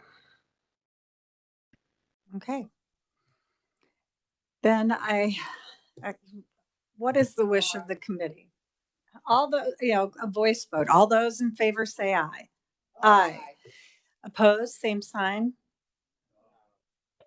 It's clear to me that the ayes have it, and so we will issue that as a recommendation from the committee. We need to choose a meeting date. Point of order, Sorry, ma'am. Madam. Will the report contain any other comments about the rule and regulation? There was a lot of comment and discussion about it, about safety, economics, about industry input, about all the things that we talked about. Will that be in the report as well, or is the only line in the recommendations from the committee in the report going to be, we request that you withdraw it? Senator Fausto. Madam Chair and Vice Chair Warren, thank you for saying that because I wanted to know from KDOT, so will the public meeting still move forward? And if so, what time? And Madam Chair, you know how like some of the chairmen will say, can the two parties get together and work something out? I don't know. But if you would like me to say that, I'd be more than happy to. But just procedural wise, so will the public meeting still happen? Yes. Thank you, Senator. That is the intent, to still hold the meeting so that we do get additional feedback that we can consider on this proposed regulation. Senator Francisco. Thank you, Madam Chair. I would just like to be asked to be included along with Representative Carmichael's comments about I'm not asking the Secretary of Transportation to appear before the committee and his other comments. So thank you. That is not part of the official report. Did you, I'll ask our KLRD expert.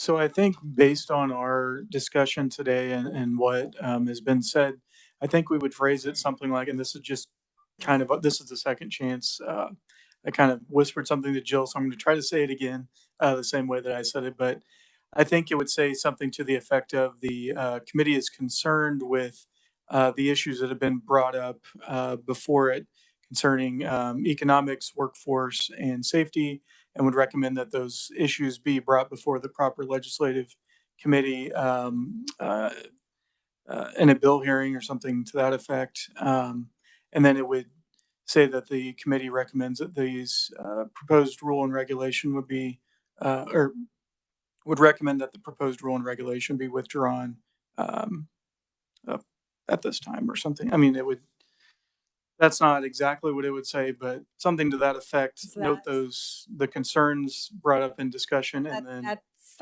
request that it be withdrawn. Satisfactory to you, Senator, since it came as your question. It'll be much more wordsmith than that. Yeah, okay. All right. I think that sounds good. Yeah. Madam Chair, if I may, just for discussion on the point that Jordan made. So would we then take in consideration of the public meeting, though something may occur that they would not withdraw, depending on what the public hearing outcome was? How would all that coincide, or can one happen without? Okay, thank you. Representative Sawyer said he gave me an answer. Thank you, Madam Chair. Thank you. Would you share it for the team? I understand. Yes. Yes, I'm well aware of that. All right. Okay. Are we ready for the next meeting? Revisor Shelley. The next hearing coming before, okay. Yeah. KLRD. I'm hungry. Yeah, I'm hangry. KLRD. I don't think anyone's going to mistake me for a legislator. Yes, the next public hearing for which this committee needs to hear a set of rule and regulations is scheduled for September 12th. And y'all are on 17 different interim committees. So scheduling it preemptively would be great with staff. Thank you. All right. So what,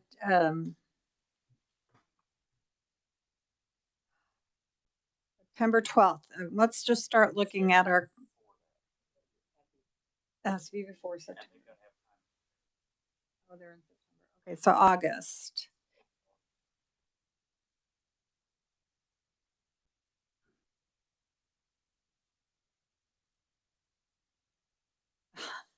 We won't do that to you. Okay, let's try the week of August 14th.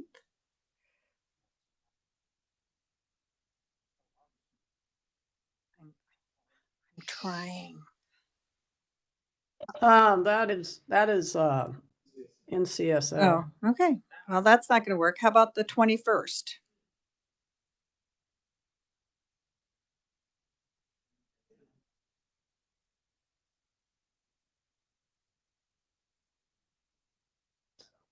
On the 21st, 22nd, or 23rd. Let's try that.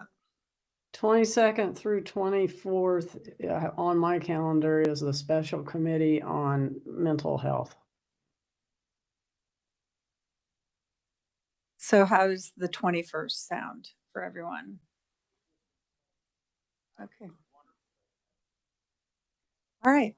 August 21st. 10 a.m. sharp. Okay. Is there anything else we need to do with that? I know that. Is there anything else to come before the committee?